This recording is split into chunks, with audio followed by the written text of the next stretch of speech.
Good evening, everybody. I will call to order the April 8th, 2026 Planning Board meeting. If you could please rise for the Pledge of Allegiance. I pledge allegiance to the flag of the United States of America and to the republic for which it stands, one nation, under God, indivisible, with liberty and justice for all. All right, we've got some administrative board work to go through. Before we get there, Mr. Rugg, who's here, who's not here? Do I need to make any appointments?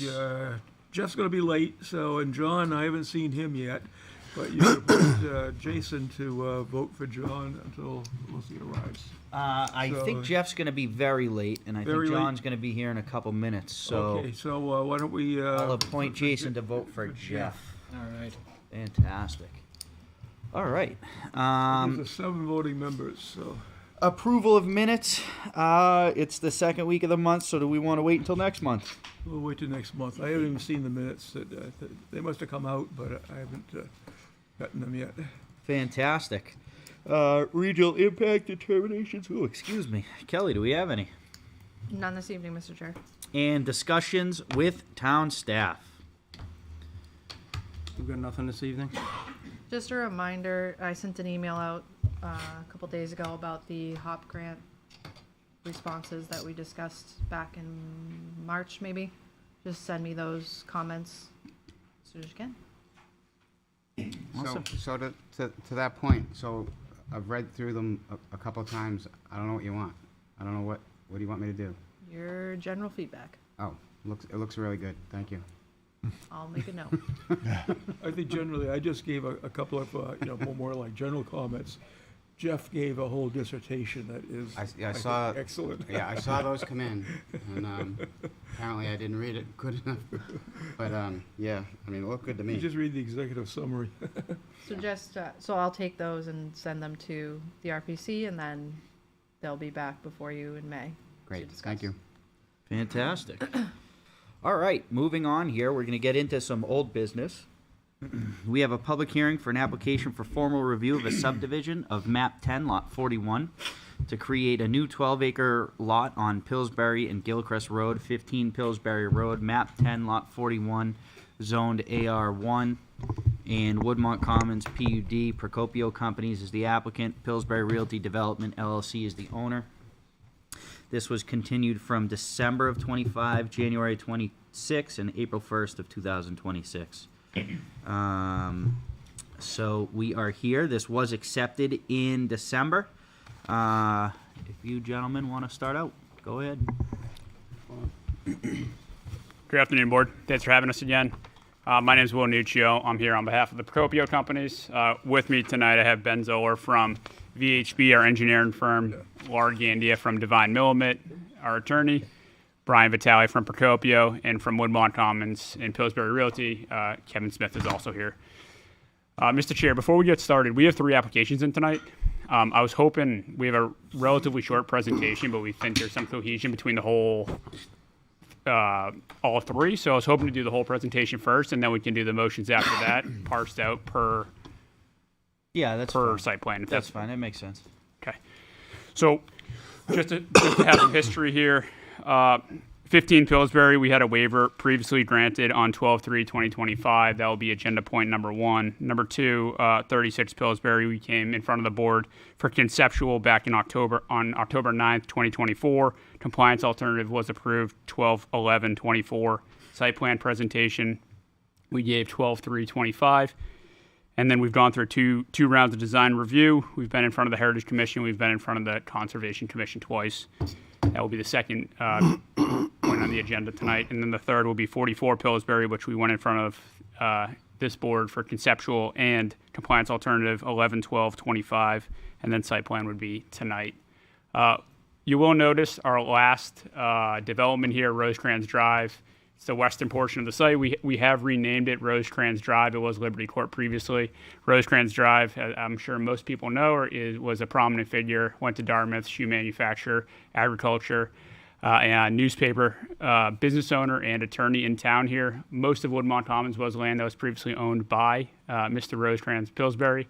So we thought it was appropriate to name this portion of the development after him. And just an interesting fact that he did introduce the first Macintosh to the Londonderry area. Thank you, Will. Getting into the first case on the agenda tonight, 15 Pillsbury Road. It's a subdivision application. What are we looking at here? This is the boundary plan for the proposed subdivision. The subdivision would be a donation from the lot known as Lot 41, Map 10, 15 Pillsbury Road. It's currently a 130-plus acre development, or parcel, excuse me, bounded by Pillsbury Road to the north. And this would be a subdivision of the south of the northwestern portion of the site. New frontage for the proposed parcel would be on Pillsbury Road as well as Gilcrest Road to the west. The new parcel would be 12.19 acres in size. Proposed lot numbering would be map 10, lot 41-105. We have had some feedback from the town in regards to what the address would be, the proposed address. They're recommending 45 Pillsbury Road. So if this application was granted tonight, 45 Pillsbury would be the address for the site. As Will mentioned, there was previously a warrant that we, a waiver that was sought and granted, thank you, that related to the providing a boundary plan for the entirety of the site. And that was previously granted in December. One other thing to note, we are not proposing any improvements on this parcel. Just wanted to reiterate that. We would set the property monuments for the new subdivision line, the new property line, and that would be it. There would be no new infrastructure, no new housing, anything of that nature. It's a strict subdivision, if you will. Getting into the Thornton Hill development on 36 Pillsbury Road. This is also a continuance from the December 3rd meeting. Just a quick note on why we're naming it Thornton Hill. We're naming the development after Matthew Thornton, who was a founding father of the United States. He was one of 3 delegates to sign the Declaration of Independence on behalf of New Hampshire. Getting into the waiver request, just to jog the board's memory, we began when we were in design review initially. We had a big list of waivers that we were looking at, thinking about. We've worked hard and we've got that list all the way down to 1, and it just pertains to the Londonderry subdivision regulations, section 3.09R, roadway design standards. That section, the piece in blue that we're looking at here on screen is an 8% road gradient section. It is less than 500 feet in length, and there are no adjacent sections of road that are 6% or greater in slope. We're not asking for a blanket waiver from any section of the subdivision regulations. There's actually a criteria that's outlined in there for those 3 points, and we're meeting all 3 of the criteria. Town staff has previously expressed support for this section of a waiver. We were also, I'd like to note quickly, we were asking for another section of road waiver previously, and that related to this section of road here. It's an internal 4-way intersection, and residents would take a left turn into the 44 Pillsbury development that we're going to get into here in a minute. We were showing that at 8% previously. We've, since looked at our design, went back to the drawing board, and we gave some additional information to the engineering director, Mr. Trottier. He had some concerns, and so we decided to withdraw our request for that waiver, and we're no longer pursuing a waiver for that section of roadway. It is only this section right here outlined in blue.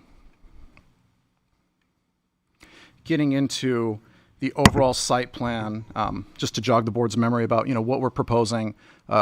This hopefully should be a familiar project by now. We're proposing 250 residential units on 36 Pillsbury Road. It's a 94-acre parcel.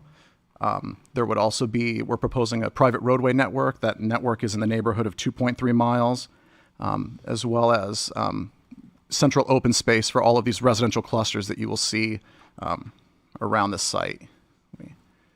Here, there, so on and so forth. The unit mix ranges from 1-bedroom units all the way up to 3-bedroom units. There are 5 different unit types that are proposed on site. So there'll be one of 5 floor plans for all of these units. We also have a central walkway network that's going to interconnect all of the different clusters to the amenity space that's centrally located here. We would be offering things in the variety of a gym. There's a leasing space there, outdoor amenities such as a pool deck, recreational courts, a pickleball court, and a recreational field and a dog park, things of that nature. Getting into the new project, this is the first time that we presented site plan in regards to 44 Pillsbury. We were here previously for compliance alternative. That was in November of last year. It was granted previously, and that related to the cottage court style development and layout that we have. This is what the site plan looks like. When we were here back in November, we got some feedback regarding the plan that we were looking at. Some of the feedback that we got, in particular from the chairman, was that things kind of felt a little tight. We kind of needed to rework the layout a bit, and I'm happy to say that we have done so now. Another thing that I would like to note is that we went in for design review. We were proposing 62 units. Our number is now down to 60 units. The reason for that, there were a couple different factors that went into that, grading being one of them. But we really felt at the end of the day that it would help to, provide more space for the development and, work on the crowding issues that were some of the feedback that we got from the last time we were here and presented this site. I'd also like to note that there would be no residential access from Pillsbury Road on either side, on the west or on the south. Everything would come essentially through the 36 Pillsbury Road development. From one access drive here, residents would make their way up north into an internal four-way intersection, take the left turn into Rosecrans Drive, and then from there have access to their units. Another feature that we're offering is a walkway connection into the 36 Pillsbury property. There's a walkway that begins here, goes across a stream crossing, and then from there, residents will have the option to walk, further into the site, into the amenity building, and have access to those features. All residents that would live at 44 Pillsbury would have access to the amenities that are on 36. They would also have the option to continue into the walkway network further down off the page and into Woodmont Commons. Anything else you wanted me to mention, Will? Excuse me, Ben. Yes, sir. Just make mention, though, there is a fire access road Yeah. that would come up, down onto Pillsbury. So there's one point of access here. That's the primary point of access for all residents and fire trucks. There's a secondary point of access that we've reviewed with the fire department and John Trotter here. The fire access would go right on this existing road that's there. Perfect. We would also have a gate right at the bottom of the access road. It's a system that's called Click to Enter. It's already been coordinated with Brian Johnson, who's the Deputy Fire Chief of the Londonderry Fire Department. And essentially the way that system works, for anyone that's curious, if there's ever an emergency on site and the fire department needs to get in, if there's ever an obstruction, along this road here, anywhere basically in the site, they can blare a radio signal and the door will automatically open, pick up that radio signal and swing open. There's nothing stopping the fire truck from proceeding right in, no obstructions or anything like that. We've coordinated on the grading as well and the width of the fire access road, so we're all on the same page there, I'd like to say, in regards to the fire department. Mr. Chair? Yes, sir. And so, while you're talking about that, and that's gonna be plowed and maintained by the owner. That's correct. Thank you.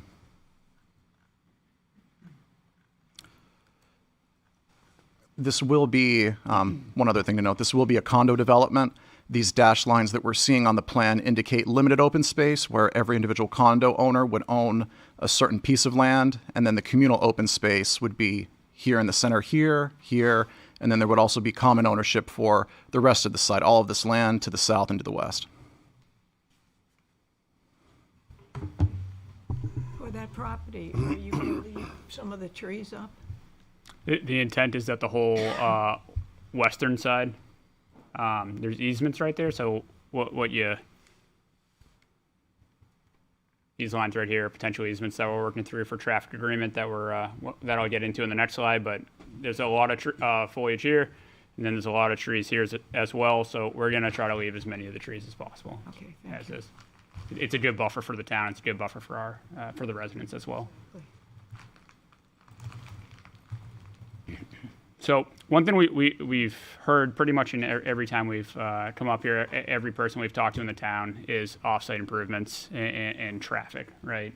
And there's multiple intersections that have quite a bit of traffic if you drive around the town. So about 2 years ago now, when we did the original traffic study with VHB in the engineering department here, we had 5 intersections that we studied. The study results indicated that really only one of the intersections based on this development alone needed to be upgraded, and that was the Pillsbury-Gilchrist intersection. We proposed a right turn only lane there. After a lot of discussions with the town manager, Kelly, engineering department, though that was the upgrade that was probably the best for our job, and that was really the only the limitation of our 250 houses plus the 60 additional houses for 44. We're in the process now of working on an off-site improvement agreement with the town.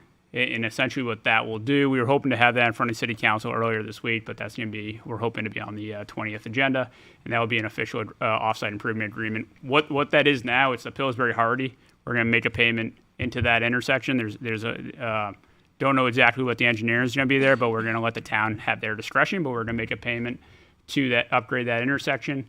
Pillsbury Gilcrest, the money that we would have used for the Pillsbury Gilcrest right turn only lane is going to go into a payment to the town before we start this project.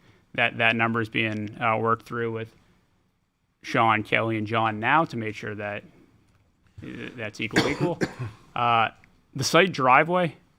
So Pillsbury Road is relatively busy. There should be 310 houses. Hoyle Tanner, who's the traffic third-party consultant for the town, requested that we do a left turn only lane there. It was going to increase wait times, but we agreed to that as well because we think it increases, just accessibility along Pillsbury Lane, and it probably just makes a safer passageway there as the corridor of Pillsbury Road. So that will be part of it. That will not be a payment. That will be something that we build as a development. And then finally, the Pillsbury-Michaels intersection. Though the crash history didn't really indicate that anything had to happen here, based on additional conversations with the town, we are going to put an always stop sign in there. Ben talked about it earlier, that the whole intent of the walking paths on our side is so the Woodmont Commons south of Pillsbury residents can walk, and they can walk up to the public trails that we have. We have a lot of wetlands. We have about 26 acres of wetlands that we're going to preserve and we're going to have bridges through. We don't want just our residents to use those. We want all the residents down south of Pillsbury. So the intent there is that we'll have stop signs, we'll have crosswalks, and then if additional light is needed there, we will provide additional light so pedestrians can interconnect between the north and south of Pillsbury. That'd be one of those flashing lights. Originally, our original site plan, we had an RFMI flashing light, but since it's a three-way stop sign here, based on the engineers that have looked at it, the stop signs don't require an RFMI flashing light because the cars will be stopping anyway. Can I add something? Yep. In regards to comments that we've received on all three applications, we have had a chance to meet with the town in regards to the comments on 15 Pillsbury Road and 36 Pillsbury Road. We don't take any exception to those comments, and we can certainly accommodate those. We have received comments regarding the 44 Pillsbury site plan application. We have a meeting scheduled with the town next Monday, I believe, to go through those comments as well. I've looked through them myself, and we find them to be very amenable, and we can accommodate those. One other update that I'd like to give in regards to state permitting, where we're at there. We have an AOT, an alteration of terrain permit with the New Hampshire DES in for 44 Pillsbury and 36 Pillsbury. We're under review there currently. Because of our wetland crossings on the 36 Pillsbury side, we have a standard dredge and fill permit that we've coordinated with, applied for, and we have that permit in hand for standard dredge and fill, a wetlands permit, in order to get our crossings in. We're in the neighborhood of 8,000 square feet of wetland disturbance, and it falls notably under the 10,000 square foot threshold for the DES to require mitigation. We're still working through things with the Army Corps. They have a different threshold for mitigation, but it's nice to know that that permit is in hand. Thanks. So, Mr. Chair, that's the presentation we have tonight. You guys have seen a lot of the houses, the house designs. You've seen all the site plans prior. We've talked about the compliance alternatives. So instead of having 100 slides for you tonight, you've seen most of it, and these are the final items from 12/3 to today that we thought we really need to wrap up. Thank you. We did just hear the thing as its entirety. We're going to go separate, so I want to start with what A is, which is the subdivision itself. Before we go to the public, before we go to staff, does anybody have any comments on the subdivision?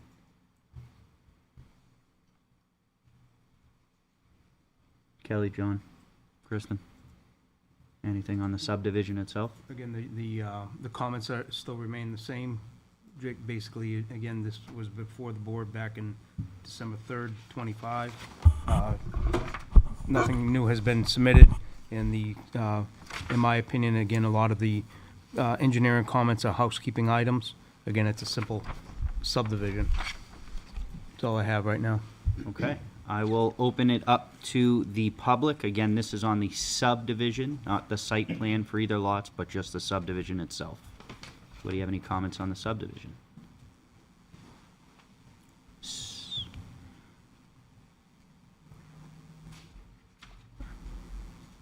Mike Speltz, Sugar Plum Lane. I'm wondering if this subdivision will compromise in any way the plans to improve the intersection between Gilchrist and Pillsbury. It's probably the flattest, most amenable place to add additional space to improve that intersection. I'm convinced that a couple of turn lanes here and there are not the answer, and a four-way stop is only going to plug things up earlier. So, concerning this particular site plan, the question is, who is going to own it, and will it be available to improve that intersection?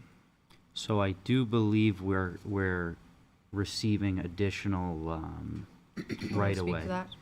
Yeah, please. So in terms of the benefit of the subdivision, if you will, the applicant is providing easements to the town for exactly what you described, some type of traffic improvement to that intersection.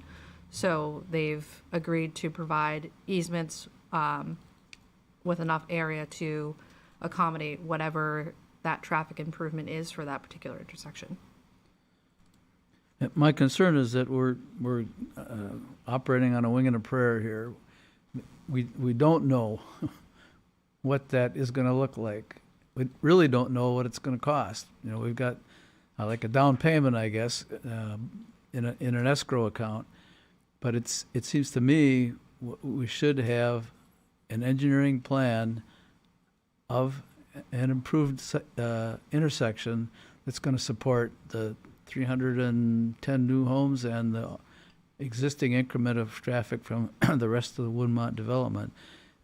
We don't have enough specifics on this, in my opinion. Thank you, Mr. Chair. Thank you. Want to speak to that a little Comment. bit? Just to that point, with respect to this particular project, the off-site improvement agreement that the applicant referenced, the town did agree with the applicant that their portion of impact is addressed financially through that agreement. Again, that's something the town council will ultimately approve. But in terms of this particular development and their impact, the town is agreeable to what's been provided monetarily for those improvements, as well as the easements themselves. And I will say that, no, we haven't identified an engineered traffic solution, but in order to even get to that point, we need funds to do so. So that is what the applicant has agreed to do with the town. Thank you. Anything else on the subdivision? Still taking public comment? Yes, sir.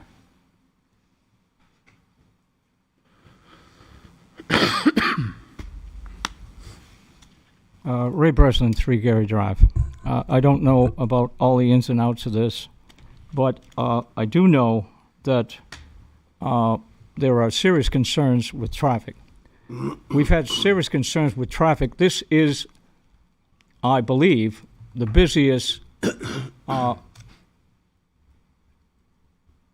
roadway intersection in the town of Londonderry, if not the busiest, one of the busiest.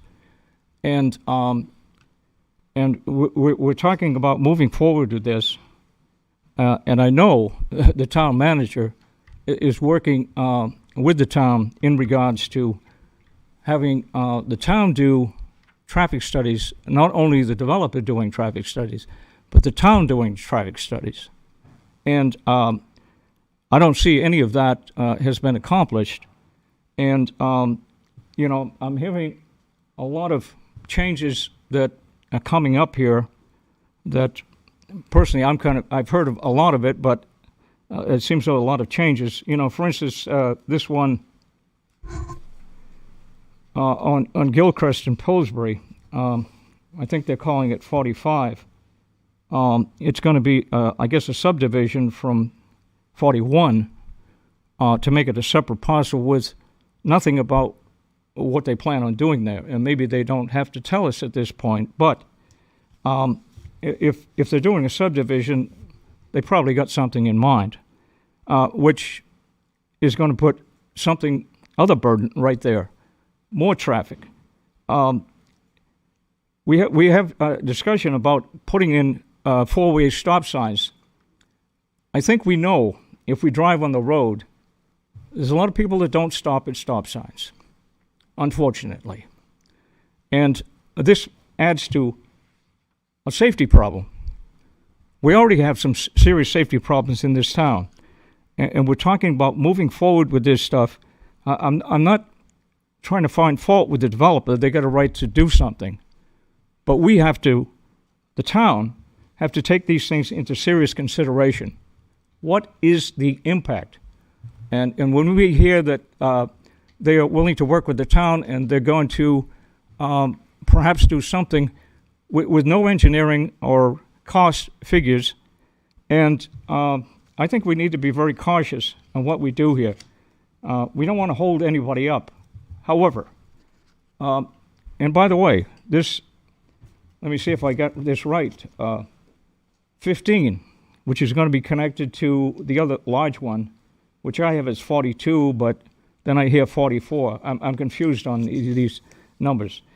And we're going to have an emergency roadway going in.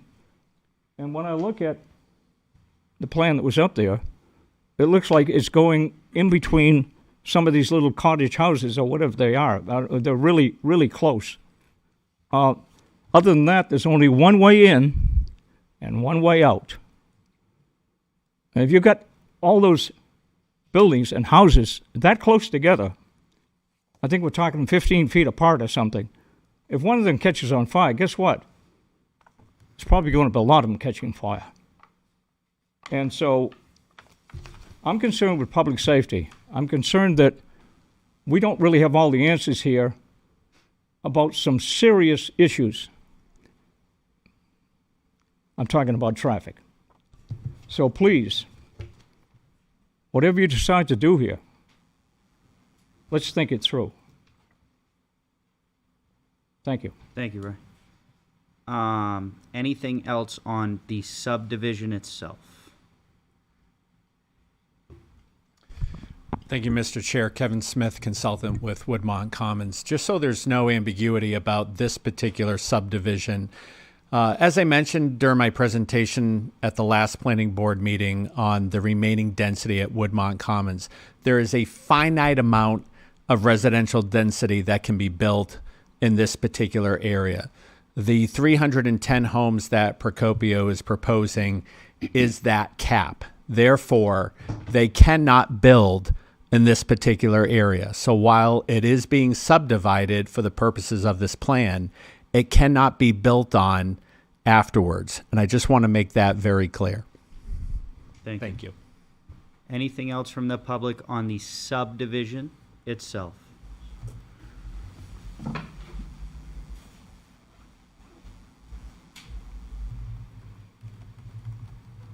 Evening.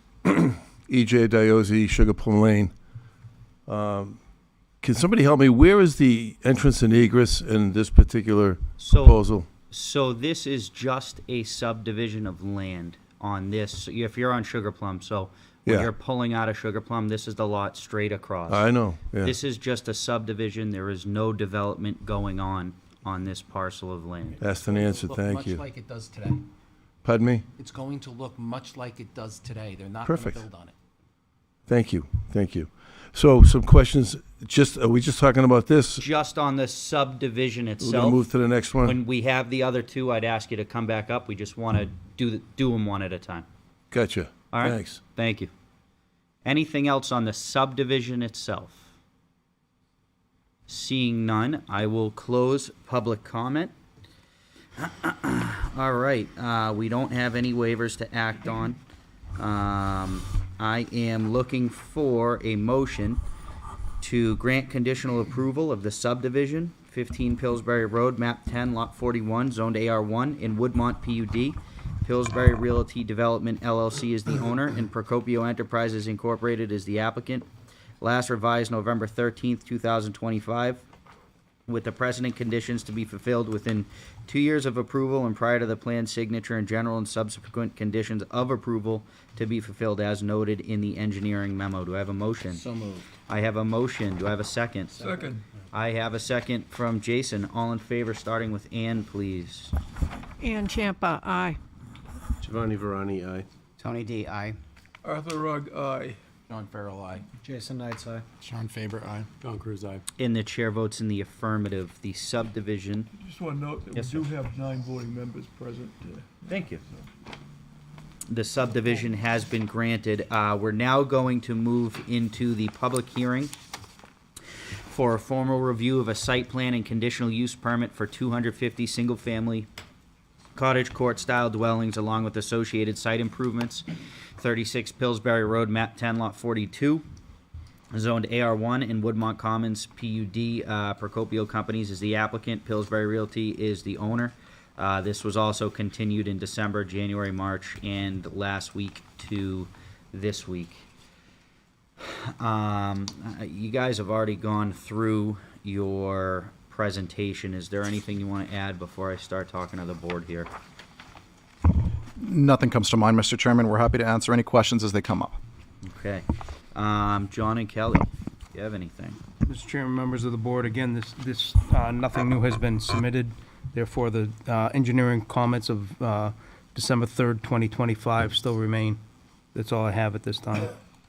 Kelly? I have the same comment with respect to the design review items. That was reviewed by the Conservation Commission and Heritage Commission. One had no comment, and the Heritage was favorable. So those remaining departmental items will be addressed through the conditions of approval. On the waiver itself, I know they talked about it in the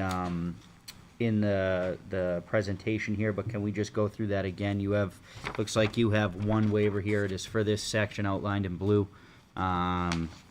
We require 6% gradient, and you're proposing an 8%, correct? The waiver criteria allows for a maximum of 8%.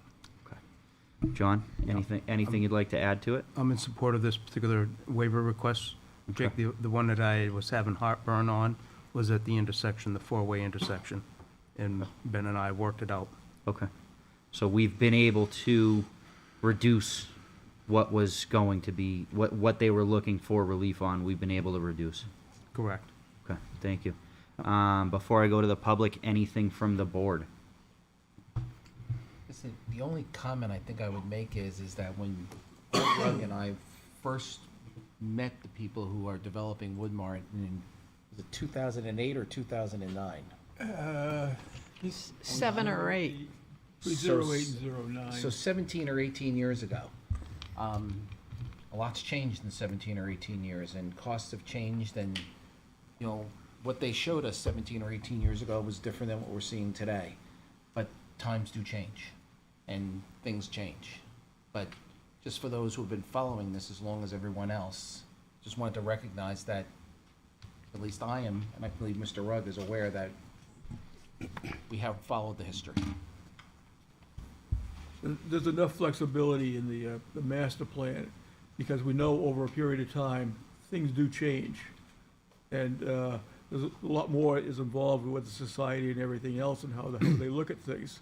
So that's taken into account. It's not going to be the same as it was 20 years ago. And I'm sure it'll still be things going on 40 years from now, past my lifetime. Anything else from the board? I do, Mr. Chair. Yes, sir.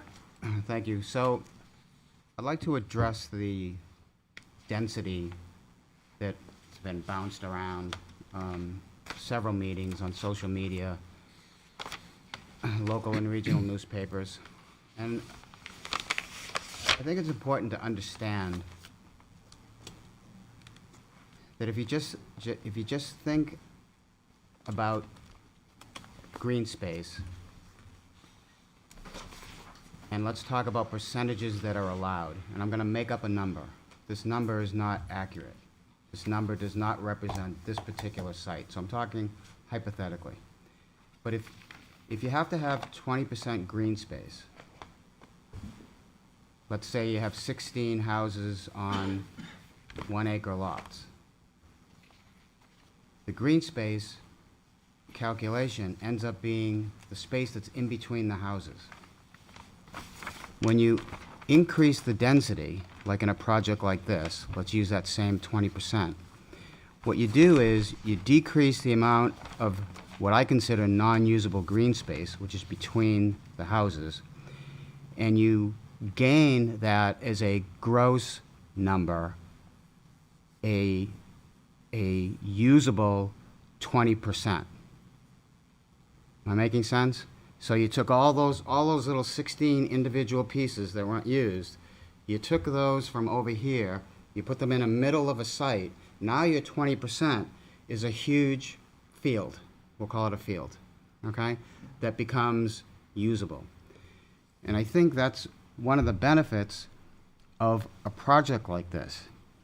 The density in itself is up to the individual consumer on whether they accept that or not. The individual consumer is going to decide if they like living in a situation like this or not. But to me, as one board member, I like increased density with more usable green space. And I hope that I'm talking in generalizations enough that makes sense and is accurate. So, thank you, Mr. Chair. Ann? I have one comment to make, or a request. You can take it either way. One thing I don't like about this project is that you have about 10 houses so close to the cemetery area in town. And especially since it's the back of the buildings, and considering that's a holy place there. I consider it a holy place, because there'll be active burials there and all of that, while people are barbecuing or whatever. But I was wondering if you would consider giving up those 10 houses out of respect for that cemetery that's there. Can I respond to that, Mr. Chair? And just- Yeah. Yeah, okay. So we've done some iterations on those houses, right? Because we agree, we've met with the DPW. We are going to have some mounding. We've talked about the meadow feel of this development, so we are going to have some mounds between the cemetery and the back of the houses that will have fescue grass on it.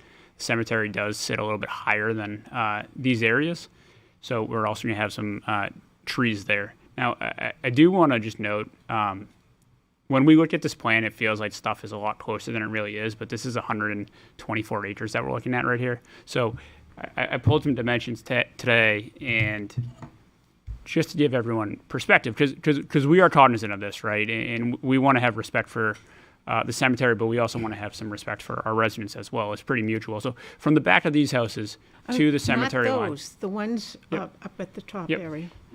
So that's from the back of these houses to that line right there is 262 feet, which is a pretty substantial distance. From the back of these houses right here, these 10, to the property line right here, it's 111 feet. And that will have mounds, that will have foliage there.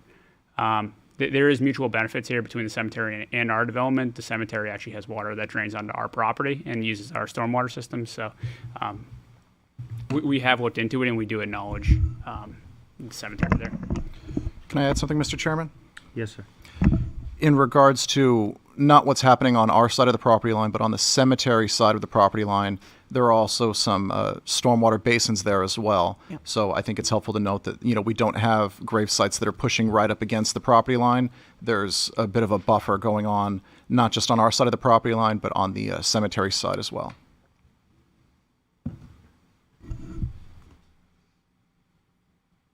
Anything else from the board? Did I just see your hand up? Before I start, I'll open it up to the public. This is public comment. Please feel free to come up on this site plan.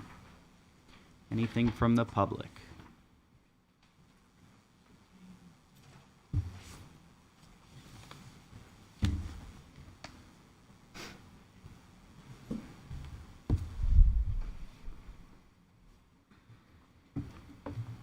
Good evening, sir. evening.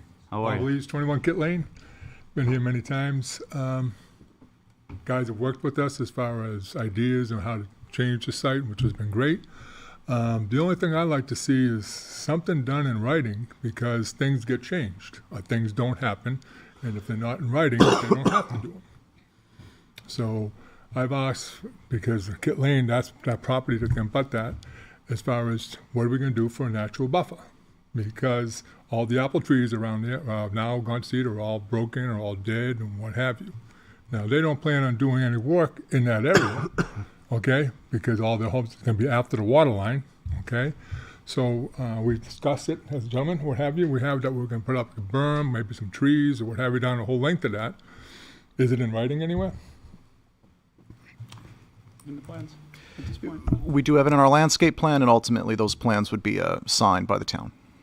It is in the plan, because I haven't seen anything, that's why. We have a landscape plan that shows tree plantings in that area. Okay, and then the last question that I have is that some reason Pennachuck needs the stone wall taken down at the end of Spring Road, where it's dirt road. What do we decide to do with that? They're taking it down? Well, they need access, they say, and talking with John and somebody, they don't need access to that point. First of all, because there's no road there, it's all dirt road. So I'm not sure how they're gonna access it if we just take the stone wall down, unless you're gonna pave that road, or if you're gonna pave the road that comes off of, This is Pennachuck? Yep. Well, they have the Gordon Drive spur right there on the other side. but it doesn't come into the stone know. wall. So they would have to pave it. That's what I'm saying. It only goes so far, it only goes as far as the water tank. It doesn't come to that property line. So what do we decide to do for Pennachuck, if anything? John, Because- can you help with that? Refresh my memory though, Bob, yeah, because if you recall, again, the water line that's gonna service, the That goes site. down that 15-inch main, Correct, so that, Okay. yeah, and it goes underneath that stone wall. They took it down to put it in, yeah, put the stone wall back up. yeah. Now Pennachuck says they need access to that point. You gotta open up the wall so they can have access to it. My point is, it's all dirt. What are we gonna do? So We're we gonna get, plow it, we're gonna pave it, then you want a gate there. What are we gonna do with that area? so that access though, Bob, is the access to the tank, and again, the Procopio does not want to have them having a running access through that. So that's where the line will exist now. Right, the line's So- under that wall right now. They put the wall back together. Yeah, But they actually, what I was told is they wanted to open up that wall again. so we'll have to reach out to Pennachuck and make sure that, again, why would you need it opened up, Pennachuck? And we'll have to, If they're gonna have to open it up, they're gonna have to pave. All Not dirt, all necessarily. mud. not necessarily, Yeah. you can have a gravel access. Yeah, okay, well, something's gonna have to be put there, Yeah. but when will we know what Pennachuck's gonna wanna do with that 250-year-old wall? Ben, are you still working out with Pennachuck, the final layout of the water throughout the site? Yes, I think we're in a good spot in terms of the layout. The sizing is something that they would still dictate for us. But I think the layout that we have on the plans, on the utility plan, is pretty much set. So there's still some discussion happening, Bob, between Pennachuck and Procopio. So at that time, we're gonna pinpoint if and why they need that. Why, okay, because they have the access all the way from Pillsbury Road, Totally agree with you. yeah, so, Yeah. that's all I have. Thank you. Anything else from the public?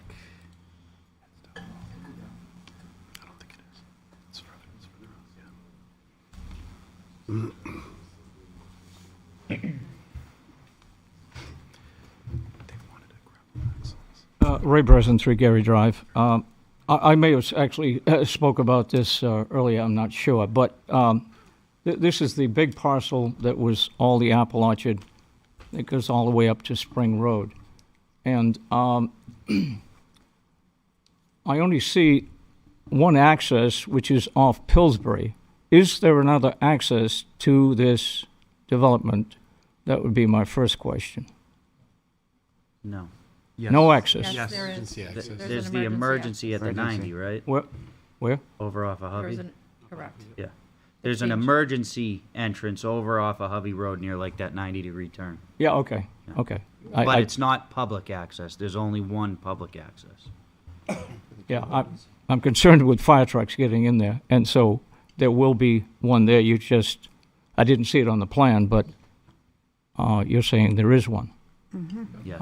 So I think that's important. The other thing is, I'm pretty certain there's a lot of ledge there, which was probably where all the green is. What does the green designate? That doesn't designate wetland. It designates. I believe a lot of that's wetland, isn't it? That's the wetland area, yes.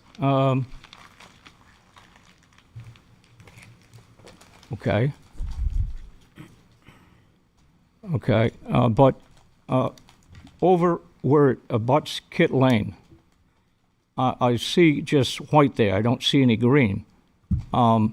Is that not also wetland? I believe the green on this is what is representing your wetland on this. That's correct. Okay, that's not what I'm asking, though. The white there, that abuts Kit Lane, Yep. what is that? That would just be, Buffer. yeah, what is existing, which is like. Okay, so there's no designation of wetland, No. but there is a lot of wetland there, The wetland. but is- not shown. The wetland is what's green. That has been identified by a Has- wetland scientist. Correct. Okay, so everything that's green, Is Has wetland. been It's wet- okay. identified by wetland scientists as wetlands. okay. The other question I have, is there going to be any blasting on this development?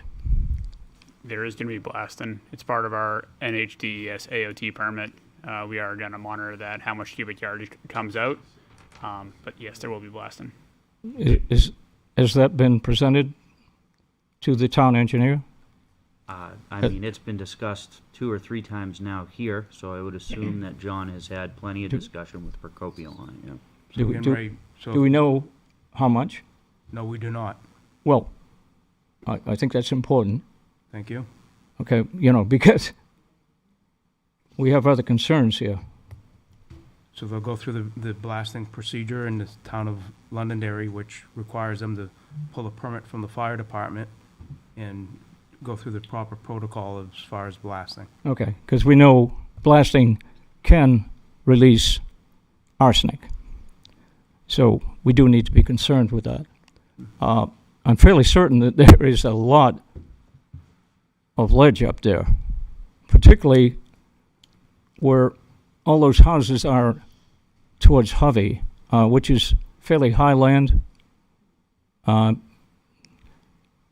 Pretty certain, I've walked out there in the years past, but there's a lot of ledge showing up out of the ground there. So I guess the other question is there going to be cellars in these buildings? You can answer.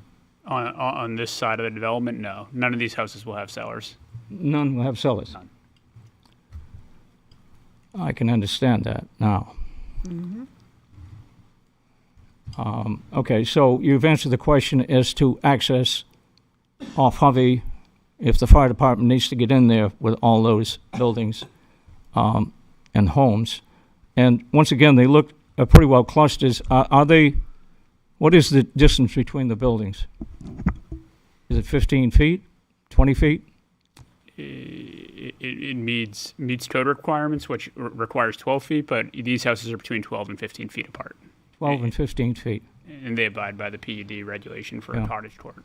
Yeah, I see the point of cluster, and sometimes it's beneficial, but, if you have a serious condition, you have a fire, you have houses clustered together, sometimes they spread. So I think that needs to be considered. Thank you for allowing me to speak. Thank you. Anything else from the public?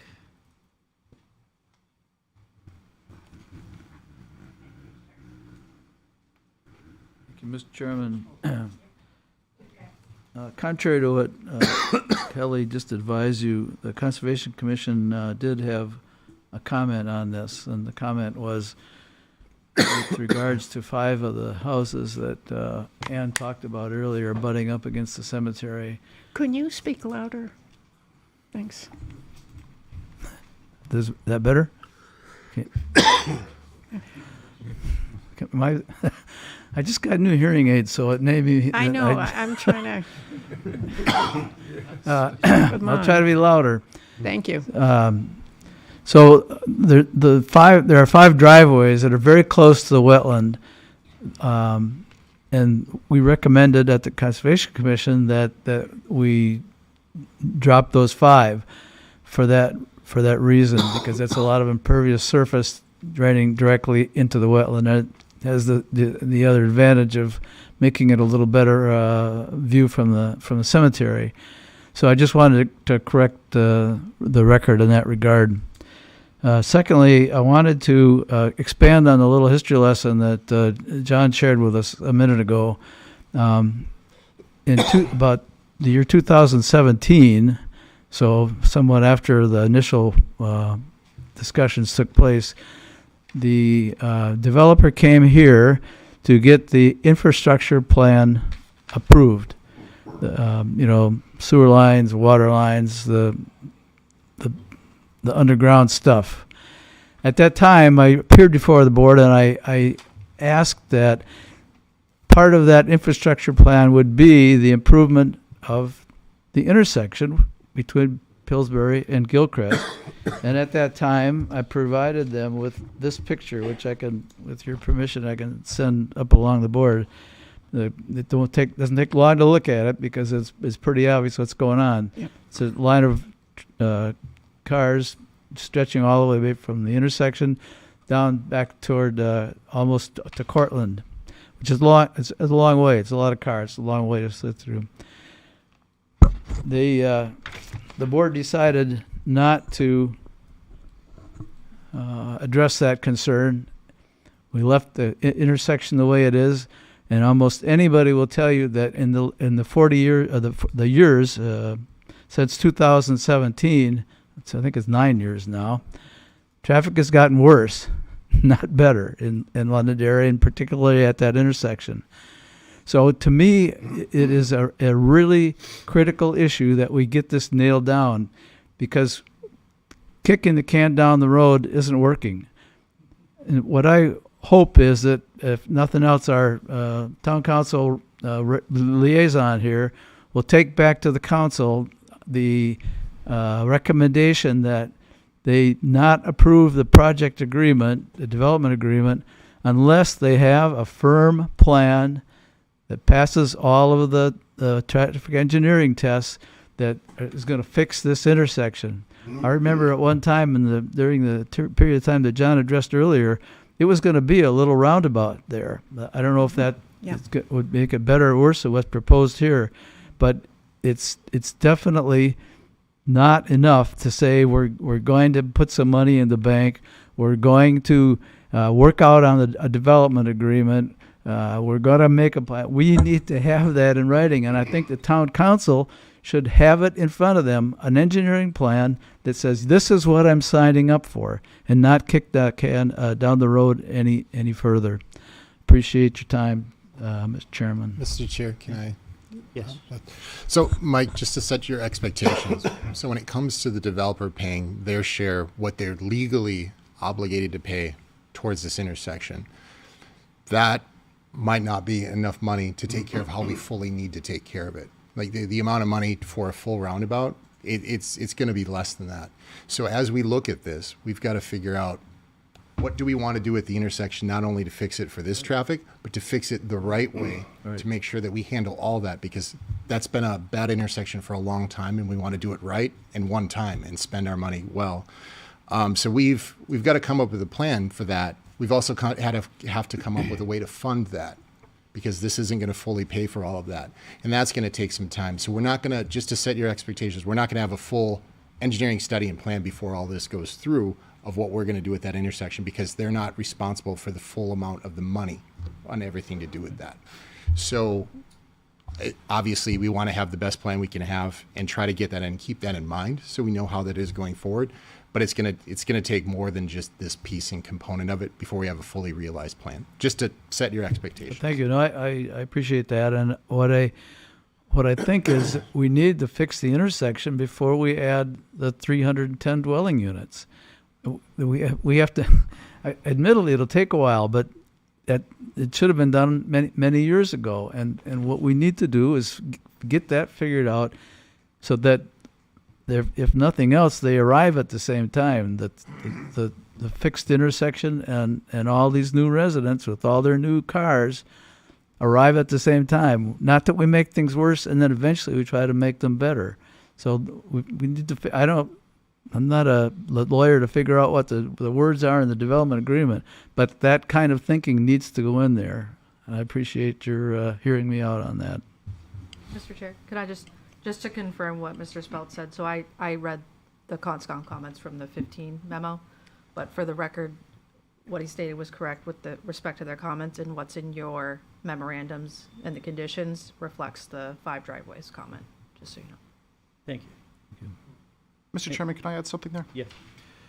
In regards to the 5 houses that the CONSCOM noted, they're up here, and ultimately, in later iterations, we did make adjustments to the layout of the development. We ended up scooting this row of houses up a little bit. We also made revisions to the alignment of this road up here so that we would cross the wetland in a more narrow portion. We also made adjustments here such that we would minimize our impacts. So ultimately, for the sake of the standard dredge and fill permit that we pursued and ultimately did get granted with the DES, we made layout revisions in this area. So you brought them closer to the cemetery? We moved them further north. So the last bottom couple of houses here, the bottom 5, the ones that were commented on by the CONSCOM, they were more in this, skinny little area that's pinched between 2 wetlands. We have a wetland body here and a wetland body here. That area opens up significantly the further north you go. We couldn't move this row of houses really any further north because we have a PUD buffer that we're brushing up on here as well. We didn't want to violate that buffer. So we moved this section of houses north to accommodate what the CONSCOM was saying in regards to those 5 houses and for the DES's purposes of wanting to get our impacts down. So it moved closer to Spring Street or Spring Road there, rather than east towards the cemetery. They did not move closer to the cemetery, they moved north. To answer your question directly. I have a question. Of course. Is there going to be a fence along Hovey Road on your project? No, there won't. There won't be a fence along Hovey Road. There will be apple trees as specified in the PUD. There will be one line of apple trees as they currently reside. Okay, so nobody can just drive off onto Hovey Road from the development there? Yeah, that's correct. There's a 50-foot buffer around our property, so we can't build within the 50 feet, so there's apple trees in that 50-foot And buffer. as far as the trees, you said you were going to leave up 1,000 trees there. Are you going to leave up the 1,000 trees or take a lot of them down and put up something else? The intent is that on Hovey, we need to have the row of trees. On Pillsbury, we need to have a row of trees. Mr. Rugg has given suggestions on flower and apple trees, which we're going to look into. There are 1,000 trees that are potentially feasibly be able to be saved that we're not touching. We do have an orchardist on that we're talking to, which is Collins Tree. Once we purchase the land, we're going to have to walk them through and see what can be saved and what cannot Are be you saved. trying to save the original apple trees? If they can be saved, we're not. Okay. But a lot No, of them, that would be unfortunately, great. there's a lot of invasive species out there, so I don't know how realistic that is at this point. Thank you. Thank you, Mr. Chair. So, piggybacking off of Mr. Speltz and Kelly, I also found the original conservation comments that mentioned the 5 driveways, and I was always confused about the comment because if the cemetery, if we look at the plan that's behind us right here, if the cemetery's on the right and the driveways are on the left, what is taking 5 driveways out? How does taking 5 driveways out do anything? So He takes the houses out. it was related to the wetland buffer, I believe. Okay? That was the intent of making that comment. Okay, but to be clear, what the CONSCOM reacted to was not this plan. They had a different plan, that's at the time, they correct. had a different plan in front of them. This plan has been It's adjusted been, it's to- been modified from what Yes. they originally saw. Thank you, that was my question. Anything else from the public?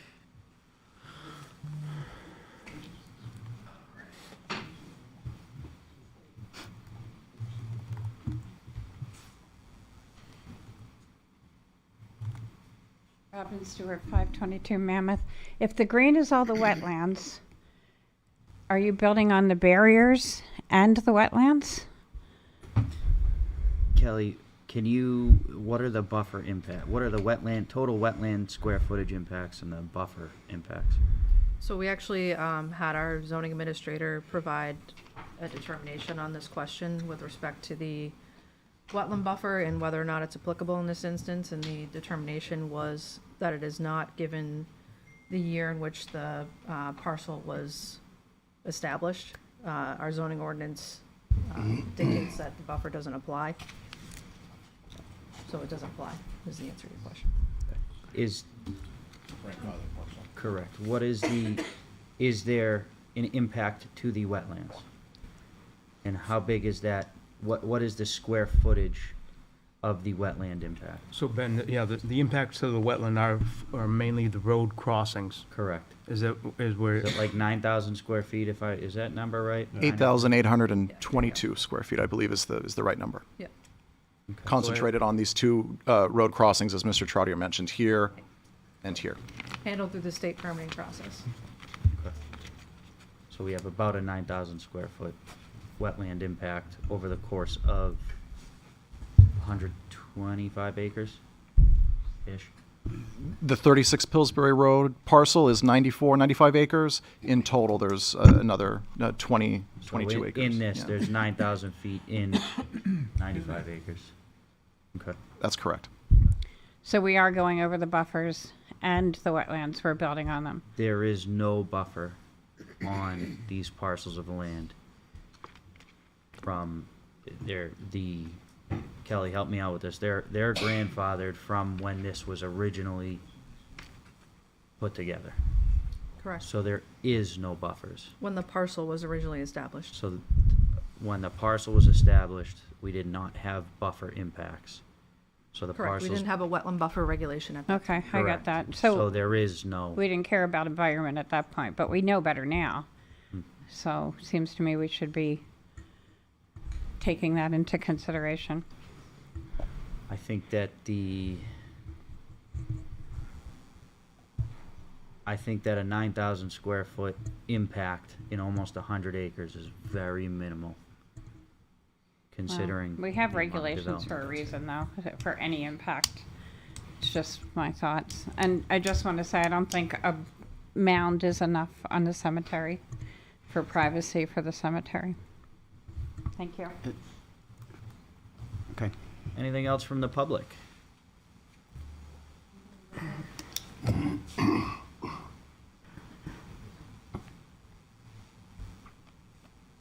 Good evening, sir.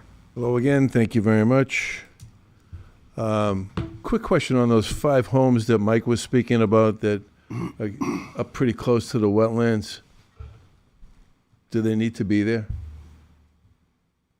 I mean, I guess the question's for the developers.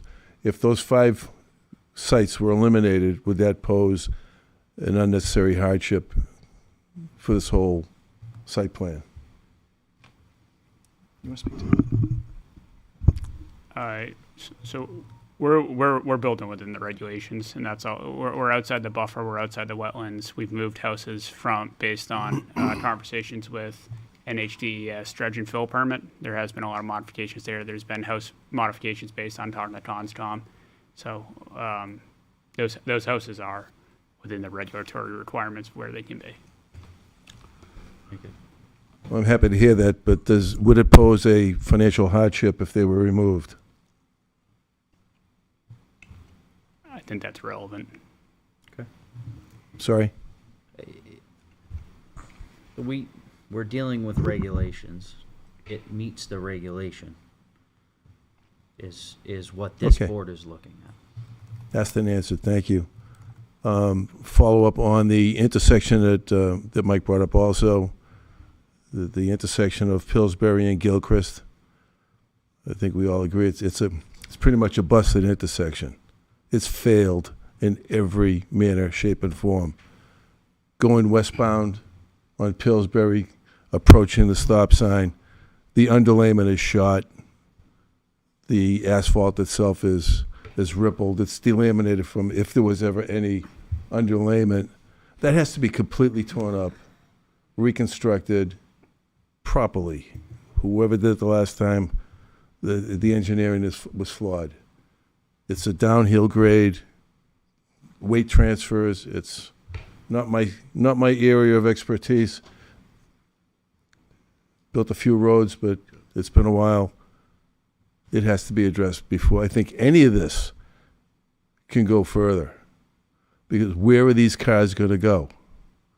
We're talking overall over 300 homes. Those cars need to go somewhere. They need to go somewhere safely for themselves, for the people that are going to live up there, and for the surrounding residents and people that use that area. I haven't heard where they're going to go. We who live on Sugar Plum, we can't turn left between 7 and 9 a.m. Monday through Friday, and I think it's 4 and 6 p.m., because I really pay attention to that sign. I want you to know that. In the afternoon. Yeah. No, yeah, you know what I mean. Officer Cruz, you've got that, so you got that one. Paying attention to the sign. Put that in the No, I'm very serious when I say that.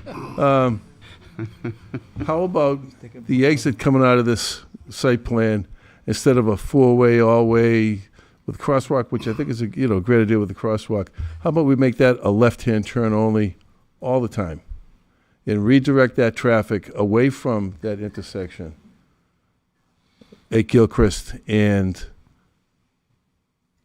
Pillsbury, relieve some of that traffic. It's going to be a funnel, a bottleneck in that funnel. It's going to be a nightmare. And I'm speaking from a personal standpoint for myself, my neighbors, my wife. It's going to be impossible for us to get out of our street. It's already very difficult. Even taking a right-hand turn out of there, it's a chase to try to beat the traffic that's flying down out of there. We need to do something about it. Something concrete's got to happen. I'm hearing a lot of, well, we're going to work with, we're going to get an estimate. I think these things that were talked about that are being brought up, they need to be put on paper, hard dollars and cents, discussed, everybody agreed to, before this can move forward. I think that's all I have on this plan. We're going to talk about the other one in a moment. I'm sure you can't wait. It's my Wednesday nights, And I twice a really week. do. I I can wait. only take a right-hand turn. I just want you to know that. We'll find out. You're going to be watching me now, aren't you? Okay. What was your address again? All right. What's that? What was your address again? Michael, what number are you? Thank you. I want to just on traffic real quick, and we'll come back to the public. You performed a traffic study. The traffic study came with recommended Mitigation. to, yeah, thank you, to these certain intersections right here, of which, can you explain a little bit what that mitigation was, in particular at your entrance and then Gilchrist and Pillsbury? Ashley, you want to speak to that? Ashley Domodella from VHB, our traffic engineer. So, our original study only identified mitigation at the intersection of Pillsbury at Gilchrist, What and that was would be that mitigation? a westbound right turn lane. So that would kind of offset the impacts of the proposed development, and the peer reviewer did agree with that. But upon further conversations with the town staff and the peer reviewer at the site driveway in particular, is what you're asking about? So going back to Pillsbury and Gilchrist, which I believe is Number Make sure two. we're all talking about the same thing here. Number 2? Yes. So the traffic study came out and said we need to make a westbound, am I hearing this right? A westbound right turn lane? Correct.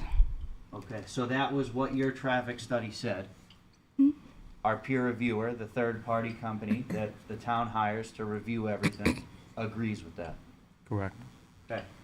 Talk to me about your entrance to the site, which is somewhere around number 3. Right. Our entrance to the site, we originally proposed no turn lane there. Based on our operational analysis, there was going to be very little delay for vehicles turning left into the site. However, the town expressed that they would like the left turn lane there, and it does meet a warrant only for the PM peak hour. So we are proposing a left turn lane into the site now. So coming into the site, can you go to the other one? Yep. Coming into the site from over here, you're saying there will be a left turn lane. Right. Okay. So in those 2 areas, your traffic study, which the town's third-party company reviewed and agrees with, feels as though that is the mitigation that you need to perform based off of the traffic that is going to and from your site. That's correct. That's generated by their, Correct. you know, Now, your goal, when you're putting together a site, you have to address your traffic. That does not address existing traffic issues, correct? That's correct. So, you've worked with the town and are in the middle of putting together an agreement with the town that's going to be presented to the council. I believe you tried to do it on Monday, but some things got changed around, so at the next meeting, that is going to work with the town, and instead of you just doing your improvements, which we're gonna put a turn lane here, so you can turn right, and we're gonna put a left turn lane here. I'm talking about these 2 in particular, because that's where we're talking about right now. You've said, we're willing to do that, but instead of just going ahead and doing that, we wanna work with the town, so the town can begin to fix a problem that has been around for quite some time now, as opposed to just doing your mitigation efforts. That's correct. Thank you. So, what I'm getting at is, for the first time and probably ever, we're trying to take an approach at traffic that instead of just addressing the traffic issue that is being caused by this development, you have an existing traffic issue.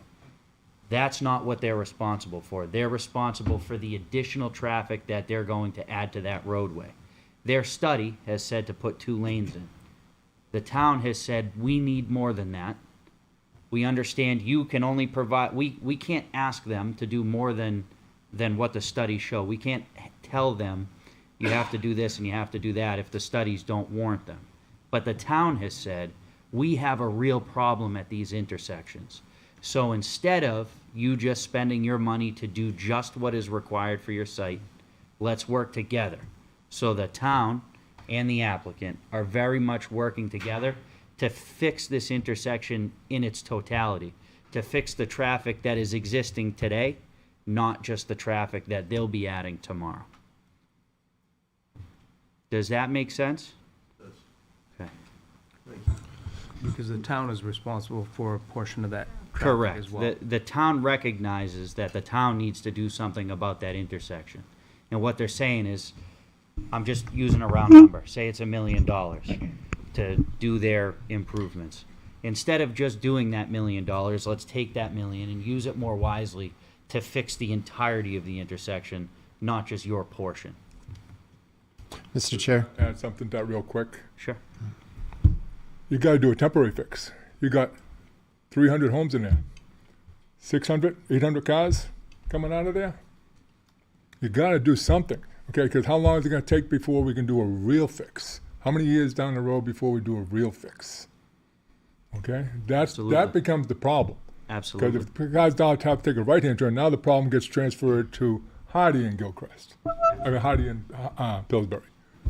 Okay, we got to do something to temporarily, and you have to throw some good money after bad to at least fix it or give it some relief for people to live there and be safe, because it's not. I live on Kit Lane. I go down that intersection between Hardy and Pillsbury and Gilchrist daily, you know? And a lot of people here, the same thing. So we just can't push it down the road and say, we'll come up with a plan that's going to fix it all. But it might be 5 years from now. Absolutely. Reality. That's the reality situation, how government works. Okay, we all know. So I think there's got to be something put forward to at least do a temporary fix to that area. Okay? Do we have any sort of timeline, John, as to, or Kelly, as to how not quickly the town is trying to do this? Not at Gilchrist and Pillsbury. We're going to, Stonehenge. yeah. That's what you're looking at. Yeah. No kidding. So again, one of the immediate repairs or improvements that are gonna be at item number 1, where again, the intersection of Pillsbury and Hardy. It's going to become a four-way. That will become a 3-way. An all-way. All-way stop. Oh, yeah. Yeah. Yeah. You knew what I meant. Yeah. So Pillsbury, you'd have to Mr. Chair? stop? John? All one 3 legs coming into Because that I am gonna put intersection it will on need to here. stop. Okay. As Sandy says, an all-way stop. Sean, you are a representative from the council. You know this is coming to the council. Can you speak at all as to what the council's plan is on, instead of just doing a little bit, doing this entire thing and doing it right? So it really comes down to, you know, this getting through with the development agreement with the council. I feel like, you know, we've got something agreed to in good faith, and I think, you know, things are going to come out positive on the aspect of that. After that, it's just coming up with a plan, and there is a plan to address this in this area. And, you know, traffic has been a passion of mine since I've been on the council, and trying to fix some of the things that we've needed to fix for years and get some of this stuff straightened out in this town. And this is one of the key intersections to be fixed. So there's definitely a deep look to get this fixed and get it fixed in a substantial way that really can support what we've got going through. There is one aspect too, while I'm speaking on this. Not to ask you to repeat yourself, but I think there's an unfortunate piece of misinformation out there about this, that the town did pay for its own traffic study on this, and you discussed that when you were talking about the traffic studies with this. Just, you know, repeat that part of it just to make sure that doesn't get lost in your commentary. I got to do it again? Yeah, it's just I can't think even it's an remember what I important said part. at this point. Because people have been Yeah. that's floating around out there, that we don't do anything as far as, and we just trust the developer as far as traffic studies, and that's not the way it works. And John, our third peer company Yep. that represents us Yep. in these has reviewed this and agrees with the traffic study that's been presented. Correct. I agree with everything Bob is saying. The only problem is I can't tie it back to holding it on the developer. I have to tie it back to the town of Londonderry, and the town of Londonderry needing to follow through on it, because they are following through on it. They're providing their fair share and working with us to try and complete this, as opposed to, yeah, put in what you want and then nothing happens for a decade. So the onus, I guess, is really on the town of Londonderry to do their portion and make sure it gets completed. And that's what Article 21 was all about. Talk to me about Article 21. Article 20, did you vote for it? I sure did. Yeah. Talk to, not me, but the public. Article 21 is to put monies into an account for future studies throughout the town, to do corridor studies, to look at problem intersections. So that's the idea with Article 21, which was passed. I believe it was $500,000 to put into that account, so that we can start, as Sean says, start addressing some of these traffic concerns. Thank you. Before you come up, is there anybody else that would like to talk? Because I know you already have, Ray. Can I add something, Mr. Chairman? Yes, sir. To the off-site improvements agreement. I apologize if I didn't mention this earlier, but another component of the off-site improvements that we're going to help with are easements. We're going to be giving a variety of easements to the town Those easements have been coordinated with John in terms of the location and the size. We have roadway widening easements, we have drainage easements across all three applications that we're being heard for today. So it's not necessarily just the construction of a left turn lane, it's not just the funding or the payment that we're going to make to the town in regards to the right turn lane. It's also facilitating any future improvements that the town would like to make by way of giving them the land to do so. Thank you. Gloria. Hi there. Sandra Legue, 2 Fiddlers Ridge Road. Now for something completely different.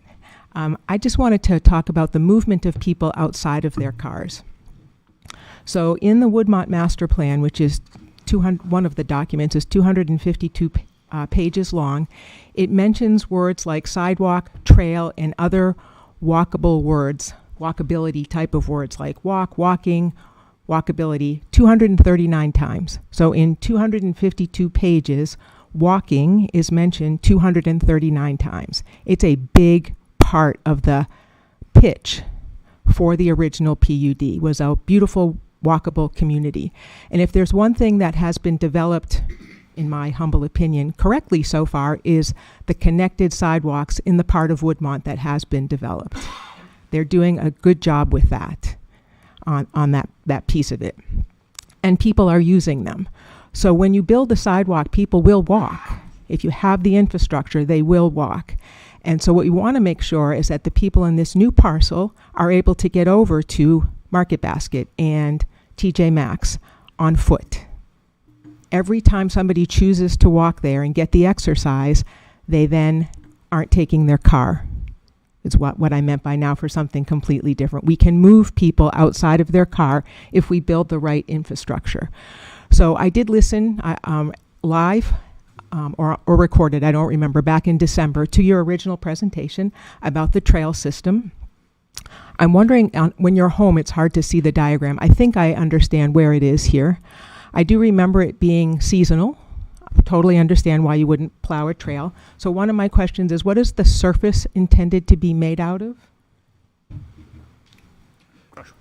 Crushed gravel, stone dust. Perfect. That's perfect. That will last you a good solid 3 seasons. Only in the dead of winter, which was many months this year, will it not be usable. What I'd like to request or be considered is that on the main road, not every single sub-road going into each cluster of homes, but on the main road, sidewalk be considered to be added. And I know it's a cost, but it is about moving people. So you're talking about, on average, maybe it could be, I don't want to make a stab in the dark, but 500 people. If you put a sidewalk in, they will use it. The kids are going to need to get to a bus stop, and you want them to have a safe place to walk. And the trail won't be plowed. And I understand why the trail won't be plowed. I wouldn't do it either. That should be seasonal. So that would be my request, our item I'd like to see considered, I guess is a better way to put it. And if I understand it right, where this development comes down onto Pillsbury does not align with where we enter into Woodmont on Michael's Way. No. Is it? It's just, do you know where the pump station is going? Right there. It's just to the right of the pump station. Okay. If you're looking at it. Right where it's being pointed to, right. So even if you put a sidewalk, The sidewalk to nowhere. it, It's a sidewalk to nowhere, unless you bring it down the edge of Pillsbury, unless you put it on Pillsbury. and that way it goes directly across Michael's Way. So Sandy, they're proposing an alternate. Ben, why don't you show her where you're coming off of that loop road, coming into the Michael's Way? This section right here would be a stone dust path. We would have a crosswalk from Pillsbury Road. Woodmont would be to the south. Yep. Residents could cross the crosswalk, proceed north, and walk into their respective clusters, and vice versa. Whenever they need to go shopping or Right. go to a restaurant that's located in Woodmont, they can funnel south through this walkway, come down the hill, and make the cross at the crosswalk. I can't wait till those restaurants come in. I'm glad you mentioned them. Hey, Kevin. Yes, that's the whole idea about it being walkable. So, where would a school bus stop be? It's a private road, so they're not going to go up in there, right? It's going to be on Pillsbury Road? It would be on Pillsbury. The school buses won't go into a private development. Right. So I'd like to see it be considered doesn't have to be on every side road, on every cluster. It's the overall density of that whole project that, in my mind, facilitates a year-round way for people to walk that would be cleared of snow. And it stays in line with the character of what's already been developed at Woodmont. So you're making this northerly parcel match with the parcels that are across Pillsbury Road to the south. And the only reason people don't like to do it is cost. And sometimes there's a pinch point for space. Any questions or comments or discussions you'd like to have on this? Thank you. Anybody? Good? Thank you. Okay, thank you. And you know what, I'm gonna just end with, because of the blank stares, this is how you reduce car traffic, is you give people the infrastructure to walk. And they are proving it on the southerly part of Woodmont, the part that already exists, and it makes sense to connect this aesthetically and have the same level of walkability. Again, 239 times it's mentioned in the master plan. Thank you. Thank you. Ray?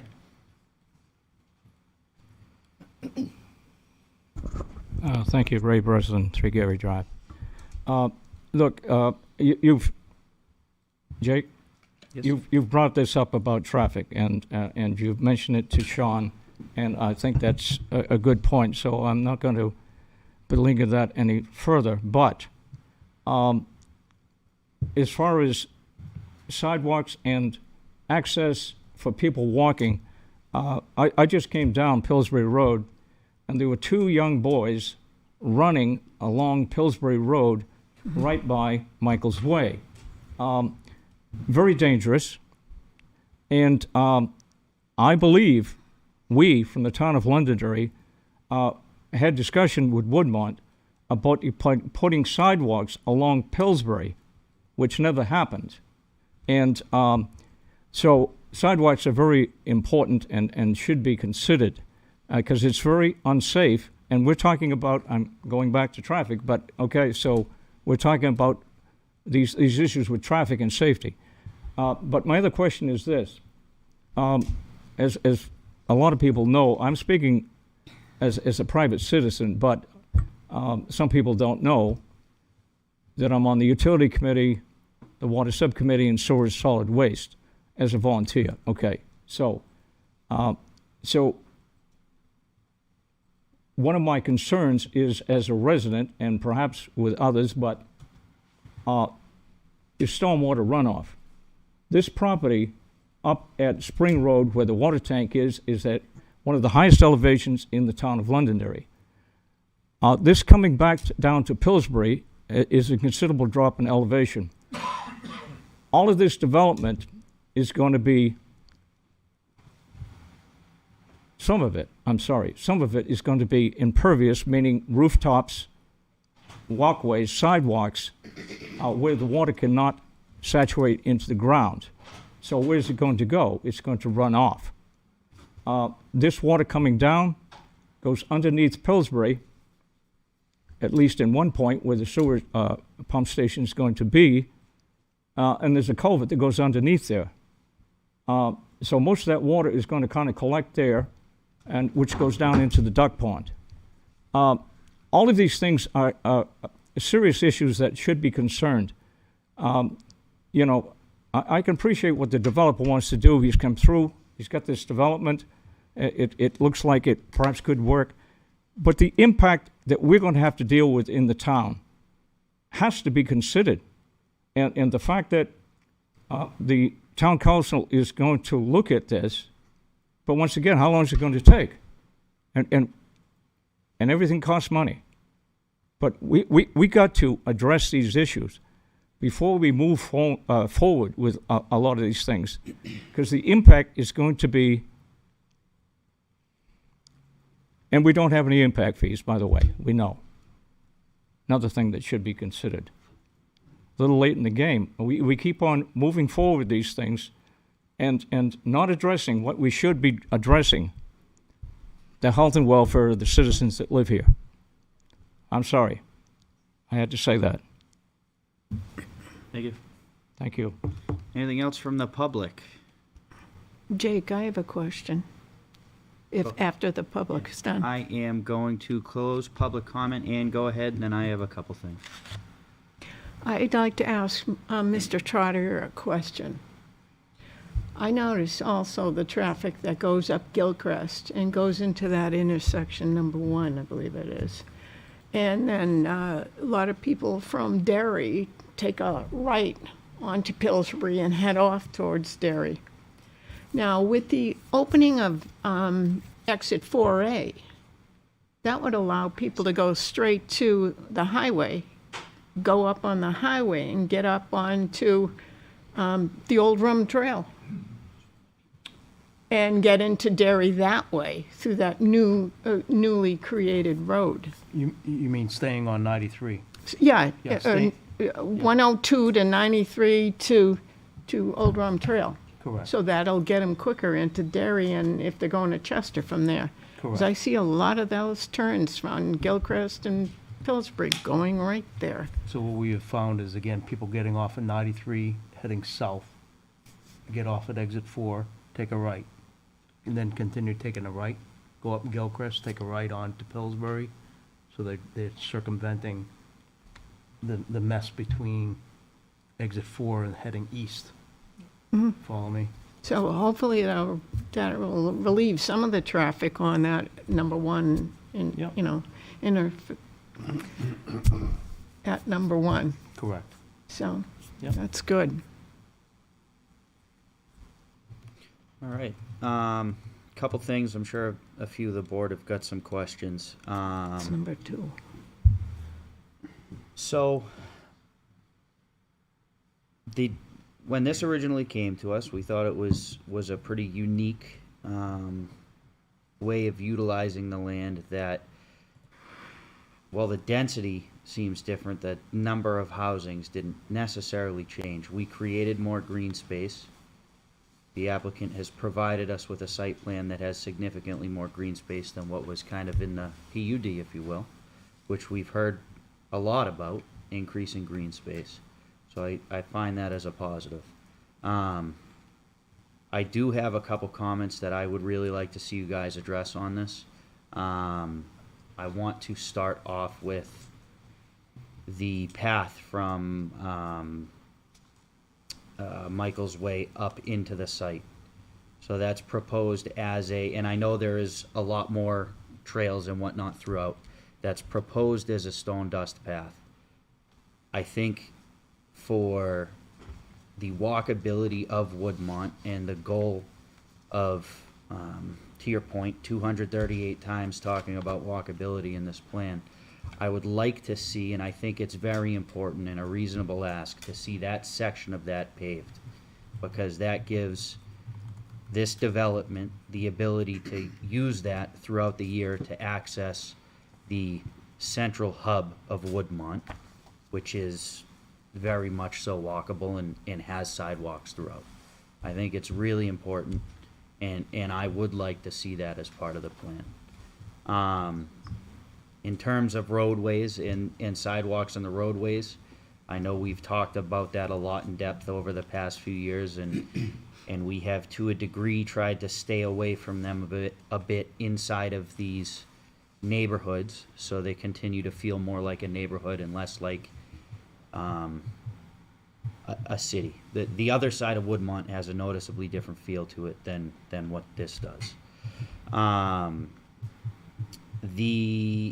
Can you go to the plan set, Kelly, and go to L1.04?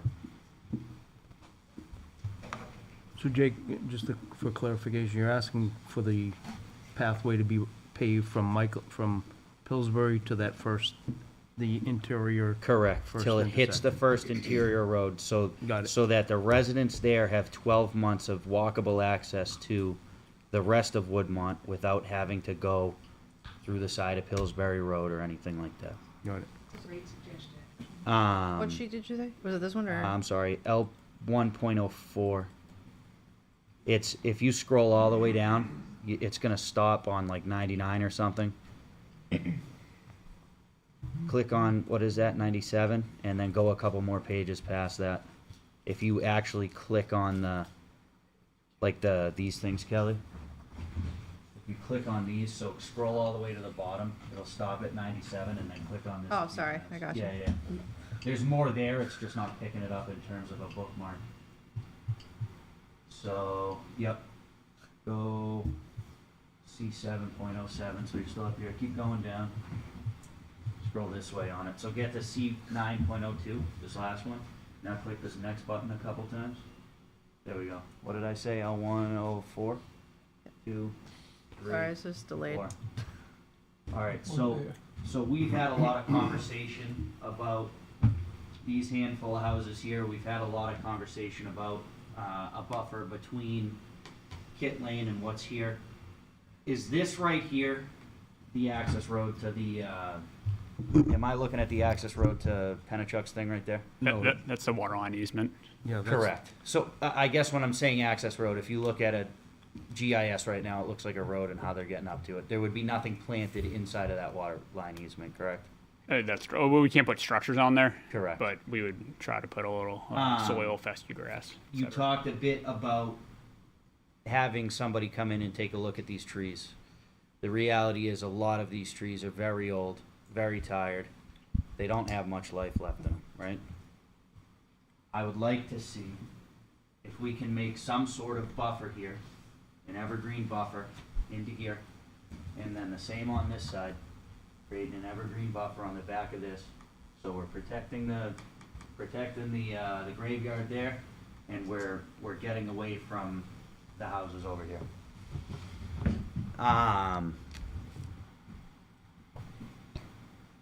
I think that between those two asks, I do not think is a massive ask. I think it's very reasonable for what's been proposed, and I'd like to see the applicant amenable and agreeing to that, because I'm gonna look for it to be a condition. Can I respond to that, Mr. Chair? Yep.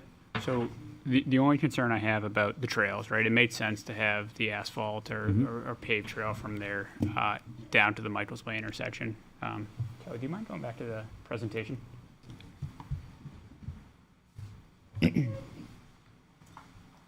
My concern there is, what slide do we have this on?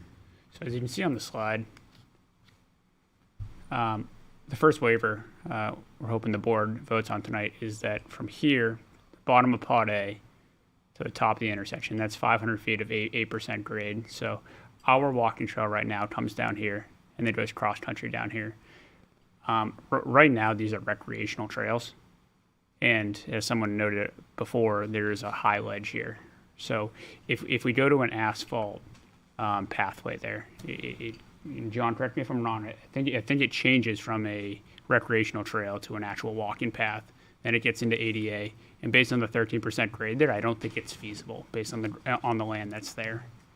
I'm more than willing to look at other options, and we can work through that, John, with the staff of other options. But on the original iteration of the site plan, when we came in here for conceptual, we had one of our entrances on this right side, but it ended up being like a 10 to 15 foot rock cut, and that's actually the reason why we didn't go up through there, because it was too much blast, and it was just gonna be too much effort to actually get through there with the grade difference from here up to from Michael's Way intersection up to that intersection. So I don't mean to be a contrarian, but there are some limitations there to that. I definitely would not want to see, for a walking path, I wouldn't want to see a 15-foot cut for a walking path, because that would certainly change the landscape of the area a little bit. I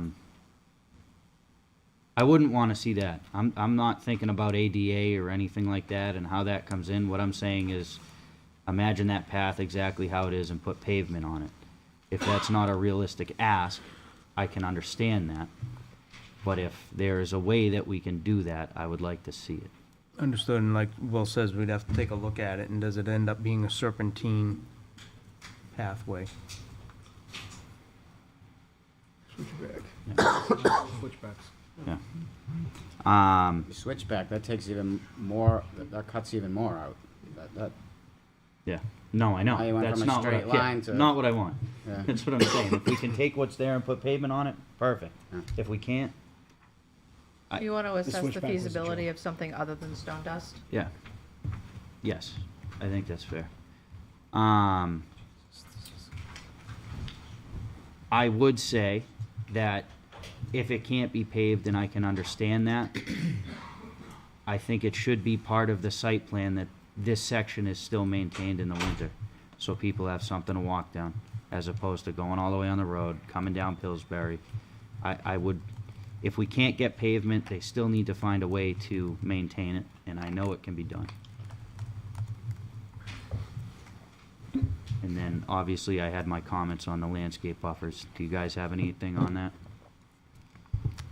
The landscape buffers are, we have some trees there now. Like I said, we have, I'll tell you right now, all those trees are gonna be junk. no, pardon, let me retract that. So we have some apple trees there now. In our landscape drawings, we do have some additional trees, both on the cemetery side and on the west Can you side. show those to me on the landscape drawings?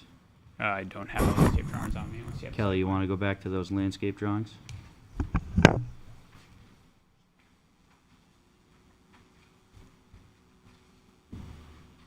Isn't there something about adding 1,000 trees? 1.01. No, saving 1,000 trees. Saving 1,000? Yeah. Okay. Click on that last one, 97, and then go to your little blue buttons. Just, You there gotta you go. bear with me, because it's like 100 sheets. I know, trust me, So I it know. takes like this much time I to know. just scroll.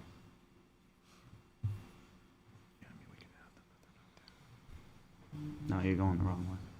I know. Go, keep going.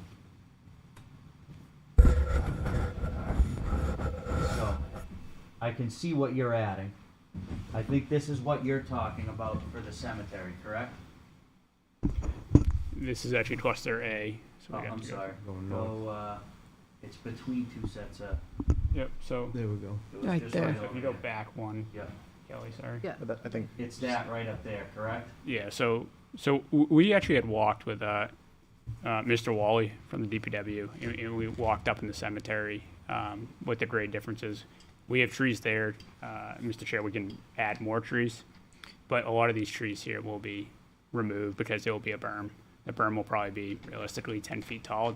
That's not a hard number, right? There's gonna be a lot of soil movement. There's gonna be fescue grass, and then we're showing trees there schematically now.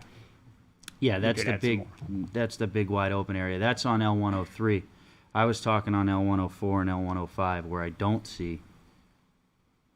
So here's L104, the backside, go to the top right corner. I don't see any additional trees added to that. I understand there's existing trees.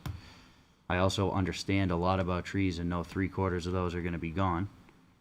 And the left side of that plan, the same condition, and this is where I would like to see, I know it's different than apple trees, but I think it's going to accomplish what people are looking for, which is privacy. Apple trees are beautiful and all, but we live in New England, so 6 months a year, there's nothing on them but wood. I would like to see a row of trees on that back right side of those houses there, evergreens, and on the left side, evergreens along that.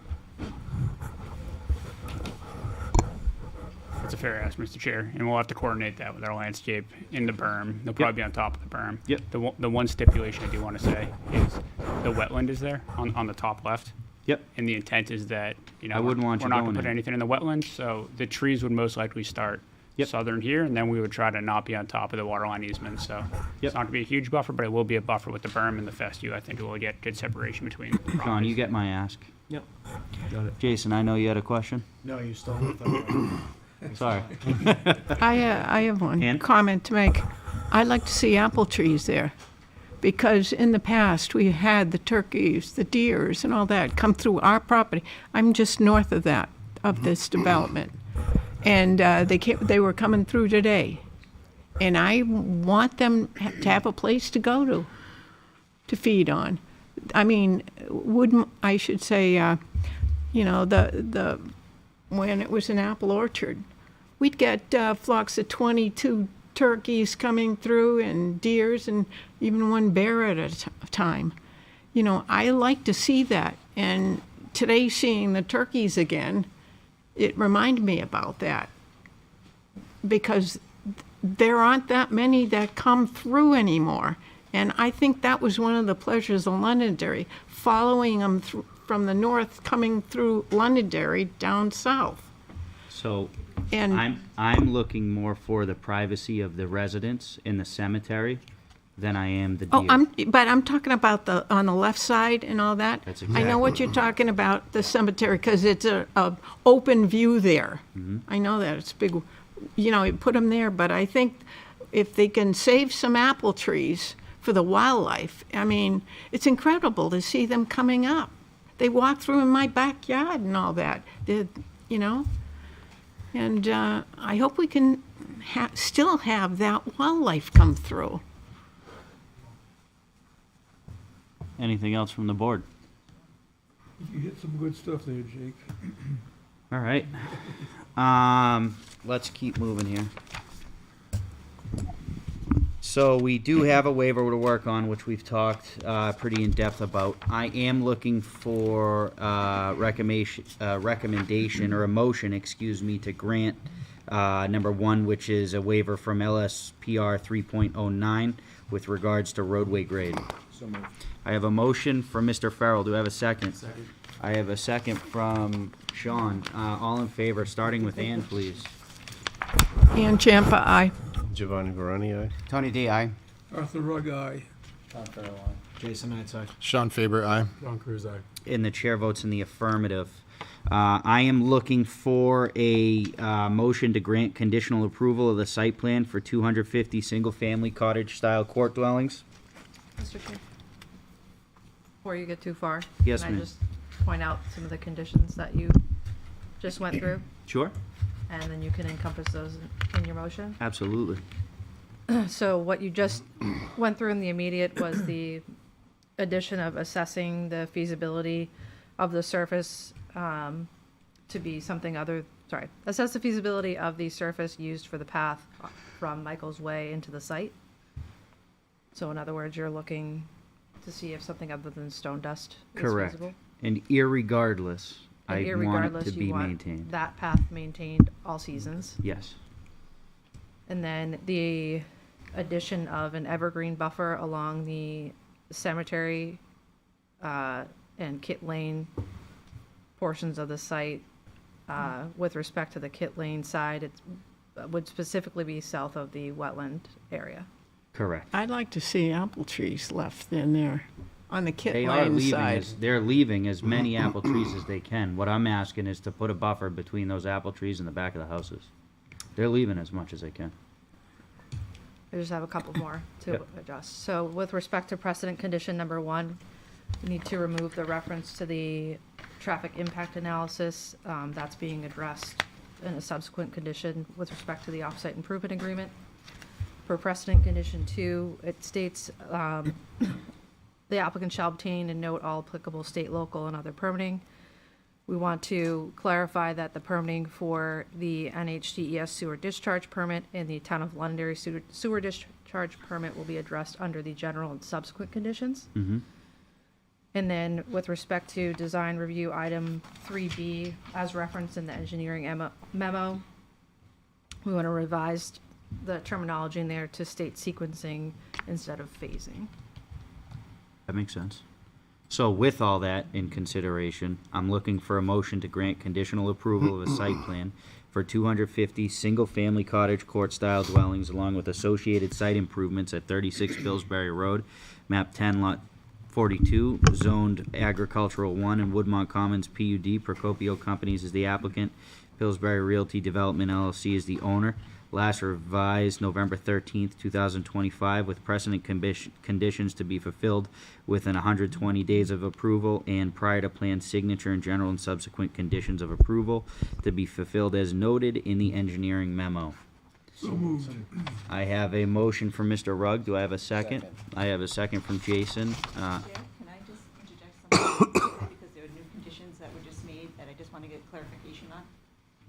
We are in a motion. I know it's discussion and it's All right. conditions that you weren't made aware of. Look here. Yeah, come on over.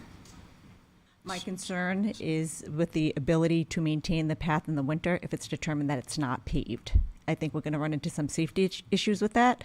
So I just want to have the flexibility to talk to town staff, to work with town staff. If we can't pave it, to maintain it throughout the year could be very problematic. And I know that's what the board wants, but if we can't, I just don't want that condition to read like that and then we're not able to do either one. I think we can find a way to do it. I was on a stone dust paved pavement today, and it wasn't an issue. And there was 6 inches of snow on it, and it was still walkable. It was fine. I think we can find a way to. You're not going to drive a car on it, but you can walk on it. It's Exactly. walkable. We're talking walkability here. Yeah, it's walkable. I'm confident you'll find what I need, John. All right, I have a motion. I have a second from Mr. Rugg. All in favor, starting with Ann, please. Ann Champa, aye. Giovanni Baroni, aye. Tony D, aye. Arthur Rugg, aye. John Farrell, aye. Jason Heights, aye. Sean Faber, aye. John Cruz, aye. And the chair votes in the affirmative. The site plan has been approved. All right. We're going to keep moving. You guys are going to stay there. We have an application for a formal review of a site plan to construct 60, single-family condominiums along with associated site plan improvements, 44 Pillsbury Road, map 10, lot 15, zone Woodmont Commons, PUD, and agricultural 1. Pillsbury Realty Development is the owner. Procopio is the applicant. This was continued for March and April 1st. All right, we do need to take a look at this for completeness. There are some outstanding checklist items. I'd be looking for a motion to accept this for completeness only. So moved. I have a motion for Mr. D. Do I have a second? Second for Mr. Farrell. All in favor, starting with Ann, please. Ann Champa, aye. Giovanni Baroni, aye. Tony D, aye. Arthur Rugg, aye. John Farrell, aye. Jason Heights, aye. Sean Faber, aye. John Cruz, aye. And the chair votes in the affirmative. Obviously, you've already presented on this. I will get started with Kelly and John. Sorry about that. That's right. You do have one waiver request, Mr. Chair, and then in addition to that, with respect to the design review comments, the Conservation Commission in this instance did not have comment, and then the Heritage Commission had a favorable recommendation, which the applicant has noted. Any other remaining design review items are appended to the memorandum and will be addressed. Thank you. Anything from the board, real quick? Did you? Yeah, one quick question. Yeah. This is the site that has the lookout on it, right? Mm-hmm. Correct. Are you guys intending on keeping the lookout? It's in pretty rough shape right now, so it would be nice to keep it, but the lookout also is about at bedroom height of some of these these rooms, so we'd have to evaluate it. Have you been on the top of the lookout? I have. So you know you can see Boston on a clear day. Very nice view up there. It's something quite historic in town. I mean, and I'm not demanding anything, but it would be nice if something that historic, maybe not the structure that exists, but maybe you guys could think about something about that. I appreciate that. We can definitely take that into consideration. All right. Talk to me about your waiver real quick, please. Thank you, Mr. Chair. If I'm understanding Kelly correctly, this was in regards to having any franchise utilities within 17 feet of the roadway center line. Is that correct? That's correct, and I just advised that you should clarify if it's even needed anymore. Yes, so this was one, Mr. Chairman, that we had looked over. We were under the impression that, we might need it. We've discussed it with the town. And just for the board's clarity, there's a regulation in the site plan that speaks to utilities not being within 17 feet of a roadway center line. The thought being, getting franchise utilities like Eversource lines out of the way for the road and for the town. Our thought was, well, we're going to be crossing this private roadway with a few different conduits, electrical conduits, so that we could serve both sides of the road's units for electrical. And when we're crossing, obviously, we're within that 17 feet of the roadway center line. So I posed the question to John, and John, please correct me if I'm wrong, but your opinion is we don't need a waiver at this time if we're just doing roadway crossings with that electrical conduit? Correct. So we did pursue it previously, Mr. Chairman. At this time, we're not pursuing it as per staff's direction. Okay. Does the board have any comments before I come to the public here? Seeing none, this is a public hearing. I will open it up to the public. If you have any questions, please come on up. Seeing none, I will close public comment. I'm going to have one of the same comments I had on the last one, north side of the development. Can we please install a buffer along the backside of an evergreen buffer along the backside of these houses? You know, at the edge of what you're considering the lawn or green area, whatever you want to call it, along that same row. Outside of that, I really don't have any comments. I know you guys reduced this a little bit. I think there was an additional 2 or 3 houses at first, correct? That's correct. And if I remember, there was some sort of path kind of in the middle of these in the original thing, right? That's correct, And we Mr. got Chair. rid of that to try and clean it up a bit.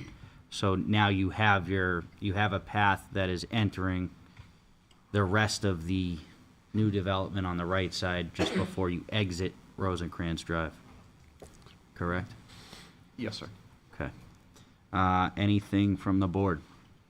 This is a shared driveway, so the entrance onto Pillsbury is the same as the one we just approved. Yes. Thank you.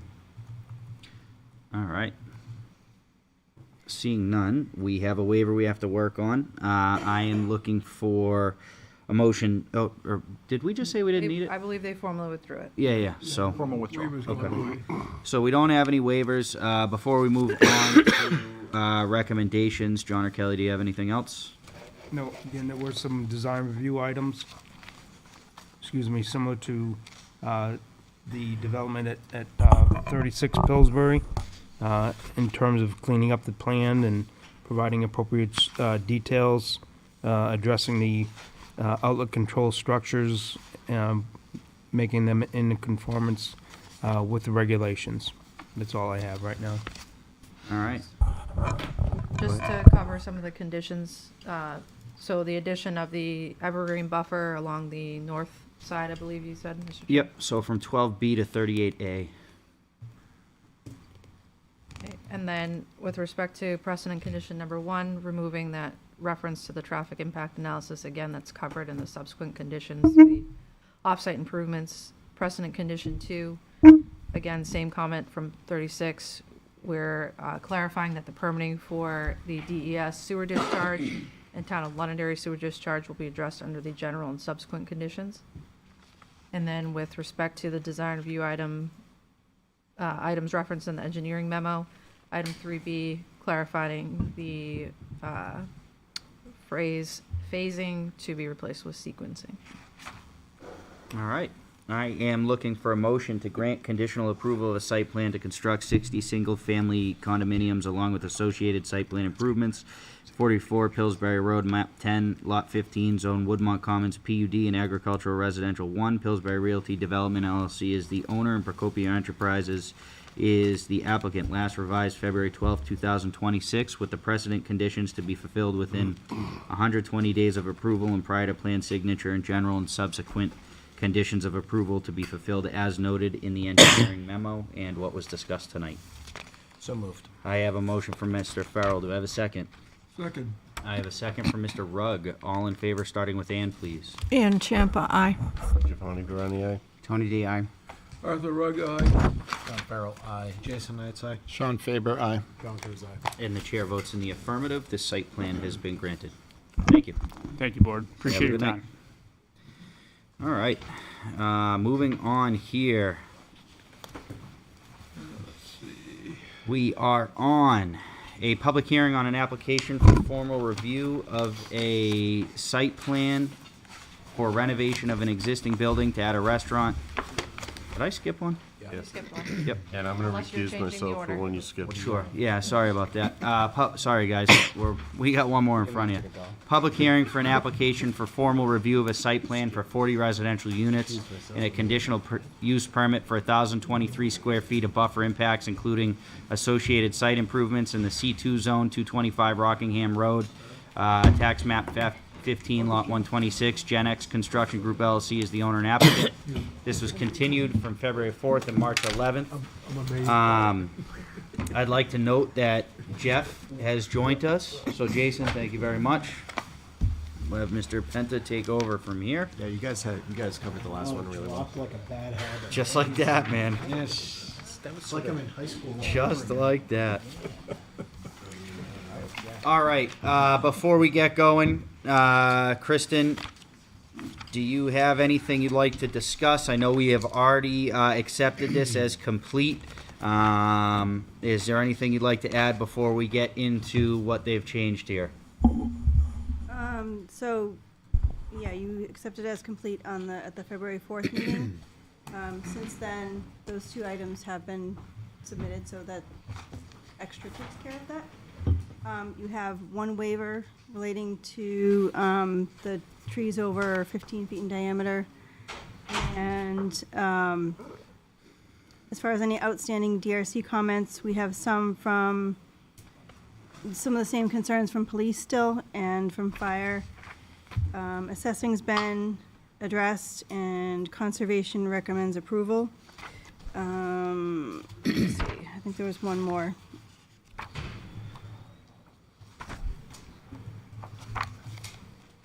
Site. Oh, right, Heritage Commission recommended as presented in October, just for reference. And what else? You have two CUPs to review. And there's also an updated Stantec memo for traffic and site plan. All right. Gentlemen, if you want to start talking. Sure. Good evening. My name's George Chadwick with Bedford Design tonight, representing the applicant.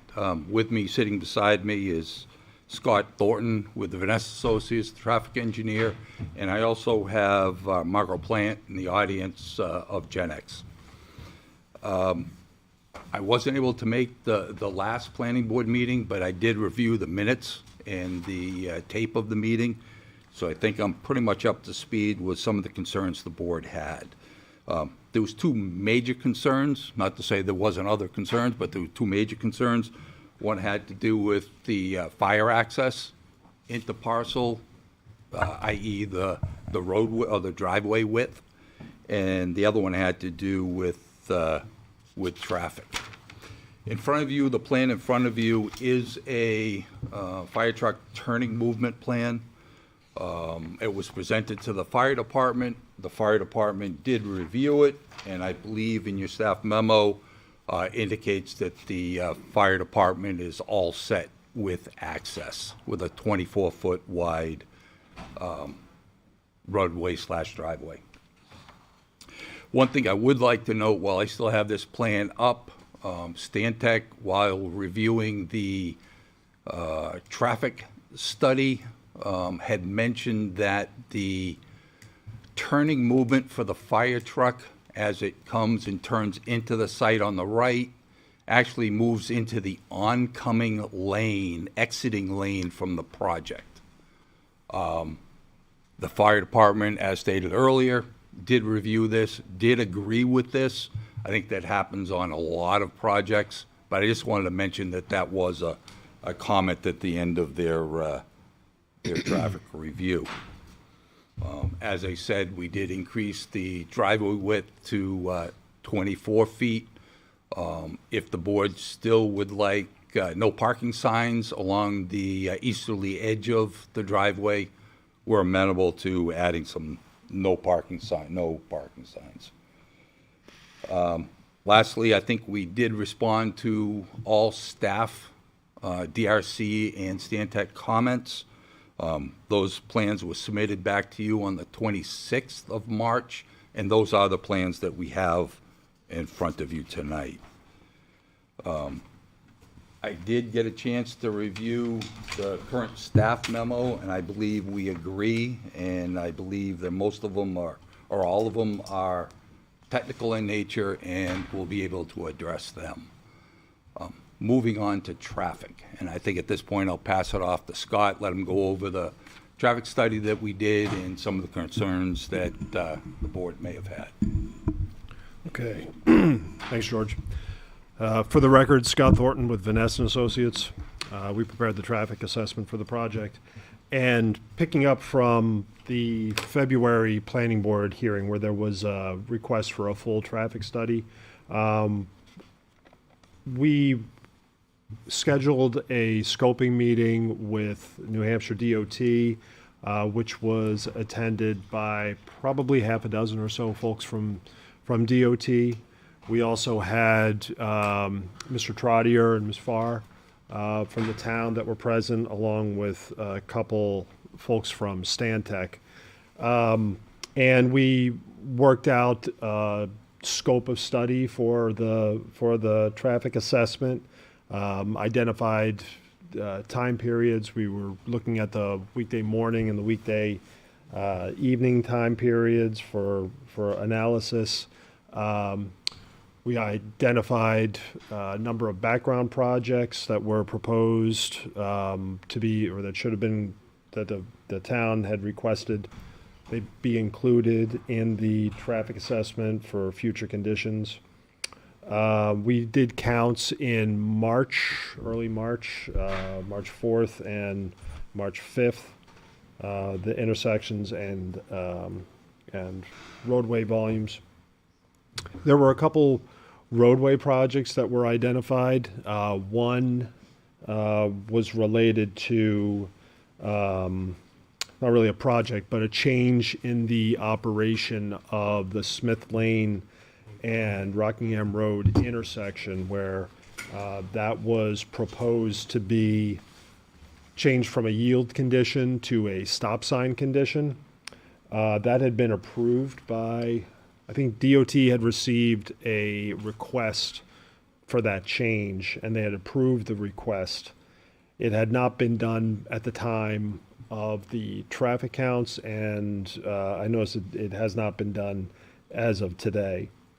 The other project that they mentioned was the signal installation at the intersection of Mammoth Road and Rockingham Road. That's got an advertised date of October of 2028.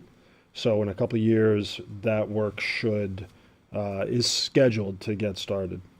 As part of that project, Smith Lane would be closed off and terminated prior to the intersection with Rockingham Road. So that would remove that intersection from consideration. In terms of the traffic study, we did a standard analysis. The project, being 40 units, is not a big traffic generator. I think we're looking at 19 trips in the morning, 20 trips in the evening. That's total entering and exiting. In the evening, well, in terms of the trip distribution, we're expecting about 65% of that traffic to go out towards 93. When they're coming back in the morning, it results in about 3 trips making a left turn into the site. In the evening, it results in about 8 cars making that left turn into the site.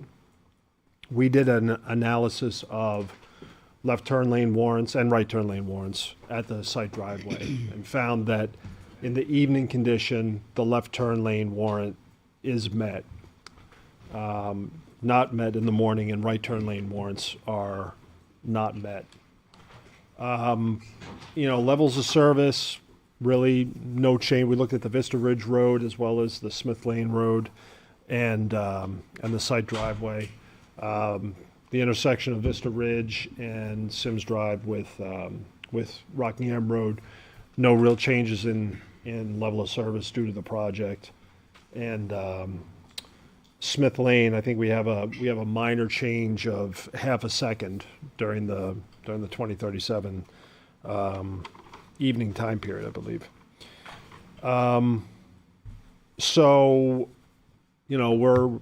We're in receipt of comments from Stantec that came today on the traffic study. They're requesting some additional information to be presented and sent back to them. We have not received comments from New Hampshire DOT. They received the traffic study. We uploaded it to their portal, I think, March 18th. So they've had the study for some time. And I think, you know, we're kind of working through the issues at the front door, really. We noticed that the police department provided some crash data for the intersection of Rockingham Road with Smith Lane, and also the intersection of Rockingham Road with Mammoth Road, and with the driveway, one of the driveways for the Triangle Mobile. So in 6 years, there were 3 crashes at the Mammoth Road intersection.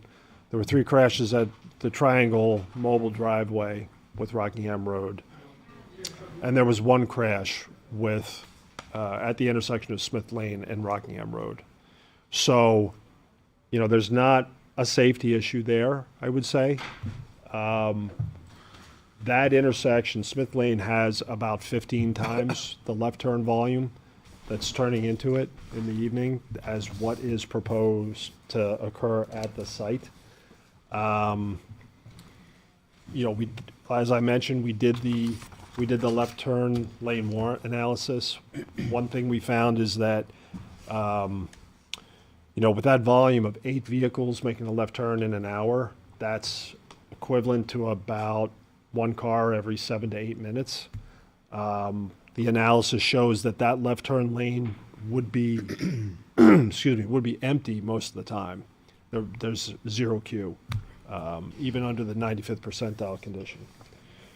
So, you know, we're kind of, we're still going through the process and still trying to work out what DOT is looking for. Stantec indicated that we should coordinate with the town and with DOT on access at the site driveway intersection, and I think that that's, you know, that's what we plan to do. Whether it involves another meeting with DOT in the town and Stantec, or how exactly we're going to proceed. We hope to determine that in the next week or so. And I think that's it for traffic. Okay. Turn it back over to you. If there are any questions, obviously here to answer. With that, there is a waiver that's required for locating trees 15 inches or greater. There is not any large trees on the parcel of any significance that, as an engineer, we're concerned with, that are worth saving. So I would request that the board grant that waiver. I don't believe it'll add any additional information to the proceedings. With that, we do have 2 CUPs that need to be looked at. I know staff has a recommendation in your packets. We're here to answer any questions the board may have. Thank you. All right, before I get to the board here, Kristen, do you have anything you want to add to this? No, I think I've said everything I need to say. All right, can you tell me a little bit about the fire department's comments? I believe you said they still had some outstanding questions.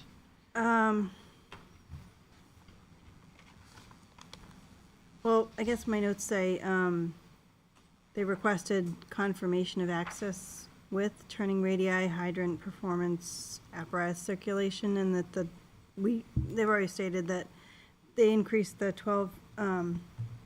drive lanes to 12 feet each for a total of 24 for the driveway. Let's see, what else did I have here? What was the original width at the last plan? What was the original driveway width? Was it 20? Mr. Chair, if I may. Yep. It was 22 feet. 22? Thank you. Yeah, and the 24 feet does meet the town requirements. 24 feet meets the NFPA requirements. Is the town requirements 28? No, sorry. Yeah, John. so the NFPA requirement is 12 feet In each lane of travel. in each lane of travel, correct? Yep. And then that is unobstructed. However, I believe Brian would typically look for a 28-foot wide 28 foot is the town standard, correct? of a road, correct? Thank For a you. road. But for a road, yeah. Not So a- we're considering this a driveway. Correct. I think that's open to interpretation. John, before we move to the board, do you have anything? Kelly wants to, Kelly? So just to kind of reiterate, so at the February hearing, the board generally asked for 3 items for both the applicant and staff to work through. So that being the full traffic impact analysis, which included coordination with the town and DOT. You requested historical accident data from the police department, specifically with respect to Smith Lane and Rockingham Road, and you requested confirmation from the fire department regarding the adequacy of access to the site. So we did work through those items. The police department, as the applicant noted, provided an accident data memo, if you will. That memo outlines 8 incidents, a majority of which, again, specifically at Smith and Rockingham Road. A majority of those incidents were due to speed. And then with respect to the fire department comments, as you just indicated, Mr. Chair, the question of a 28-foot roadway versus the 12-foot width for each lane of travel seemingly remains. The applicant did widen the driveway to 24 feet as indicated, so it went from 22 to 24 feet. So yes, that complies, if you will, with the 12 feet for each lane of travel. But your question about the 28-foot roadway, as you stated, should, if you so choose, should be discussed. And then John has some additional comments with respect to the traffic study. yeah. So, Mr. Chairman, members of the board, I think, again, as far as design review items, George indicated that he has reviewed those, and he sees no issues with addressing those comments. Scott's summary is right on as far as my notes as well. We had the scoping meeting with DOT on the 18th of February of this year. One thing, again, we had discussed the scope. We're all in agreement with the scope, what intersections to take a look at, how, and do the trip distributions. At that time, too, staff was also made aware of the where they're gonna be putting a stop sign at the intersection of Smith and Rockingham Road. So, and as Scott indicated, I haven't seen that happen yet, Scott either. So, but they did confirm that that was requested by the town and that will occur. As far as Stantec, there's a couple of Stantec comments. Again, Scott acknowledged refining the addressing the discrepancies in the seasonal adjustments and then the operational impacts at Sims and Rockingham Road. One thing that also that Scott indicated was that the study found that the left turn warrants were met. And again, staff would recommend, as well as Stantec, for further discussions with DOT regarding that. And again, we have not seen a DOT response to date. So Scott's right on with that. And lastly, again, the concerns regarding the fire truck turning plan. Again, and George acknowledged it as well. The concern being when they come into the site, they're on the opposite side of the road. And then if at the cul-de-sac at the end of the road, if there's anything parked there, they're pretty much dead in the water. People are parked on the cul-de-sac itself. So that's all I have. Just to add one more point to what John pointed out, what John stated, as far as the left turn lane being warranted, so that, again, that's a discussion, that is a question actually to DOT. That's not something that the town can say yes or no to. Obviously, it's on a state road. So in terms of how the conditions are phrased, that's a comment. That being, the applicant should ask DOT their opinion, if you will, on providing that left turn lane. If DOT says, no, we're all set, that's that. If they say, yes, we want to see it, that's a process through the DOT. It's not a quote-unquote off-site improvement plan sheet that this board would see or approve. I just want to make that clear, that's a separate DOT process. It makes sense. That makes sense. Can All I right. can I clarify that? So, Yep. so you're comfortable with that being an open item if this plan is approved, that you all are gonna be able to work with DOT, when DOT makes a decision, yes or no, you're gonna handle it, regardless of which way they say. Right, so if they say It it's, doesn't have to come back here. That's what I'm saying. yeah, so if they say that it's gotta be done, obviously, It'll be done. it'll have to be done. I guess as long, when I first read this, I have to say I was not comfortable approving this with that outstanding. But if they're comfortable with it and they can handle it, then I'm okay. But I do have a list of other things. Please. Thank you. So I'm a little bit confused because I can't find it in the files that I'm looking at down here on this computer. Did the fire department, do we have in writing that the fire department said okay to the 24-foot entryway? So what he referred to was NFPA, what the NFPA requirements are. So the Two fire 12-foot department doesn't know that the mouth of the road, that the road was No, again, modified? it's internal, Tony, Okay, is where the 24-foot width is. but the fire department doesn't know that. The last thing that they saw, it was less than that. That's And my they didn't understanding. like it. Correct. Okay. No, if I may. Sure. The plan that you have in front of you was presented to the fire department, and I believe in staff's memo, the fire department agrees to two 12-foot lanes, and I believe at the end of the DRC comment, it says that, let me get it, I apologize.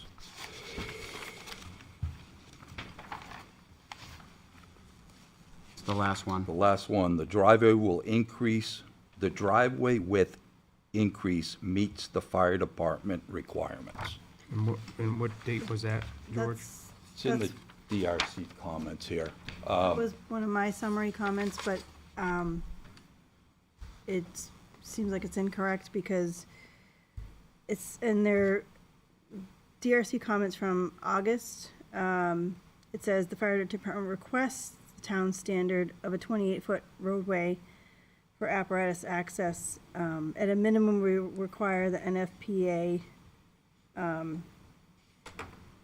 minimum clearance width of 12 feet for each lane of travel. So I'm gonna go to February 17th, because this is after our last meeting. From the fire department.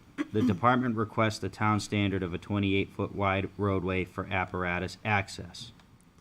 At a minimum, we require the NFPA standard, which is 12 feet of each lane of travel, which would get you to your 24 feet. So, Mr. D, to answer your question, no, I don't think they are just stating that they're requesting a standard of a 28-foot wide. That's where I was going. I don't hear the fire department saying, yes, we're okay with this 24-foot wide. And that was my point, Mr. Chair. Thank you for Yes. helping me with that. Not a problem. So, next item, if that's okay? Yep. We'll leave that open for now, and then Yep. we can discuss them.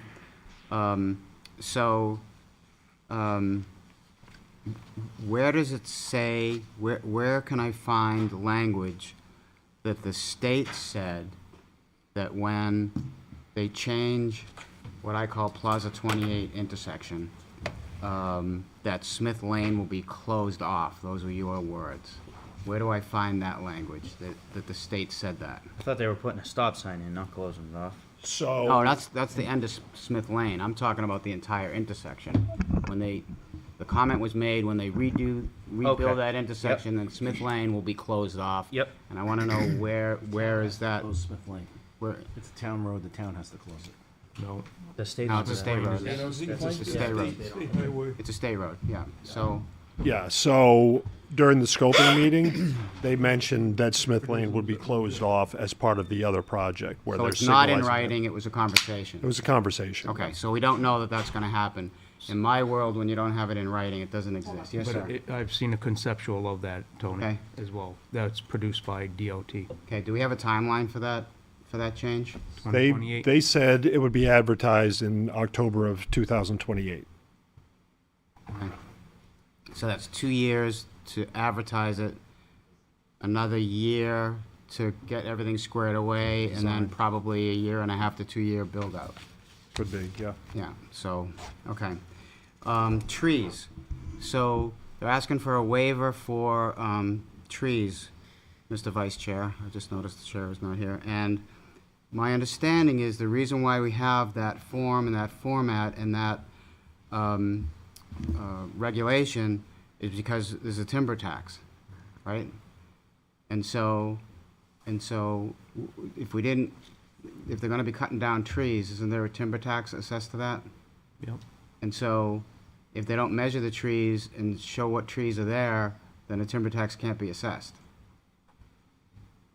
Am I off on that? I'm not certain on that. Yeah, I think you might be a little I off, think Tony. that, How do you assess the timber tax? My understanding is that the logger, the person that clears the land will go out, scope it out, and he'll put the form together. part of the That's typically permitting, what isn't it? happen. Yeah, it's part of the permitting. So he'll make that determination. So what are you gonna do with it? If it's all junk wood, he's gonna grind it all, he'll chip it all. Okay. Or he'll say, yeah, it's all, maple, so he'll cut it into X many board feet. So then, thank you for that clarification. So what's the spirit of that regulation that we have? Why do we have applicants do that? So again, my understanding was years ago, there was an individual on the board that was like having trees. And that's probably Art, myself, and John might be the only three that, So Junie Vickers. thank you. Ah, You know, enough said. Next item. We went through this last week. Next item. with- I understand. Please, next item. I'm done with that. Driveway versus a road. In my world, a driveway doesn't access this many units. This is a road.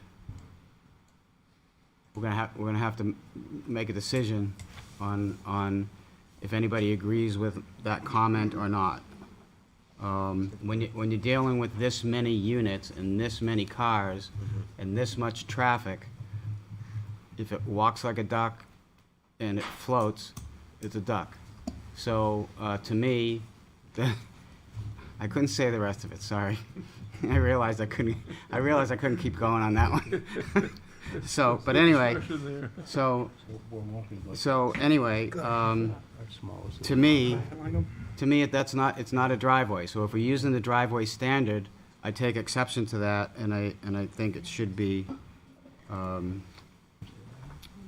think we should be using the road standard, not the driveway standard. So, and that completes my list, Mr. Chair. Thank you.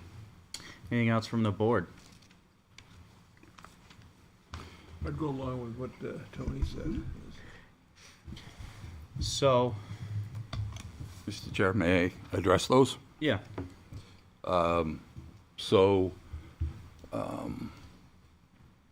Is this driveway to these units any different than other projects that were improved in town with a 24-foot driveway?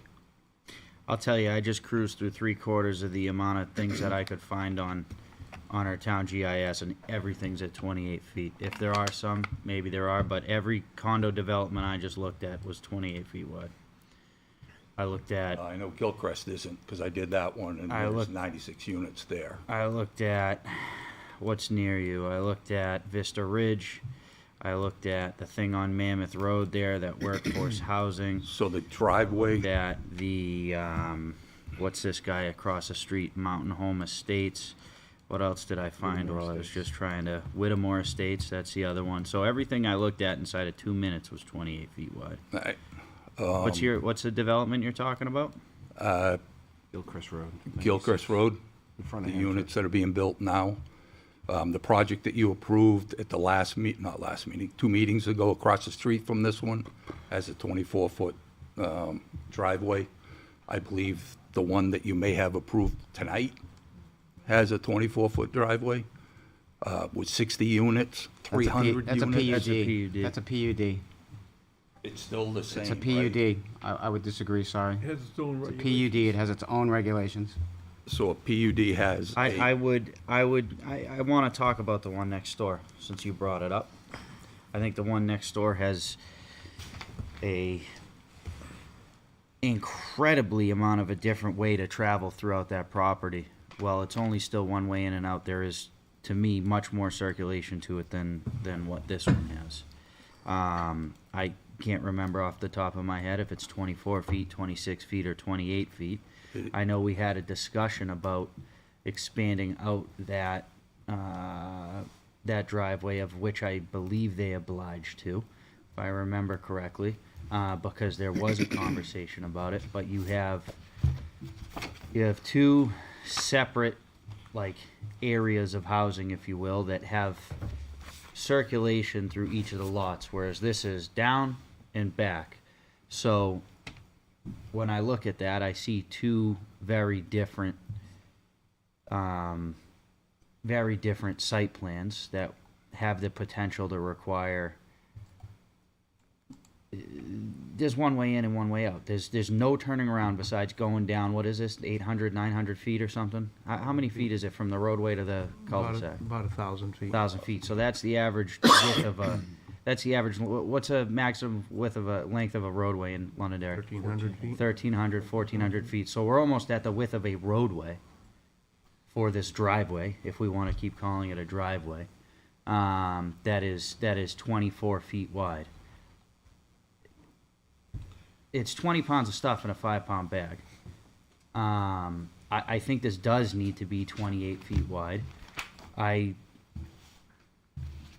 Irregardless of what a development has next door, the condition is, this thing's 10 times different than what's next door. I think that it is a safety issue. I know exactly how this is going to play out when it's built. I know that there's going to be cars that park along the, what's that, east side of this roadway. And I know one day there's going to be an emergency somewhere down near that dumpster in those last homes down there that's going to need to get responded to. And I know that once that needs to get responded to, there's going to be absolutely nowhere for any other apparatus to go or help out. God forbid there was something on the first building that was an emergency and there was another emergency down the road. I promise you, we're going to be asking our fire department or police department to walk 1,200 feet to get to that other unit. So yeah, I think the 28 foot in the definition of a roadway is pretty important on this one. Board? I agree. Yep. In agreement. That's what I was going to say. Jake's stealing everybody's thunder. He's on a roll. On a roll. That's why he's sharing. To me, 28 feet is non-negotiable. And even at 28 feet, I think this thing is still a safety issue. That's my own opinion. But I think as a board, 28 feet is non-negotiable. This is a safety issue. So, yeah, so obviously I'm going to agree with you, Mr. Chair. And I think it's important to understand that this board has, in the past, and I hope always will, handle these on a case-by-case basis, not necessarily past history, because to your point, Mr. Chair, I thought you elucidated it quite well. You can Google that word, because you're a Londonderry High School graduate. I was gonna say, I don't know what it means. But I will say that that your description of how different every one of these projects is very important for us as a board to understand, for applicants to understand, and for the general public to understand as well. And because they are all different, they all breathe differently. And circulation is always going to be different if you're struggling to breathe. And that's the issue that, in my opinion, that this site has. With that, I do want to open it up to the public. If there's anybody from the public that would like to provide any input, the floor is yours.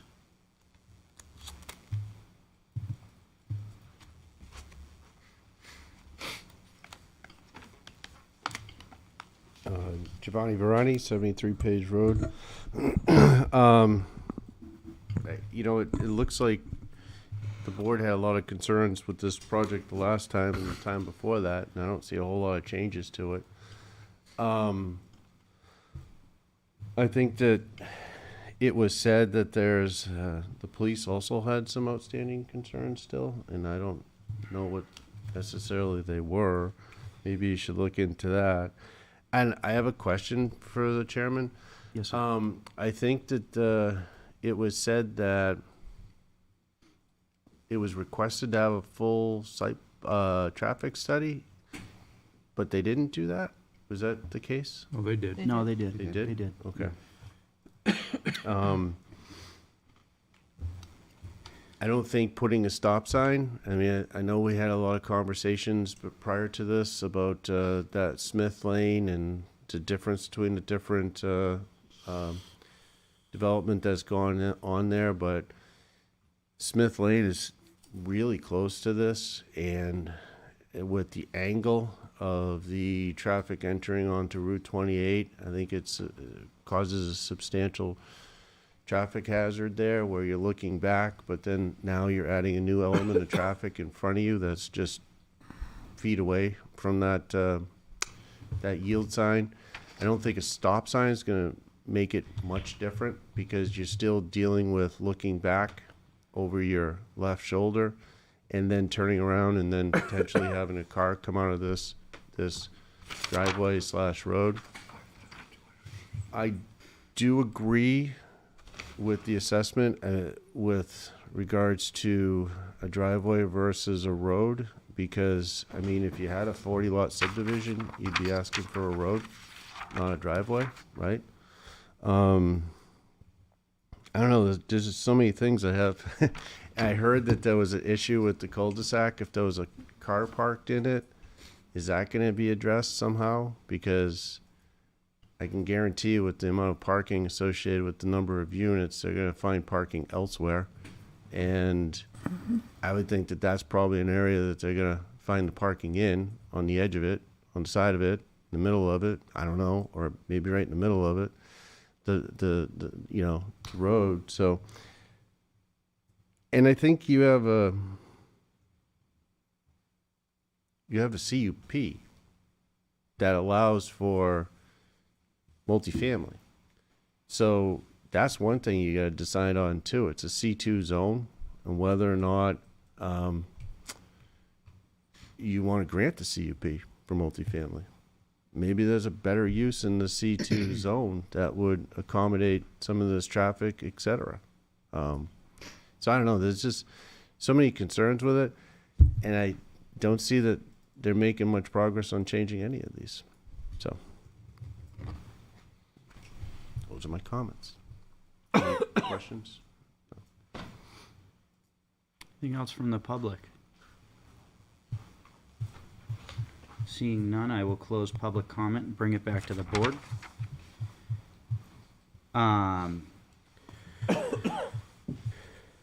So you must have been talking about Page Road, Applebrook Lane. Is that what you're talking? What development are you talking about when you say that? Hillcrest, right next to right after the driveway going into Hannaford. One of the old. Where Luciano's used to be.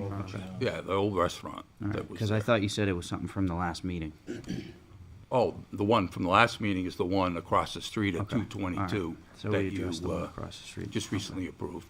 All right. And I believe they do have a 24-foot driveway there. Um, But I do understand that every project is different. I'm not here to argue with the board. We certainly can make this 28 feet, And we will do that. But I personally, as a professional, I believe 28 feet is an excessive amount of pavement for a project similar to this, knowing in my 42-year career now, I don't know that I've ever designed a driveway, and that's really what this is, 28 feet wide. All right, board, for any discussion here? Yes, sir. Yeah, I just personally, I can't think of a worse place to put a 40-unit housing development. You know, as Giovanni said, even if you put the stop sign there, for the few cars that are going to stop, they're going to be looking back, and then they're going to gun it because there's a car coming 50 miles an hour this way. And then they have to hope that there's not a car gunning it coming out of the development, because that's the only way they're going to be able to turn onto the road is to gun it. So you're going to have potentially three cars all like just trying to get out as quick as they can at the same time. It's just, it's a recipe for disaster. Like, we're going to need another ambulance in town. Because that's gonna be a nightmare. Where is the police department comments? I see the traffic analysis, but do they have any other comments, or do they just have, or accident analysis, excuse me? Where is their, like, Worksheet. yeah, Hold on. thank you. Worksheet. Oh, right here, Jake. I have it. No, I'm looking for their worksheet. Oh. Is it, it's on the, staff memorandum. It's under outstanding DRC comments, police department. There isn't there is an updated. Yeah, I'm looking for the actual design review comment Yeah. checklist item. Can you tell me what that is, Kristen? Yeah, on I'm here? looking it up. Thank you. Let me see. Maybe it's right here. No, that's not it.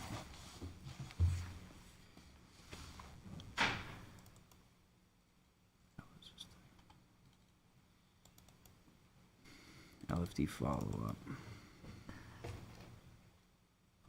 I got like 1 million pages in 3 different locations. Jake, is this police reaffirmed prior concerns about the Smith Lane area, but did not identify unresolved site-level safety problems after review of the updated traffic study and New Hampshire DOT Yes, coordination?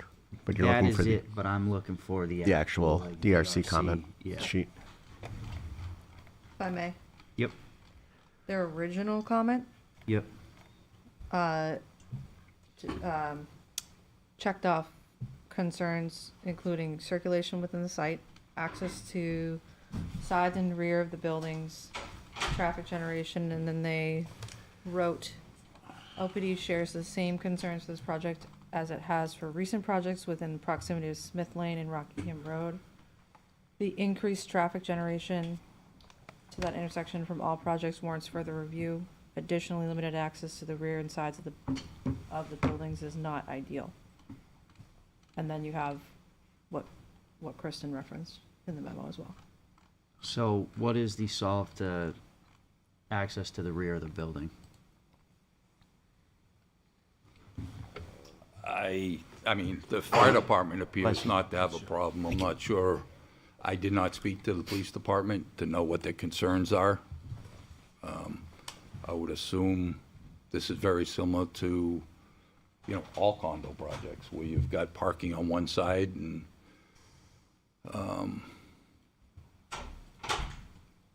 So have you had a conversation with the police department? I personally have not. Has your team or your group had a conversation with the police department? I believe Mr. Marcotte did, but I can't speak for him. He's not here tonight. I guess what I'm getting at is I'm not entirely confident that the police department's comments have been addressed. You want me to? Sure. So, we put in every summary, if you will, of all the DRC comments that the applicant should follow up with each department that provided comments. Mm-hmm. I think I'm Does- looking for more of a clear. Got it. As far as whether or not the comment's been addressed, I think you're asking for an updated comment sheet. Mm. The one thing I'll point out with that is, it is a general comment, meaning it's different from a fire comment in the sense of it's not referencing a standard or anything of that nature that the applicant could respond to. But to that same point I mentioned earlier, and to your point, that's why they're encouraged to talk to the department. So.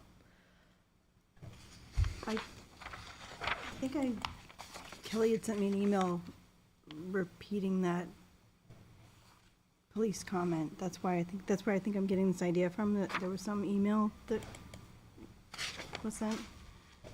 Was there? I'm trying to look it up now, but I mailed the police department asking for the accident data. Which I do have Which a you have. response on that. I was reading that.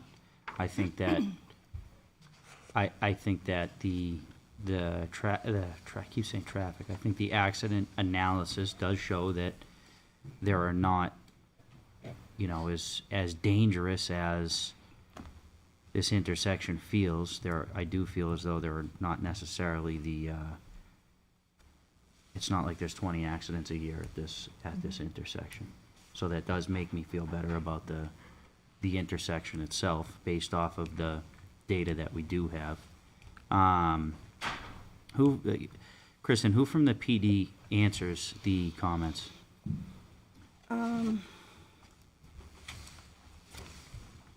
get something from Christopher Olson. He handles Deputy Breen. Breen. Deputy Breen handles the general DRC, and then in this instance with the traffic request, Captain? Lieutenant. Lieutenant Olson provided that data. Okay.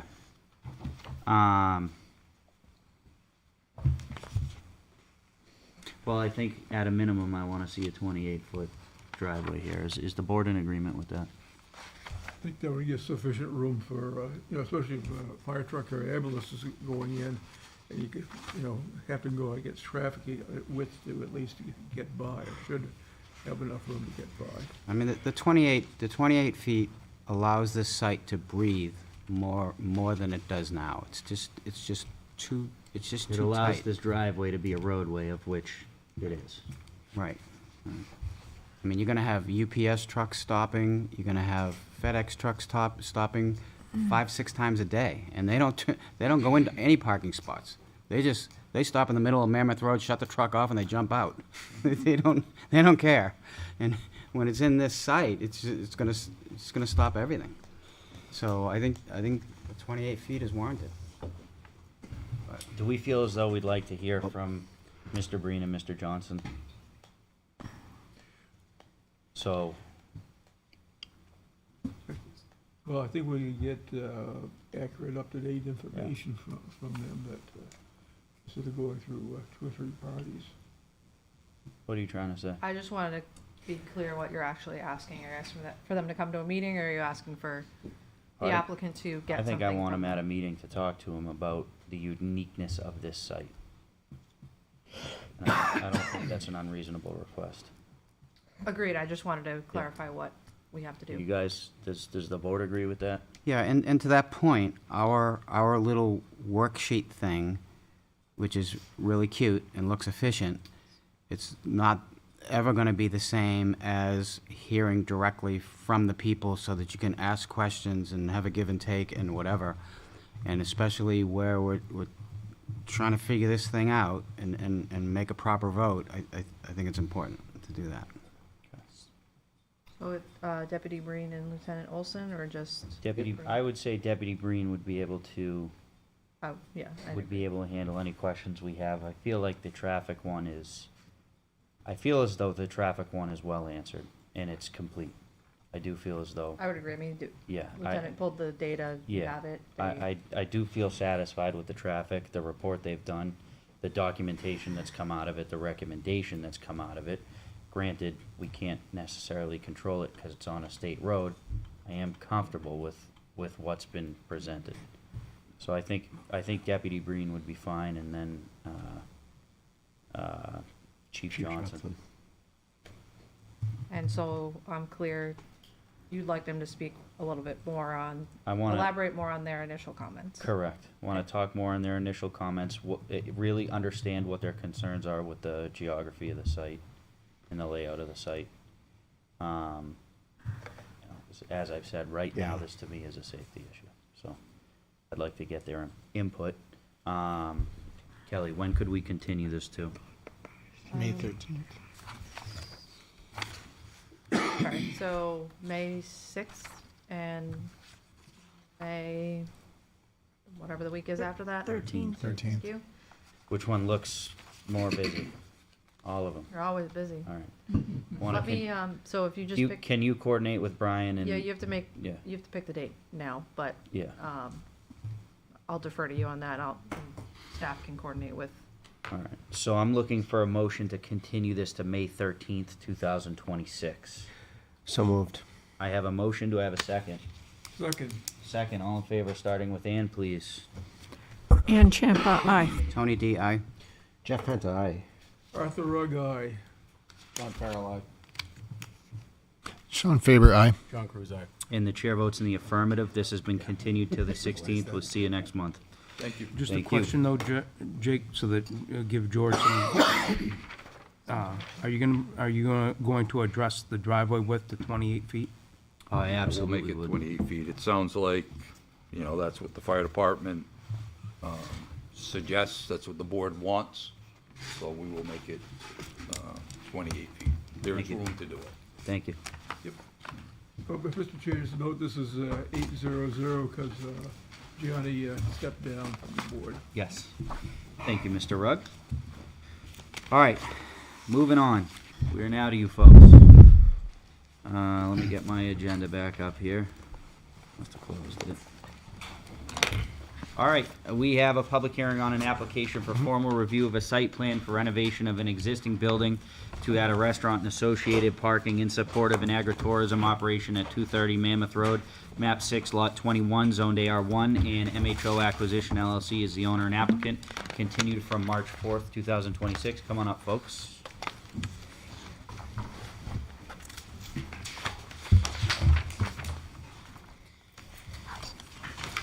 All right, before we have you two start, John and Kelly, do you have anything? I'm not ready. I'm ready. Sorry. I'm ready.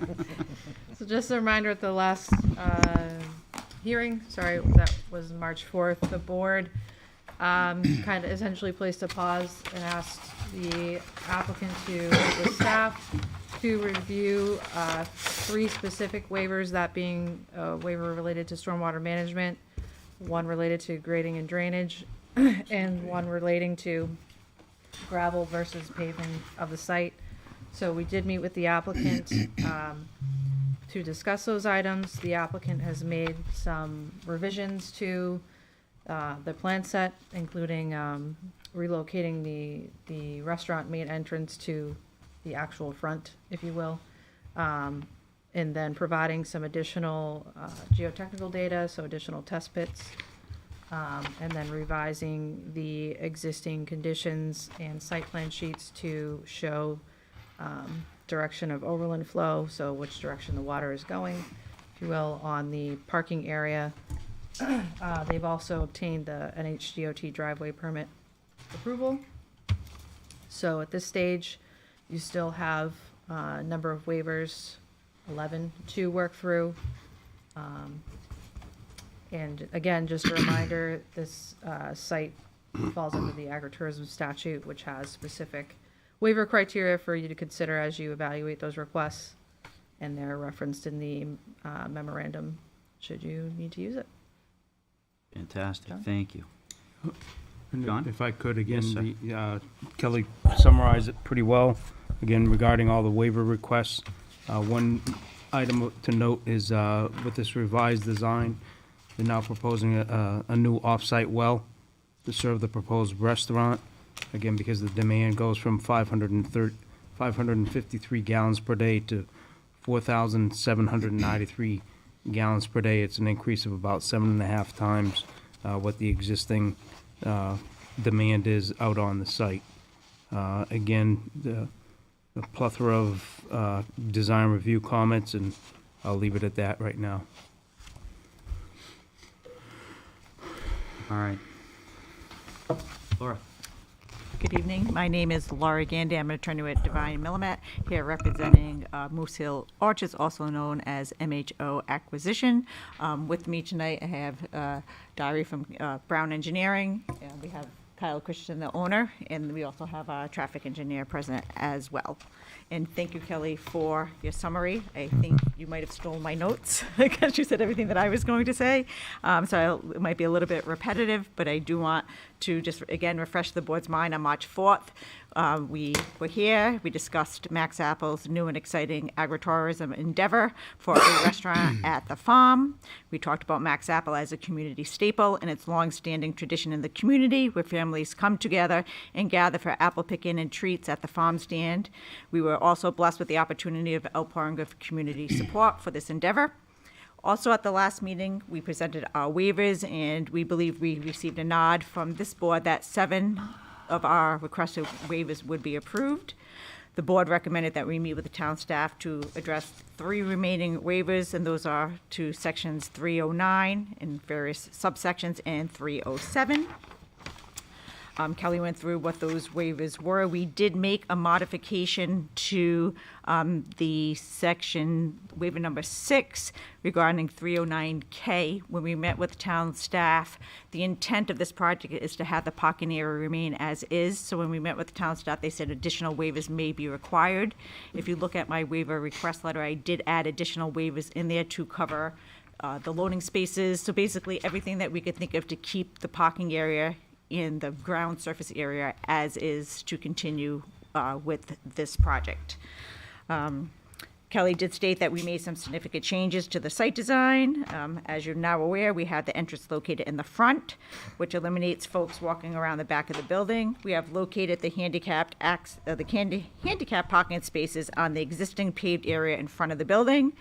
You have the updated elevations on the screen. Thank you, Kelly, for that.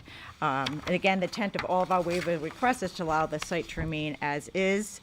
For the parking area, we updated and expanded the geotech report at the request of the board. We duplicated some of those test pits as well. We did receive our NHDOT updated driveway permit, which does not require to perform any additional work on or off the site. We added some additional details regarding drainage. On Monday afternoon, we received the staff memo. We reviewed and discussed the memo internally, and we believe that some of those conditions will not be applicable depending on which waivers are granted. So I just wanted to point out that little nuance to the board. And the issuance of the NHDO permit came after Stantec's March 4th letter. That's part of the conditions of approval. So that memo did not address, now that we have the NHDOT permit. The memo from Stantec talked about additional off-site improvements that may be necessary. NHDOT came back and said that there were none. So there's another little nuance there just to be mindful of if the board is so kind enough to grant us approval.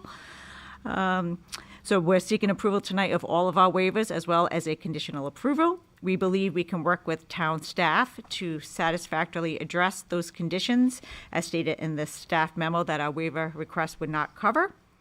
And as I stated last time, and as town staff has stated, this is a site plan under the agritourism statute. It was the intent of the legislature with providing for specific waiver requests to facilitate agritourism. The relevant statute that's noted in the memo is RSA 674-32C, and it states the municipal boards must grant a waiver from generally applicable site or building requirements if, and then it has the requirements, and we went through those in detail last time. And I also want to remind the board, and I did this at the last meeting, that one of the things that is part of the job of the board is to determine whether or not the granting of the waiver will have a demonstrated adverse effect. And again, we believe that all of our waivers that we're requesting, there's no adverse effect on public health, safety, or the value of adjacent properties. So we believe that we have successfully met the statutory waiver criteria for all of the waivers. And I didn't know how you wanted to proceed, if we wanted to go through, because some of these are interrelated, go through the first 7 waivers that we talked about last time, have those granted, because that could change the presentation of how we handle the last 3. So I'll leave that to the board to decide. All right. Board, let's get started here. Does anybody have any comment?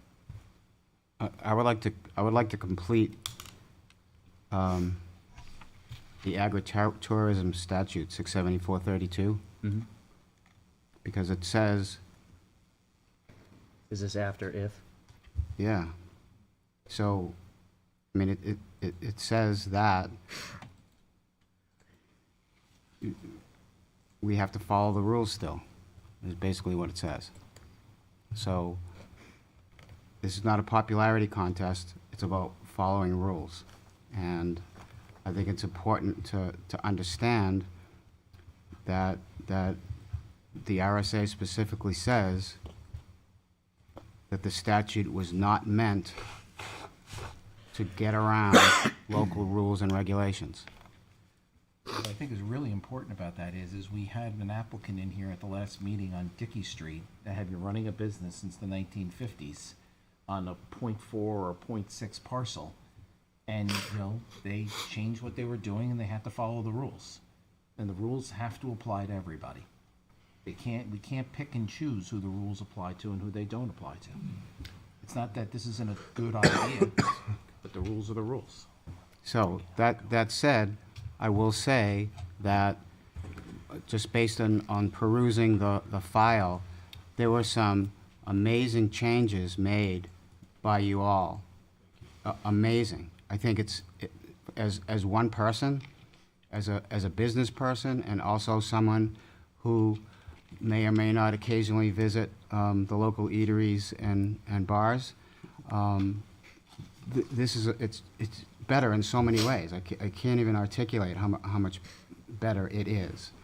And I'm interested to see what else you did, and I'm hoping by way of a presentation you'll talk about the changes that you made, how you made them, and then of course I may have 1 or 2 questions to follow through as well. But I want everyone to understand, and I wish that we could get proper coverage on this thing. This board early on agreed and voted that this met the requirement of agritourism. This board never said that it didn't. We took a vote on purpose to prove that we agree that it's agritourism. But we also agree that the second half of the statute is just as important as the first half of the statute. And so that's where we're at. Where the decision is made to relax rules, follow the rules, look at the letter of the law versus the spirit of the law, which I'm big on that. You've heard me, you've been around long enough, you heard me say it 100 times. I'm all about that, spirit of the law versus the letter of the law. We talked about it on a previous case already. And so that's where we sit right now. So I'm interested in hearing the other changes that you've made, other than on that elevation, which takes care of probably 75% or more of my original objections, with the entrance being the front entrance was in the back, and it just created a whole multitude of other problems. This is brilliant. So thank you for that. Thank you. If I could just respond to Member Farrell's comment, just so everybody's clear, we are not asking for special treatment at all. I mean, I think we've been very clear about that. That's not what we're doing. We're just bringing to the board's attention a unique statute that allows a different waiver criteria than what is allowed, what you have usually in your subdivision regulations. It's completely different. It's by state statute, so it's not your typical 674, those 4 or 5 criteria that you're used to. So when we're here in front of you and we keep reiterating agritourism, it's because it's a different way of approaching this site plan. And it's different because the legislature had an idea of helping towns collaborate with different agritourism activities. That's the position that we're in. That's what we're asking for. And we're just pointing out simply that it's not saying, don't look at the waiver criteria. We're asking you to look at the waiver criteria. I just want to make that clear that there's Sure. nothing that we're saying here to ask the board to do anything, but just to deal with this project with an agritourism feel. 100%, and you know this better than anybody. I'm talking to everybody and, you know, whatever, but to be clear, it says nothing in 674-32B shall exempt new, reestablished, or expanded agricultural operations or activities from general applicable building and site requirements, such as dimensional standards, setbacks, driveway, traffic regulations, parking, noise, odor, vibration, restrictions, sign regulations. I'm not going to read the rest of it, but that's the basis of from day one where we were coming from, and we working with you has already paid off, and it's unfortunate that it's costing the applicant more money than it should probably, but we didn't start in a good place, one person's opinion. And I wish where we are today, I wish we were back then. So. But I think we have made some very good progress, and I appreciate you recognizing that, sir. And a lot of it was facilitated in that meeting. So thank you for recommending that we have that meeting. Thank you, Kelly and John, for facilitating the time and place. And thanks to everyone who attended. It was very constructive. And we agree, you know, as Kelly sets forth in her staff memo, just the way you explain it, the statute gives some it puts some pressure on the board or some encouragement on the board to help agriculture, but it doesn't waive any of the site plan requirements. We agree with that. We appreciate the fact that we sort of worked through 7 of the waivers last time, and we're here, you know, at this point right now in tonight's hearing, hoping to address those last 3. Sure. And you mentioned you wanted a little more detail about those changes. So if you don't mind, Mr. Chairman, I'll go into that at this point. Again, we're focusing on parking surfacing for these waivers, remaining waivers, parking surfacing, stormwater, and grading and drainage. And in some ways, they're tied together. They, a large part, relate to the parking lot. You know, it's a parking lot that existed for a long time, but as the board recognized, it's never been used year-round for a restaurant. So that warranted some further investigation. And what Kyle's done is he brought his, as Laura mentioned, he brought his geotech person back. He redid those 3 test pits that really don't tell us about the entire parking lot, but just to make sure that those test pits, which have been dug in an inopportune time, were reevaluated, and then 6 additional test pits throughout the entire parking area. And the findings demonstrate that the entire surface meets the standard for sort of low travel roadway, an actual road, which is certainly sufficient for a parking area. So, so having taken that measure to analyze the existing condition of the lot, we feel confident that an alternative gravel surfacing is suitable in this case. And Kyle also intends to maintain that surface in that way, just the same way you know, a DPW would maintain a gravel road. You go out biannually, you do the necessary maintenance of grading, maintenance of compaction. So he's happy to accept that as a condition. He's going to do it anyway for the proper maintenance of the site. And then, as Laura also mentioned, we added those drainage arrows to the plan, and again, we intend to maintain that drainage. So we're showing where the stormwater goes in an attempt to get to the board to the point where we can feel comfortable granting that stormwater waiver and moving forward with the case. The relocation of the entrance, I think, is important. There were a lot of concerns about accessibility. That also, you know, the board noticed that there's some puddling that was taking place in that area. Again, Kyle's not going to let that happen in the future once this he enters into sort of this great grading maintenance program. But nonetheless, having that entrance at the front is just more welcoming. It's probably better for the business also. I think people would rather enter from that front entrance than go around the side. And it allows for much better accessibility for all folks. Laura, am I missing any? I think that touches on most of it. And again, I'm sorry for restating what you said, which Kelly already said, but. Did you want to get into the stormwater exemption? Well, I think, relating specifically to the stormwater waiver, there is some language in the municipal regulations about exempting agricultural operations. I think that would place some onus on potentially, I guess, Laura, I feel like more, let's address this waiver request. I mean, if the waiver is granted, the exemption is somewhat,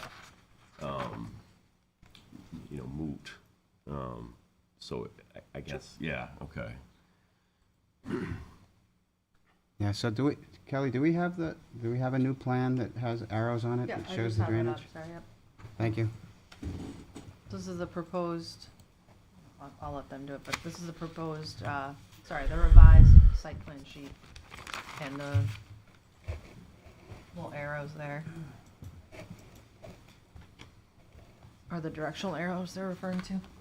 So we can see where water's going. Yeah. How it's moving throughout the site. Right where it belongs. Okay.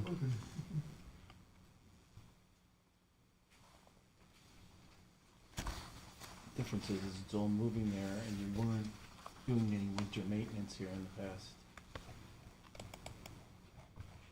Yeah, I mean, so am I okay? You're good. Thank No, you. you're good. So, it looks like the parking lot was topped today or yesterday. Mm-hmm. Yeah, so when was it I call it puddle jumped? When was it puddle jumped? Because now it's gonna be different, right? Well, Yeah. I wasn't at the site when he Yeah. did it. I think he mainly is maintaining existing grade, but I suppose we should probably go back out there and do another another spot sort of check to make sure all those arrows are I going mean, in I the get, right yeah, direction so, still. and I just happened to look over there as I was driving here tonight and noticed that it had been topped. But, so is there gonna be gravel put on top of that? It looks like sand right now, just sand? It is gravel? Okay, thank you. I didn't drive in. I saw the color and, so that's fine. Yeah, that's fine. Especially this time of year when you get it, it's still half frozen or soaking wet, or it turns into a mess. So that it is what it is. My guess is it's different today, and I'm guessing those arrows are gonna go in a more favorable direction now that it's topped. Because when you grade a project, you tend to straighten things out, if you know what I'm saying. So your grader is level, and so it fills it higher on one side than it does the other because the land is sloping down and it tends to move in that direction, even if it's a payloader. It's the same thing tends to happen because it's a hunk of straight metal. You know, it's a 3-yard bucket, 5-yard, 2-yard bucket, whatever it is. But my guess is that those arrows are in a more favorable position today, more so than they show on that plan. But there's some other things to talk about too, Mr. Chair, but other people have some things, I'm sure, as well. So I'll yield. Thank you. Anybody? Keep going. Thank you. So, when I was reading through the file today, again, and John mentioned it at the beginning, you're gonna be using an off-site well or off this property well. Yeah. So the well is not on this lot. No, we're changing that. We are gonna do an on-site well. Okay. Yeah. Fine. That's, we're good there. A new well. Yeah. Yeah. So, what would be the guess on how many parking spots you have there in the dirt, in the gravel lot? 89 in total. 89? In total, but I don't know how many are in. So there's 89 89 total. on the site. Yeah. Okay. So if I said 60 for the gravel site, am I that far off? No, you're there. I think 60 is 55, 60 probably, give or take. Right. Yeah, give or take. And the restaurant is going to seat how many people, or including the bar or whatever? 99 or fewer. Okay, got it. And so I'm very familiar, intimately familiar with restaurants and how they work. I've had many lives, like a cat. Many different. You can't kill him. Many different. Yeah, I land on my feet somehow every time. I don't know. So we know the track record. We know the track record of restaurants, and we know that it's not very good. Okay, so let's leave it at that. The statistics, we can argue back and forth for 100 days about statistics on how many startup restaurants fail in the first 5 years, and it's not a pretty number, right? So I'm very familiar with restaurants and how they work, but I'm not at all familiar with an agritourism restaurant. I know I've been to a few, and I haven't gone back because I don't like eating dandelions. But I know this one is going to be way different than the ones my wife dragged me to. So I'm anticipating that I'm going to be there a lot. But the point is, when in a typical restaurant, you're going to get about 2.5 turns a night in a place like Londonderry, New Hampshire. Is that the same on an agritourism restaurant? Our anticipation is it's going to have similar flow as a fine dining establishment because of the fact, there's no paper plates, it's a multi-course offering. There is going to be the bar. So that's what we anticipate. I don't know. So while you're thinking about that, so fine dining is a state-regulated term, which basically means any place where people are sitting down and there's a knife and a fork and a plate. That's how the state. That's how they do it. That's what they call fine dining. Some people, fine dining is totally. It's like way up here, and it doesn't need to be according to the state of New Hampshire, right? So in one that's way up here, you're lucky to get 1.5 turns a night because people are there for the night, and they got money in their pocket, and they're just gonna keep sitting there spending money, so you don't care if it's 2.5 turns, right, in a night. But it makes a difference because the turns dictates your parking and how many parking spots you're going to need, right? Because if people have a 5 o'clock, or let's say they have a 7 o'clock reservation, the 5 o'clock people might still be there, right? Somebody coming for a 7 o'clock, they go, you know what? Let's go at 6:30, and we'll have a couple of drinks, and then our table will be ready probably at 7:15 or 7:30, because that's how it works in a lot of restaurants, even though we had a 7 o'clock. So you're gonna have overlaps, right? And so my question is, how are you gonna deal with that many parking spots? Well, I think we're relying on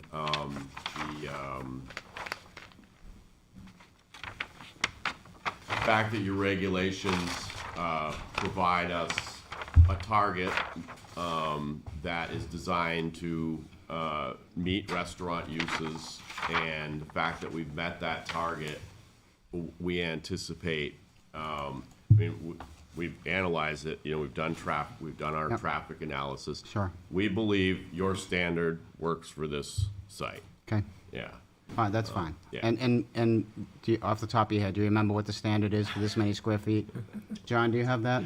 It's a half a seat per, Yep. or excuse me, half a space per seat. So they require 50 spaces, but in their calculations, they are not taking into account other activities on the site. So they have the existing use of a warehouse, storage barn, they have the ice cream shop and food, they have the general office, and they have the low generator sales and retail. They're not taking into account any of the additional activities, the picking, the plantings, et cetera, like that. How are we not? We have, we're deciding we need 50 seats for a restaurant, and then we have, is this say 80, I think 92 spaces, and then the warehouse is gone. I mean, that's where or much of the warehouse is now being replaced with the restaurant. And then there was a request to address parking associated with another building kind of distant from here on the same site, and we did address that as well. So there's some additional parking area. Yeah, you obviously haven't gone to get ice cream at 6:30 in July. Yeah, that said. You can fill the parking lot now. with that. Okay. Yeah, All right. that said, I think you're pretty close on parking. There's gonna be some anxiety out there. There's gonna be parking rage in that parking lot. But there's parking rage at Market Basket every day. So I think you're pretty close. For the record, I am not a Mammoth Road is a problem person. So there's other people on the board that probably are going to jump on me for saying that, but I really don't care. I think you're okay. Now, there was mention, there was two things. Let me go back. Let me stick here.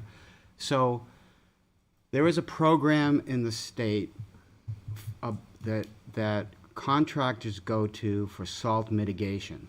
T2. Yeah, and could you describe that program for me? It sounds like you're familiar with it. Yeah, I actually, I am. I'm very familiar with it. Unfortunately, was right. Familiar with the its founding, let's say. It's a T squared, I think they call it. It's a lot of, I think, initially it was a lot of municipal operators, winter maintenance operators were going, but now a lot of the companies send their people and they get certified, Green Snow Pro certified. And basically they've learned how to maintain snow in an environmentally responsible way through applying salt. A lot of it's salt reduction. That's the main goal, and applying salt at the right time is a lot of it. And also the product being used. Well, true. Yeah, absolutely. Yeah, and so to be clear, if the state doesn't come and inspect, it's an educational certificate basically that you get after you take the class or whatever. So it's not an enforceable thing. The state is hoping if they can educate people that they're going to use less salt because they're going to do it more efficiently and they're going to do it in a timely fashion and whatever. And so my question is, especially with the water going the way it's going on this plan, which I think is going to change, would that be something that the applicant would consider having at least one person associated with the farm getting that certification? I think it's a... Well, we're going to typically hire a farm company like we do now. Great. Okay, super. I thought... the requirement is usually, we see it a lot inside of some of these subdivisions. I've seen it before in Our the site plan. stormwater ordinance. It's a requirement inside of, I think it's the stormwater, right? Our stormwater The town- contractor who's performing the work is to be Green Snow Pro certified through the state. Yeah, all right. That's, Tony, So- before we get away from the parking lot, Yep. can you please ask the question about where is the handicap parking going to go for the restaurant? That's in the front, The front. in the front, Right, the front door of the restaurant? yeah. No, over, Oh. not, Well, yeah, can we put that one back up? Or is it here? You want the elevation or this? No. I think it shows everything. Yeah, that's fine. Oh, there they are, They're gonna enter, on the, on the left side. from the handicap parking, how do they get into the restaurant? Two here and you two can here. walk Right through. undercover at that point, right, Kyle? Yeah. So you basically walk immediately undercover and along to the left into the main entrance to the restaurant. So through Through the red door. so at the back of the other side of the store? Yeah. Looks like there was two up in the top corner too. Now, I would think you gotta have more than two, but. They're showing Oh, they got four. Yeah, that's what I would think. Okay.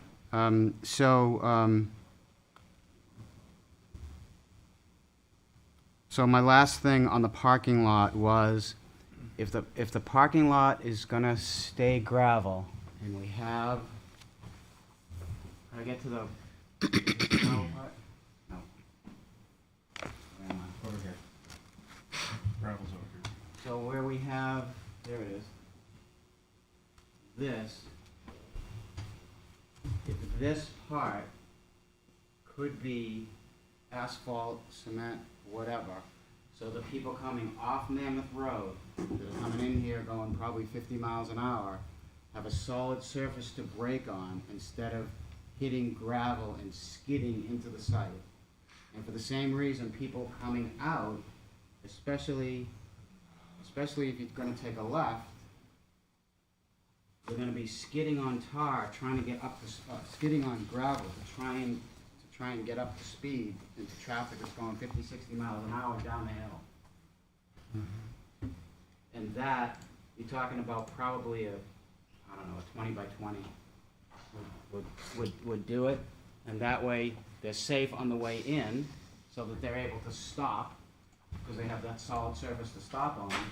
And they're able to get out without spitting stones at the car behind them, or worse, not being able to get traction, and they get hit from a car. So without turning toward Kyle, I know there's a strong desire to maintain the agricultural character. I know that we were hoping that by doing a biannual maintenance program of the gravel surfaces, that we'd be able to maintain that area in a condition such that traffic would have relatively stable surfacing to come and go from. I don't know that, I can't say that we'd be opposed to alternate surfacing, but I know that we'd really prefer to just sort of stick on that well-maintained gravel surface if possible. And so, yeah, and I understand completely where you're coming from. However, I've mentioned it before, yes, and I was at Waterville Valley skiing today, that's where I got a little color. And I will tell you, there was a fight in the parking lot today, because that's a gravel parking lot, and as the guy went to go onto the tar, somebody in a Porsche SUV took exception to stones hitting the front of his car, because the guy was trying to get up to speed. So, I think it's warranted, I think it's necessary, I think it's a safety issue.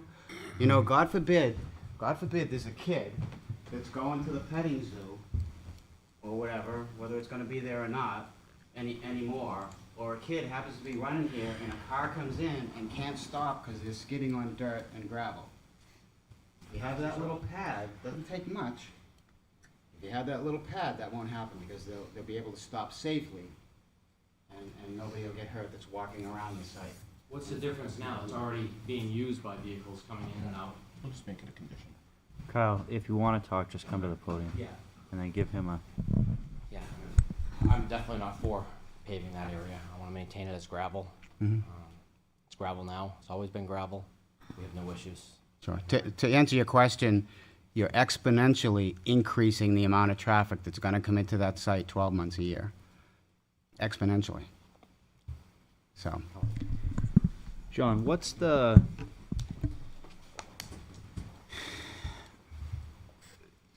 what it would be the expectation in a normal situation of the existing, I'm not talking the gravel lot, I'm talking what is paved. What would be the expectation of the town of the existing paved area? Is it satisfactory the way it is, or is it something that the town would say needs to be repaved? Typically, we wouldn't, it is a paved surface, again, so always the concern would be maintaining it in the wintertime, dealing with the drainage. Obviously, you maintain it, it's sloped, and it's graded correctly to flow into the basins. So you're not gonna have ponding water out there. And then you're actually able to create orderliness to the parking lots. In the gravel area, I don't know how you can ever identify where those parking spots are. So that's, again, So- it's an I just have existing. one more thing to finish up.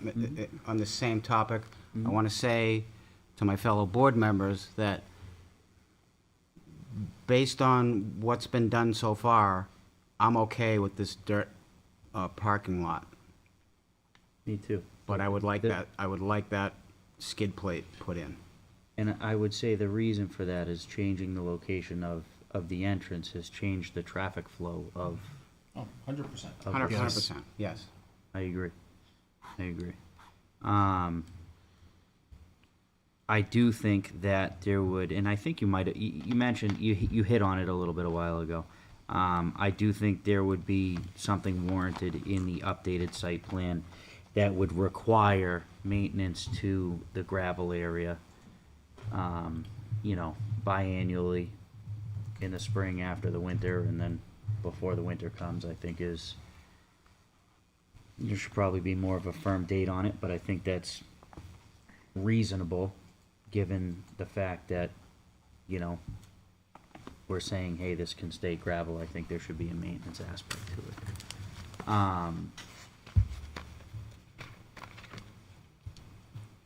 I guess my concern isn't with Max Apples and Max want to put a restaurant up.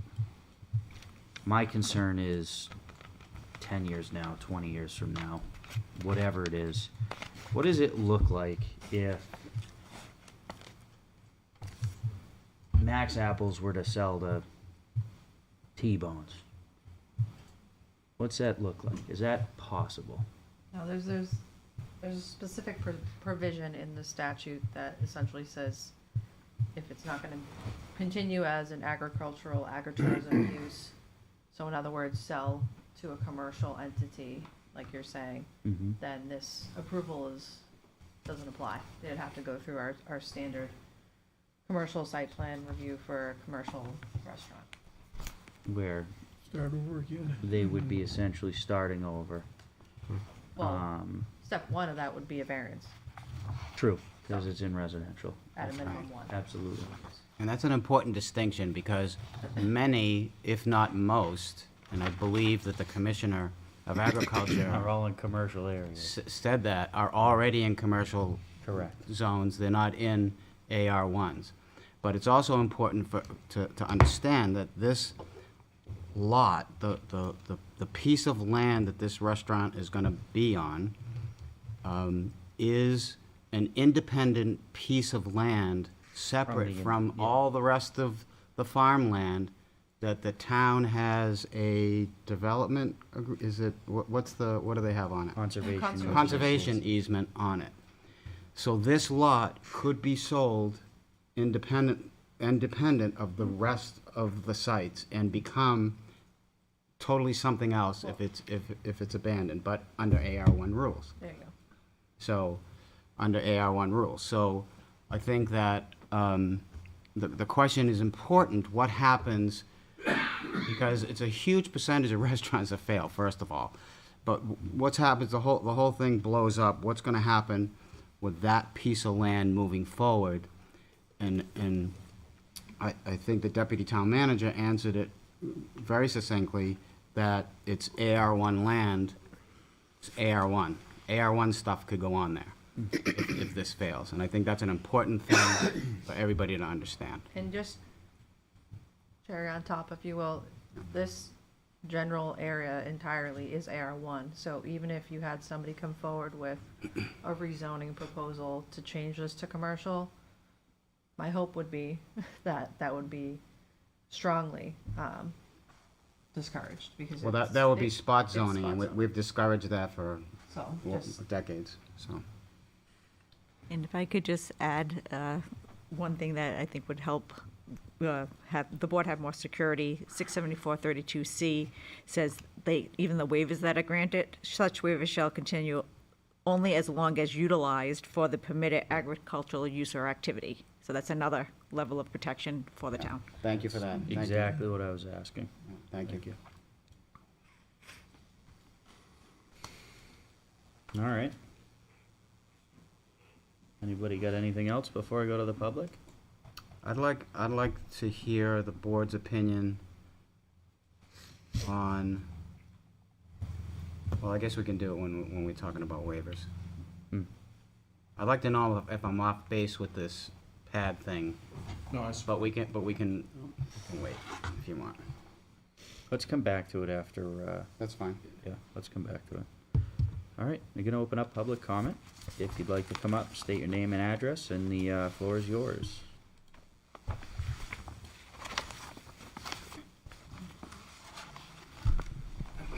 Just while he's making his way, you do have a number of written comments in your file, you have a number of written comments that were submitted? Yes. I just don't want to forget that point. Yes. Oh, yeah, come on up. Oh, okay. Yeah, I'm a resident of Manchester. However, I've been a resident of Londonderry for about 35 years. Just in give the us your last name, few please. years. Robert Bonham. Thank you. I'm Judy Bonham. Thank you. Yeah. The team. And so my connection with all of this is that I'm a member of the Londonderry United Methodist Church, and we do a food pantry where we distribute food to about 45 families, which is around 100 people, and so we get food in from various places. A lot of it from local grocery stores where they have food that, say, bakery items that are almost out of date. We'll get that. We'll get food from their produce department where it probably won't sell, but it's still edible and acceptable food. We also get a significant amount of food from Max. And the food that they provide us is first grade. It is not ready to be dumped somewhere. They bring in so much food to us that we also send food to a sister church because we can't give it all away. And it is good food. Okay, so if you're a business and you have perfectly sellable product that isn't selling, and you end up giving it away, what's the horizon for that business? I mean, you look at the east from here and see what the horizon is for apple orchards. It's not too pretty. Okay, it's a condo city. These people need to adjust their business to stay alive. I don't see it any other way, okay? So, not doing anything guarantees failure. Doing something at least gives them a chance. And so all I'm asking you to do is to give these people a chance. Let them try something, okay? Because I guess there's so many rules and regulations and so forth that if they can't try anything, you're guaranteeing them to fail. That's all I've got to say. Thank you. Oh. And I just want to add to that, everything that he said. plus the fact that we've raised our children and our grandchildren here. And they've had so much to do with Max Apples. They did pumpkins, they were pulled around in wagons. We have beautiful pictures of all the things they did there. They've been on the sled riding hill and everything. And we had our grandchildren with us for Easter, and we brought up the subject of what Max is trying to do. And our granddaughter right now is into fruits and vegetables. She works at a farm stand, and she's also in charge of the fields at one of the restaurants. And when she heard what they wanted to do, this food to table restaurant, she was all excited, and she said, make sure they pass it. And that's what we're here to do. So Thank you. Thank you for your comments. Thank you. Anything else from the public? I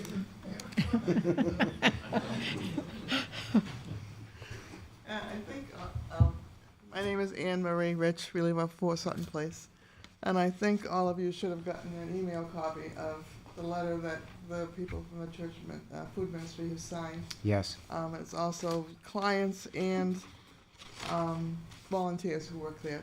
So I don't know if you need if you keep anything in paper, but here's another copy for you. And again, I know you've gotten a lot of feedback from the community about how different people feel about Max and what they've done throughout many years to support the community and this community aspect that we live in here. We hope we still live in here after listening to all those houses going up tonight, but anyway. And I decided not to say anything. All right. Well, thank you for that. Because I yelled at me last time. I get so frustrated, okay, that I don't want to say anything. Because it would make me look bad, and it might be harmful to Kyle. So yeah, I'm just going to stay away. Thank you, Mrs. Rich. You're welcome. Thank you. You're welcome.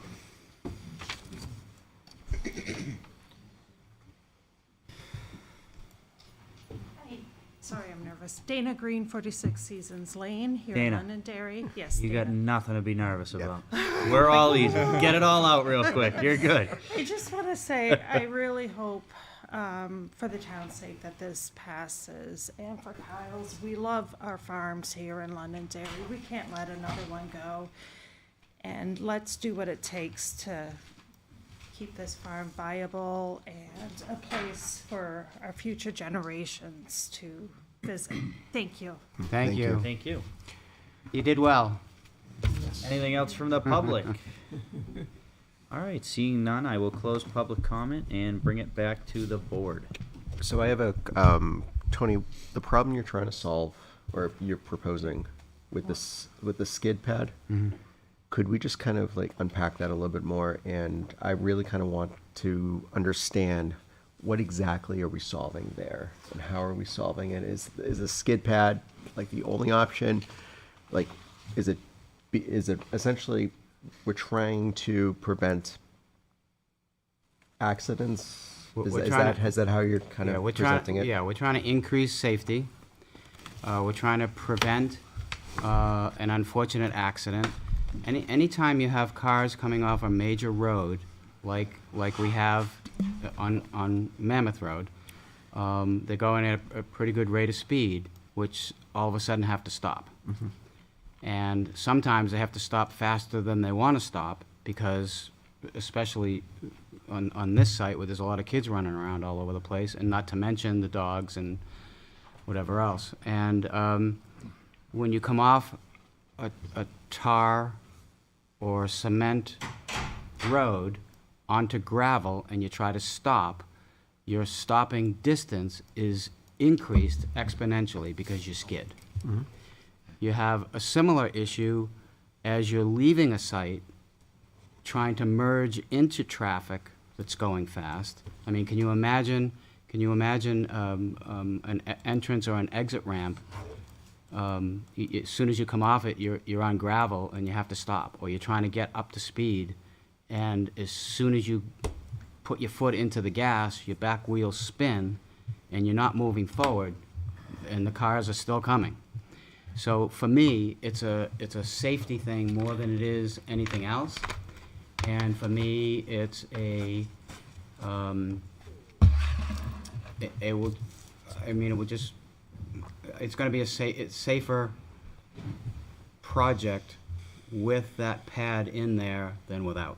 Thank you. And Mr. Chair, could I ask the applicant a question? So what we're trying to do is ensure that it's the safety of the entrance coming in from the pavement into the gravel. With your new plan, new use and whatever, how have you accounted for that? Yeah, I mean, I guess I think that Kyle's not only willingness but desire to engage in this biannual maintenance regimen for that gravel surfacing is going to result in the same type of conditions in that spot that you have in the intersection of two gravel roads, say town gravel roads, which it's not ideal. I agree with Mr. DeFrancesco. It's not as safe as pavement, but as long as people are, not driving like complete lunatics, it's considered an adequate treatment for public roads, and that's why we feel like it may work. Is the gravel that's in there, that is there currently, is it the same gravel that you're going to that you'll be using, or is it a different type of, I guess, kind of more better gravel? Right. Like some type of like roadway gravel. Did you say 3-inch? 3/8 top. 3/8 top. So 3-inch gravel. 3/8. Like pea stone, or is it a gravel It mix? met road spec. I made sure it was road spec. Okay. That's what I was gonna say. Basically, Right, yeah, that's- our expectation would be to use road spec, DOT spec gravel, yeah. Okay. Thank you. I'm all set, Jake. Well, one thing to think about in this discussion about gravel versus not is, as you talk about, cars trying to come out of the parking lot onto the road are going to be spinning their tires, and one is fine. You do a couple hundred of those, you're going to start to develop ruts and hills, or not hills, but holes and indentations in there, which is going to, each one of those is going to make it a little bit harder each time to get traction and come out. So over the span of 2 years, that's probably going to get worn down pretty quickly. Mr. Chair, I have a follow-up to that. Sorry. So you mentioned that you would be at least twice a year reviewing that spot, reviewing kind of the structure, and probably to Jason's point, any issues that would have come from that. With the review, and you obviously, I would imagine, if you find issues, that's when you would solve it. Right, exactly. The intent is, and Kyle has equipment on site to twice a year, York rake, other implements, to twice a year, basically stabilize that grade. And so that would include, if there's a low spot developing, as Mr. Knights pointed out, then we would a material would be redistributed such as to eliminate that, and then compact it into place so that it would temporarily prevent, the rutting that indeed does happen over time, just like you see, on dirt roads where, just before they get out there with the grader, it's an absolute mess. We're not going to have that situation, but there'll be maintenance that needs to occur. John, on our 3.09 K2 paving materials, let's get rid of the wearing course. Let's get rid of the base course. Crushed gravel. What do we consider our 6-inch crushed gravel? 6 inches of crushed gravel. Is it 3 or 3/4, inch and a half. What is it? Yeah, it's like 3/4. 3/4.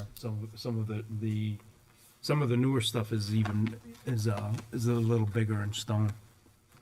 In like 3/4 and an inch, or getting crazy over an inch. It's about 1.5 inches, 2 inches. All depends on what it is. Okay. So, can I ask a question, Tony? Is that, Mr. Chair, can you ask a question, Tony? No, but my question is that a matter of opinion, or is that, do you have something to support that? It's a Like, matter of personal Okay. experience. Absolutely, personal experience. I told you about a situation today that happened at Waterville Valley. It was road rage in the middle of the parking lot. because I live on a dirt road, and I think that as much as it might be improve certain situations, when you're going from gravel onto pavement, it puts a You get coating gravel on of top of gravel on top of the pavement, which actually worsens the condition where if you were in that situation where you're gonna brake hard or whatever, you're actually floating across gravel now. And I think that, am I understanding this correctly, it's a condition of the plan to maintain that gravel on a twice-a-year basis, or? If we vote on it. If we vote on it. That's what they're proposing. Gianni, the flip side to it is the entire discussion we had the last time was all about safety. Mm. And now we're talking about just one safety area. Yeah. Not the whole lot, not the whole site, and what's brought up is one area that would improve the safety of the site. I don't disagree, John. You know, But so what I'm that's saying where I'm is that by adding that little pad might make it How little would we, more unsafe. I think it's not gonna be little. I think it's gonna be pretty big. I'm sharing with you my personal 20 by experience 50, and my 25 personal by 50. opinions, like Tony is with that little Yeah, but pad. you can't speed out of where you 20 by are 30. onto a main road. Well, I don't think the traffic, So- I don't think the traffic conditions over there are 60 miles an hour either. I'm gonna bring it back in real quick here. 'Cause you drive like a I wanna little- go, Yeah. I wanna go to 3.09K2, which is discussing paving material. There's two things that stick out to me. Design and choice of paving materials used in pedestrian areas shall consider such factors as function, climate, characteristics of users, availability, cost, maintenance, clear, blah, blah, blah, blah, blah, blah, blah, so on and so forth. In moving the entrance to the facility, to a degree, we have fixed what was a big concern. Number 4, design and choice of paving materials used in pedestrian areas. When I think pedestrian areas, I'm not talking parking lots, I'm talking that area between when parking lot stops and it's only where people walk to get into a building. Pedestrian areas, fair? There is, with the entrance where it is now, I think there's one area that might not meet that I think is an easy fix, which would be around the ice cream stand. You get a ramp that goes up into the building that I'm sure people will walk into to go over to the restaurant there.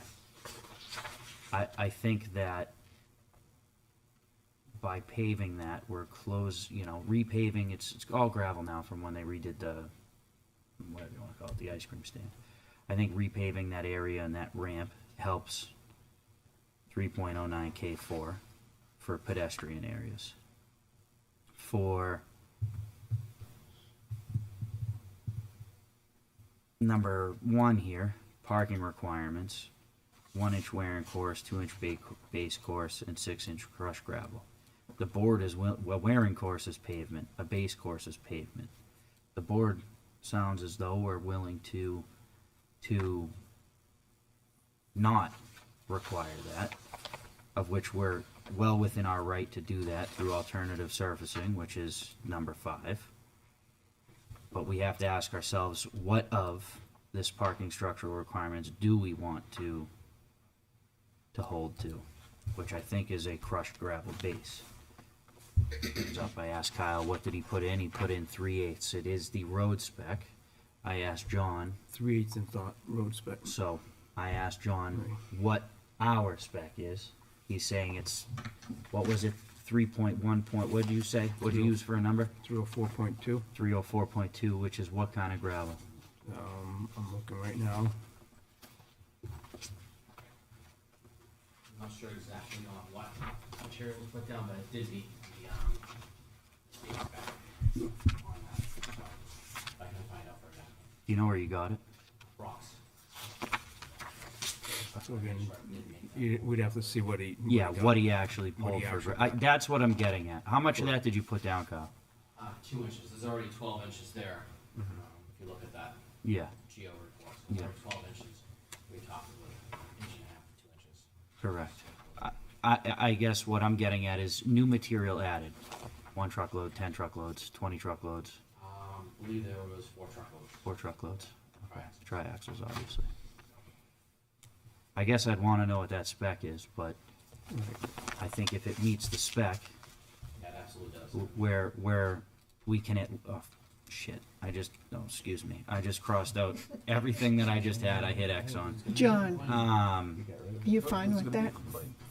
3 point, It's your discussion. oh, whatever.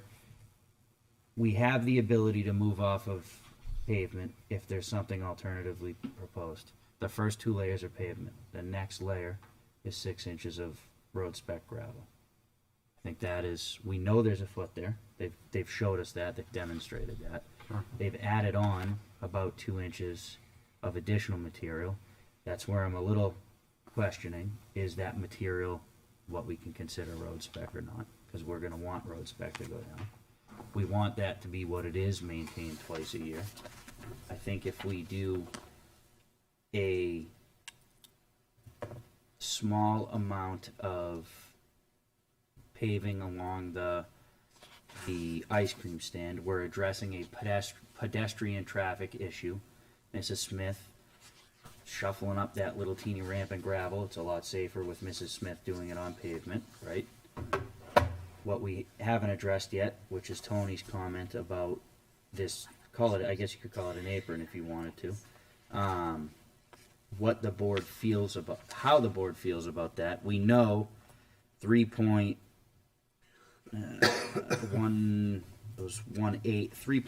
I believe, was a fact that those are within 200 feet of each other. We said that's okay, we're not worried about it. It's been like that, it's not an issue. So, I think we have some reasonable compromises here. We don't have a grading and drainage plan, but we can see which direction the water's going, which is a positive. You know, what's the board's thought on this apron on this one section? And then my other question would be, what's the thought on what I've asked with regards to, I spent 20 minutes going through the thing and just hit X on it, so 3.09K number 4 or whatever it was, about pedestrian access and cleaning up or paving around the entirety of the hut there. So one other thing though, Mr. Chairman, I just want to bring to your attention, because the discussion will continue. So in the back, in the rear of the building, and I'm looking at comment 19H, the revised plan does not provide a suitable accessible landing, hard surface for the emergency exit at the rear of the building. So again, if you look at the, You're talking where the original entrance is? no, so what they're proposing now, see this emergency, see right here? Mm-hmm. The proposed emergency exit. Mm-hmm. So again, it's my understanding that that will be required to be a hard surface. Yeah, Typically, the concrete fire- land, something when you're coming 4x8 landing, something. Correct. Yep. I want to make sure that, Yeah. that we're all on the same page, because What's the thoughts on Tony's and my suggestion with pavement? So I have an alternate too, if you wanna hear that. Sure. So put a pad there or just close it. Why do you need that entrance? You have a massive entrance with an island in the middle of it, which gets the cars in and out of there fine for a site this big, for a restaurant that small, for an ice cream stand. I like using that entrance more than the main one. Yeah. Yeah, if I park, you know. It is an alternative. I have cars that never go on gravel, so I've never used it. Only pavement. Hey, maybe There's you another can barter with a paving company. We're not talking about, Yeah. we're not. So, let's answer number one. Does the board want an apron? Yes or no? If we can start with Ann and come right down, let's get a consensus here. So by apron, do we mean? A pavement apron and kind of inside of the buffer, if you will. Yep. I think it's a good idea. I think it's a good idea. Right in this area here. Yep. Yeah. How big is that area? It's like 25 by 30, I think it was. 20 by 30 or so. So, Ann? I think it's a good idea, yes. I don't think it's gonna improve, the situation, is my personal opinion, so. Yes. Yeah, I'm not. And we can talk about sizing later, too. I mean, it's not, Yeah, what's that improve? That's kind of my question too, is. Jeff, for me, it addresses a safety concern coming onto a main road, and that's Yep. why I'm in favor. For me too, because of what Giovanni said, that part where the gravel hits the pavement, it makes it less safe. If we have a buffer there, that doesn't put it right onto Mammoth. It puts that gravel that's going to spill off the gravel a little off. And that for me is what helps in the speed to come on to Mammoth. You're just going to need it. Yeah. I'm in favor as well. So there's enough to be in favor Me that here. it's a majority. Me here. Yeah, me Yep. too. Yeah. Here, Yeah, yeah, me here. It's What 11 about o'clock. the pedestrian side of things with access into the building around the, essentially patching in what got pulled out? 100%. Yeah, need it for, especially for handicap. Ann? Yes. Yes? Yeah, that makes sense. To the right of the ice cream stand. Yeah, that's not even an entrance to they're not gonna enter there to the restaurant there. It is an entrance into the building, nonetheless. But we'll keep going here. That's what you're talking, right, Jake? I thought you meant in the back of the building. No, not on the back of the building. Okay. That's what got us off of all this, because they moved the entrance, so at least we're staying on the front plane of the building. No, 100%, you're right. All right. Was there another one? I don't think so. That's it. 3, wasn't it? Okay. All right. I think Kyle just mentioned to me, sorry to interrupt, Mr. Chairman, if I may, that area where the hand is sitting right now, that he plans to actually pour concrete in that area within the Solid next year. surface. So, Or yeah. concrete or pavement. Hard Yeah. surface. Okay. Concrete or Excellent. pavement, All solid right. surface. Thank That's you. fine. All right. I'll take care of that.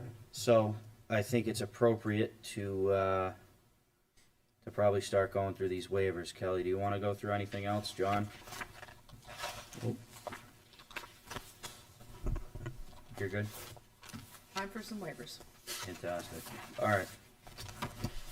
My plan's not till 5 a.m., so I got time. Unfortunately, I don't think you're kidding. I'm No, not he's kidding. not. I'm not kidding. All right. I gotta leave my house So at just- 3. I do have one thing I want to point out. So on the staff memorandum, I believe that sorry, let me try this again. On the staff memorandum, I believe I ordered them in the way in which you provided a consensus last time, in terms of what you were agreeable to. Okay. Don't hold me to it, but No, it looks- I think that's what I tried to do. Well, in an effort to make this easy, and if you don't want to do it, it's fine. Does the board want to vote on these all at once? I think that we should vote on them in the order that Kelly Perfect. put them. Perfect. All right. I think some we could probably group together, some, maybe No, I'd say either all or none. All right, we're gonna go, but I am gonna abbreviate them as waiver 1, waiver 2. We all have it in front of us. The Per, notes per have the it. staff memo? yeah. Yes, that I'm reading staff memorandum, April 8th, 2026. Make sense? Max Apples, staff memo, SP 4826. Could you just read the waiver section, just Yes, 3.11, 4.1. as you go Yep. through it. Yep, that's fine. And I don't know if it would be helpful, but I do have the waiver I've- copied. I've got it, we're Anybody good. wants? I am looking for a motion to grant, waiver number 1 from, section 3.11, section 5.06, and section 3.02, checklist B10. So moved. I have a motion, I have a motion from John, do I have a second? Second. I have a second from Arthur, all in favor, starting with Ann, please. Ann Champa, aye. Giovanni Verani, aye. Tony D, aye. Jeff Penta, aye. Arthur Rugg, aye. John Farrell, aye. Sean Faber, aye. Tom Cruise, aye. And the chair votes in the affirmative. Waiver request number 1 has been granted. Waiver request number 2, section 4.12.c.19. What's that? 5, 6, 7, 8. Tree identification. Looking for a motion to grant this waiver. So moved. I have a motion from Mr. Farrell. Do I have a second? Second. I have a second from Jeff. All in favor, starting with Ann, please. Ann Champa, aye. Giovanni Verani, aye. Tony D, aye. Jeff Penta, aye. Arthur Rugg, aye. John Farrell, aye. Sean Faber, aye. John Cruise, aye. And the chair votes in the affirmative. Number 2 has been granted. Waiver number 3, I'm looking for a motion to grant waiver number 3, which is section 4.14.c.2.7. So moved. Sorry. I have a motion for Mr. Rugg. Do I have a second? Second. I have a second for Mr. Farrell. All in favor, starting with Ann, please. Ann Champa, aye. Giovanni Verani, aye. Tony D, aye. Jeff Penta, aye. Arthur Rugg, aye. John Farrell, aye. Sean Faber, aye. John Cruise, aye. And the chair votes in the affirmative. Waiver number 4 has been granted. I'm looking for a motion to grant waiver number 5, 3.08.c.2, sidewalk requirements. So moved. Second. From John, I have a second from Jeff. All in favor, starting with Ann, please. So, Mr. Chairman, members, just so for clarification, so that comment is as it addressed this sidewalk here. So again, typically, it's a 7-foot sidewalk, and it would be a need for a curb or curb stops. That's where that area is. Okay. So as indicated, that's, that's where the handicap parking is and whatnot. So that's where that's applicable to. Okay. So can we add curb stops? There are no curb stops now? Plan doesn't indicate it. No, Yeah. I mean, there haven't been curb stops there for 100 years. Okay. Somebody probably tripped over. Yeah. The plows move them all over the parking lot. I had a motion. I had a second. second. Thank you. All in favor, starting with Ann, please. Ann Champa, aye. Giovanni Verani, aye. Tony D, aye. Jeff Penta, aye. Arthur Rugg, aye. John Farrell, aye. Sean Faber, aye. John Cruise, aye. And the chair votes in the affirmative. Number 5 has been granted. Before I'm looking for a motion on this, I'm looking for some clarification. If we waive it, our conditions would be at the end, correct? Sorry. If If you, you're all right. whatever you waive, then If you we have to- waive 3.09, our conditions for any parking lot upgrades that we've been discussed would be a condition. Yeah, yeah. So I'm looking for a motion to grant waiver to section 3.09K parking surface standards and alternative surfacing. So moved. I have a motion from John. I have a second from Arthur. All in favor, starting with Ann, please. Ann Champa, aye. Giovanni Verani, aye. Tony D, aye. Jeff Penta, aye. Arthur Rugg, aye. John Farrell, aye. Sean Faber, aye. John Cruise, aye. And the chair votes in the affirmative. This number 6 has been granted. I'm looking for a motion to grant section 3.07 checklist number 6 grading plan requirement. So moved. Second. I have a motion from John. I have a second from Art. All in favor, starting with Ann, please. Ann Champa, aye. Giovanni Verani, aye. Tony D, aye. Jeff Penta, aye. Arthur Rugg, aye. John Farrell, aye. Sean Faber, aye. John Cruise, aye. And the chair votes in the affirmative. Number 7 has been granted. Looking for a motion to grant waiver to 3.07, which is checklist, what's that, 11.2? Stormwater management. So moved. So moved, yeah, second. I have a motion from John. I have a second from Mr. Rugg. All in favor, starting with Ann, please. Ann Champa, aye. Giovanni Verani, aye. Tony D, aye. Jeff Penta, aye. Arthur Rugg, aye. John Farrell, aye. Sean Faber, aye. John Cruise, aye. And the chair votes in the The affirmative. voices are getting lower as we go. Looking for number 9, I'm looking for a motion to grant a waiver to 3.14, which is traffic impact analysis requirements. So moved. I have a motion from John. Do I have a second? Second. Second from Jeff. All in favor, starting with Ann, please. Ann Champa, aye. Giovanni Barani, aye. Tony D, aye. Dr. Jeff Penta, aye. Oh, nice. The right guy. Very smooth, very smooth. John Farrell, aye. Sean Faber, aye. John Cruz, aye. And the chair votes in the affirmative. Looking for, this has been approved. I'm looking for a motion to grant waiver number 10 from section 3.08.B3, driveway design standards. Moved. I have a motion from Mr. Rugg. I have a second from Mr. Farrell. All in favor, starting with Ann, please. And Champa, aye. Giovanni Barani, aye. Tony D. Francesco, MED, aye. Jeff Penta, aye. That's the right guy. E.T. Barnum, aye. Sean Faber, aye. And the chair votes in the affirmative. This has been granted. All right, we got one more, folks. I think you skipped one. Did I? Which Whatever one? you were gonna say. Number Well, 11. we I got had a nine. clarification. Go first. So just for the 309K, in my waiver request letter after meeting with town staff, she would suggest that we add in additional waivers so the parking lot could remain as is. So if you look at my waiver request letter, there's other sections that I have in there that you technically didn't grant. So I just want to make sure that, Kelly, what's your thoughts on that? Do we need to? so I submitted on March 19th a waiver request for number 5, and this was after a discussion with town staff. We did the 309K2, but then basically, upon guidance from town staff, we were asked to put additional waivers in there just so the parking lot could remain as is. So I went through and I did that, but that wasn't voted upon. So we need 1, 2, 09, A, C, D, Yeah. F, Just G. to clarify Yeah. the motion. Can you just so just clarify that motion. Okay, what do you which want me to was clarify? for What you referenced as, We were on a So roll. number, sorry, Number 6. 6, thank you. So you want to clarify that it includes 6? that 6 That it includes, includes- oh, sorry. It's inclusive of 3.09K 1 and 2 and 3.09 A, C, D, F, G, and K.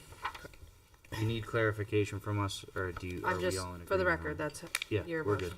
We're good? Yep, we're good. So looking for a waiver to grant, number 10, 3.08.B3 driveway design standards. So moved. I have a motion from John. Do I have a second? Second. Second from Jeff. All in favor, starting with Ann, please. And Champa, aye. Giovanni Barani, aye. Tony D, aye. Jeff Penta, aye. That's the right guy. John Farrell, aye. Sean Faber, aye. John Cruz, aye. And the chair votes in the affirmative. This has been granted. And last but not least, looking for a waiver on RSA 674-32-C, agritourism relief request. So moved. Kelly, what are you asking? Just making sure you understand what you're doing. Yeah. I think you do. What's that? I think it's too broad, isn't it? We actually, Wanna withdraw it? You should withdraw it. Table that waiver at this point? You'd have to withdraw, you can't table. Okay. Okay. Are you withdrawing? It's, I'll leave that up to Laura, but, I think that, I think the purpose of that was just to be a catch-all in case there was some provision of the regulations that were going to be applied that we wanted to seek relief from under the agritourism. I will not vote in favor of this one. Withdraw my motion. Yeah. I'll withdraw the second. Or if I did, maybe Jeff did. All right. So I can withdraw that just to make the record Yeah. clearer. Thank you. That'd be best. all right, so the waiver is formally withdrawn. Yep. Thank you. All right.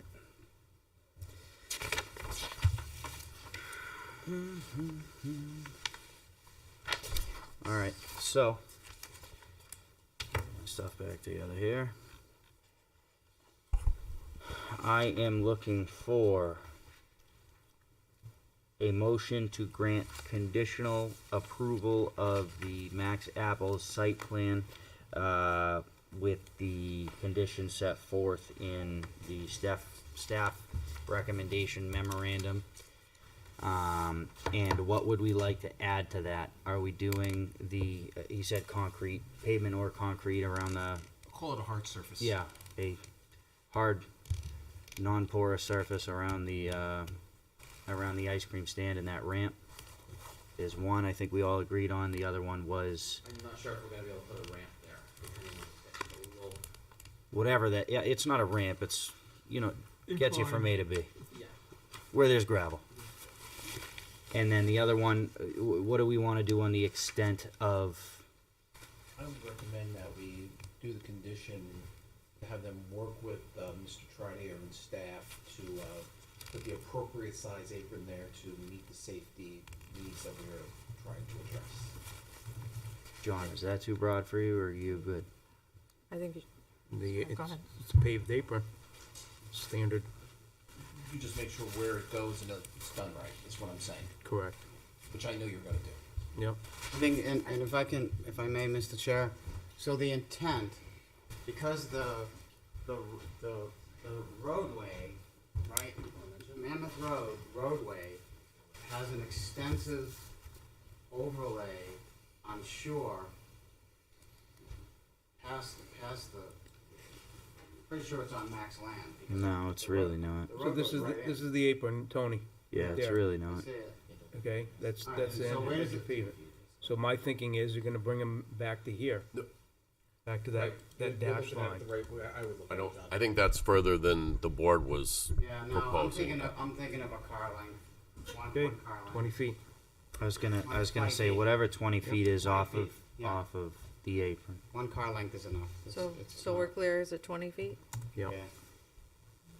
Well, I think. Because the but car, I think we leave it to John to make sure it's the appropriate amount for what the safety need is that you're trying to meet. If I would say if it's a min- 20 feet, it might be 22 feet. We gotta give them a definition on it, because I would say You gotta give him a a definition. minimum of 20 20 feet feet. from the road. Why don't we ask him what he thinks? he thinks we should pave the entire parking lot and put grading and drainage in. Listen, I'm only asking about the apron. I know what he thinks. John doesn't work on the apron, because it's not in the If regulation. it was up to John, we'd be building, stacked parking out there. Okay. I think we should use 20 feet. I think 20 feet is 20 feet. 20 feet off the edge of the existing pavement. Done. Yeah. Easy. Yes. I do want a little more clarification for Max Apples on that. Is our expectation that they pave it, or is our expectation that they are... What is the expectation of what's underneath the pavement? Well, they're Town paving it. spec or pave the thing 20 feet? I don't know. I had waterfront property that had dirt driveways going onto tar, and I found it cheaper to just tar it than the annual maintenance that I was having to do 4 or 5 times a year. I was doing annual maintenance, and it was more expensive than just tarring it in there. So, to me, it's asphalt. I know, but what I'm asking... And the base coat, it doesn't matter. What I'm asking is the way this Pave over stands what's and, there. and the way I understand the regulation for that 20 feet, it's gonna be 6 inches of digging everything out there. It's gonna be 6 inches of gravel. It's gonna be It'll be 2 12 inches inches. of You got it. of whatever. It's gonna be 2 inches of base coat and 1 inch of top coat. What I'm saying is, are we just putting pavement over what's existing? Is that the expect- That's my intent. Thank you. Yeah. So the expectation is pavement over what is existing. I'm just one person. Yeah, yes, yeah. Yeah. Yes.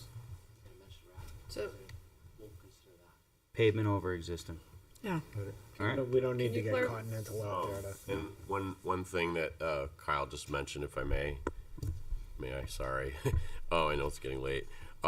Would like a reclaimed pavement? Recycled asphalt, that compacts good, would we maintain that? Yeah, that's what he needs No, together. I would say base coat pavement. It's got to be done. bound. That's not bound. It doesn't glue together, especially in New England. You know that. It doesn't. It does pretty good. It does, but it doesn't. So, Kelly? pavement, please. One more item, if you could clarify, you discussed biannual maintenance Mm-hmm. for the gravel parking area, is that correct?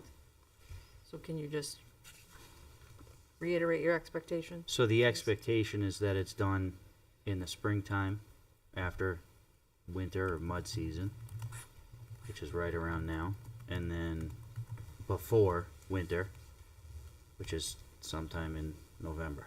So is it like a November 15th, April 15th Yeah. thing? Yeah, by April 15th, by November 15th, done. So, just to clarify, the conditions on this approval. Either asphalt or concrete around and up the little area that got ripped out near the ice cream stand. A binder coat of material for 20 feet by the width of whatever that driveway is. No excavation underneath. Just binder coat of 20 feet. 2-inch thickness? Yep. And that there's a biannual maintenance and regrading of the parking lot no later than April 15th and no later than November 15th. With that, do I have a motion? So moved. I have a motion from Mr. Farrell. Do I have a second? Second. I have a second from Mr. Rugg. All in favor, starting with Ann, please. Ann Champa, aye. Tony D, aye. Oops, sorry. That's all right, Tony D. Giovanni Barani, aye. Jeff Penta, aye. Arthur Rugg, aye. John Farrell, aye. Sean Faber, aye. John Cruz, aye. And the chair votes in the affirmative. Your site plan has been granted. Thank you Very much. Thank you. Thank you. Have a good night. I very would, much. I would like to add, I think it is very important to clear up. I think it's very important to clear up. There has been a lot of information going out through local social media sources, local news sources, that this board has been against this development and site improvement. This board has not been against it. This board has been doing everything they can to find something that works. We are so far off of what our regulations are to make this work that I can't even explain it. And I think this board, although it may have felt difficult, Kyle, we have been reasonable. We've got you to a spot that is going, that we can say we've done our best on, and it's safe. far off of what a site plan would be required for this. And it's safe. Yes. In response, we thank you very much. Thank you. Thanks a lot. Thank you. Journey. Mr. Chair, I'd like the record to show that I am tireder right now than Kelly looks. Mr. Chair, I just have a really quick, I know. folks, just really, Hey, real quick. All right. So on Monday evening, the council did kind of address the PUD. Sean, I think it was you that brought up the change. I thought that change, that how it was brought up was professionally done. I thought it was very, folks, I'm talking, so, yeah, no problem. I'm doing the best that I can. So I thought it was professionally done. I thought it aligned with where it needed to be. I think there was other recommendations that were either we saw or was put forward. I do want to say that this board did work to, had 3 public sessions, workshops to bring that forward. Mr. Chair, if you recall, in the spring 2025, this board had invited the council to have a partnership with it. And I want to kind of just reiterate that the expectation as one board member is that we continued that partnership. And, in the spirit of partnership, I was a little bit, kind of protrude that, folks were saying that the planning board didn't incorporate some last minute requests. And I would probably just kind of advise that the council, if they do have, this is probably a process thing, and, probably giving free advice on how to follow a process. But if they have recommendations, and if they are true to those recommendations, and they've spent the time to write those recommendations down, that they trace it back to where we brought the PUD to it. And Sean, I'm sure you could probably reiterate that to your colleagues.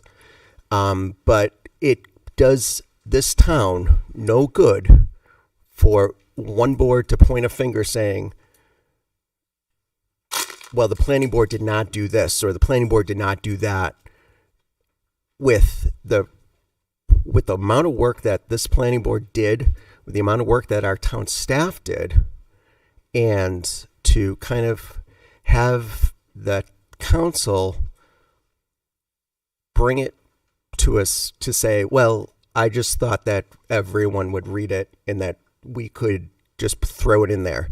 Well, you're not going to be able to throw it in there unless if you really want change, do the work, get the change, process it through, and get it in front of us, because it's doing us no favor, especially for a PUD that for years people have come to the podium and on social media and everywhere else saying we need to revise that. You know what we did? We did the work. We entered in a way of partnership with the council, and for the council to just kind of throw it back, I take offense to that. So Sean, if as the liaison, I just want to thank you for how you approached it, and if you could work with your colleagues to do the same, so we can actually get this thing through the finish line. Thanks. Absolutely. It's just to add shortly to that.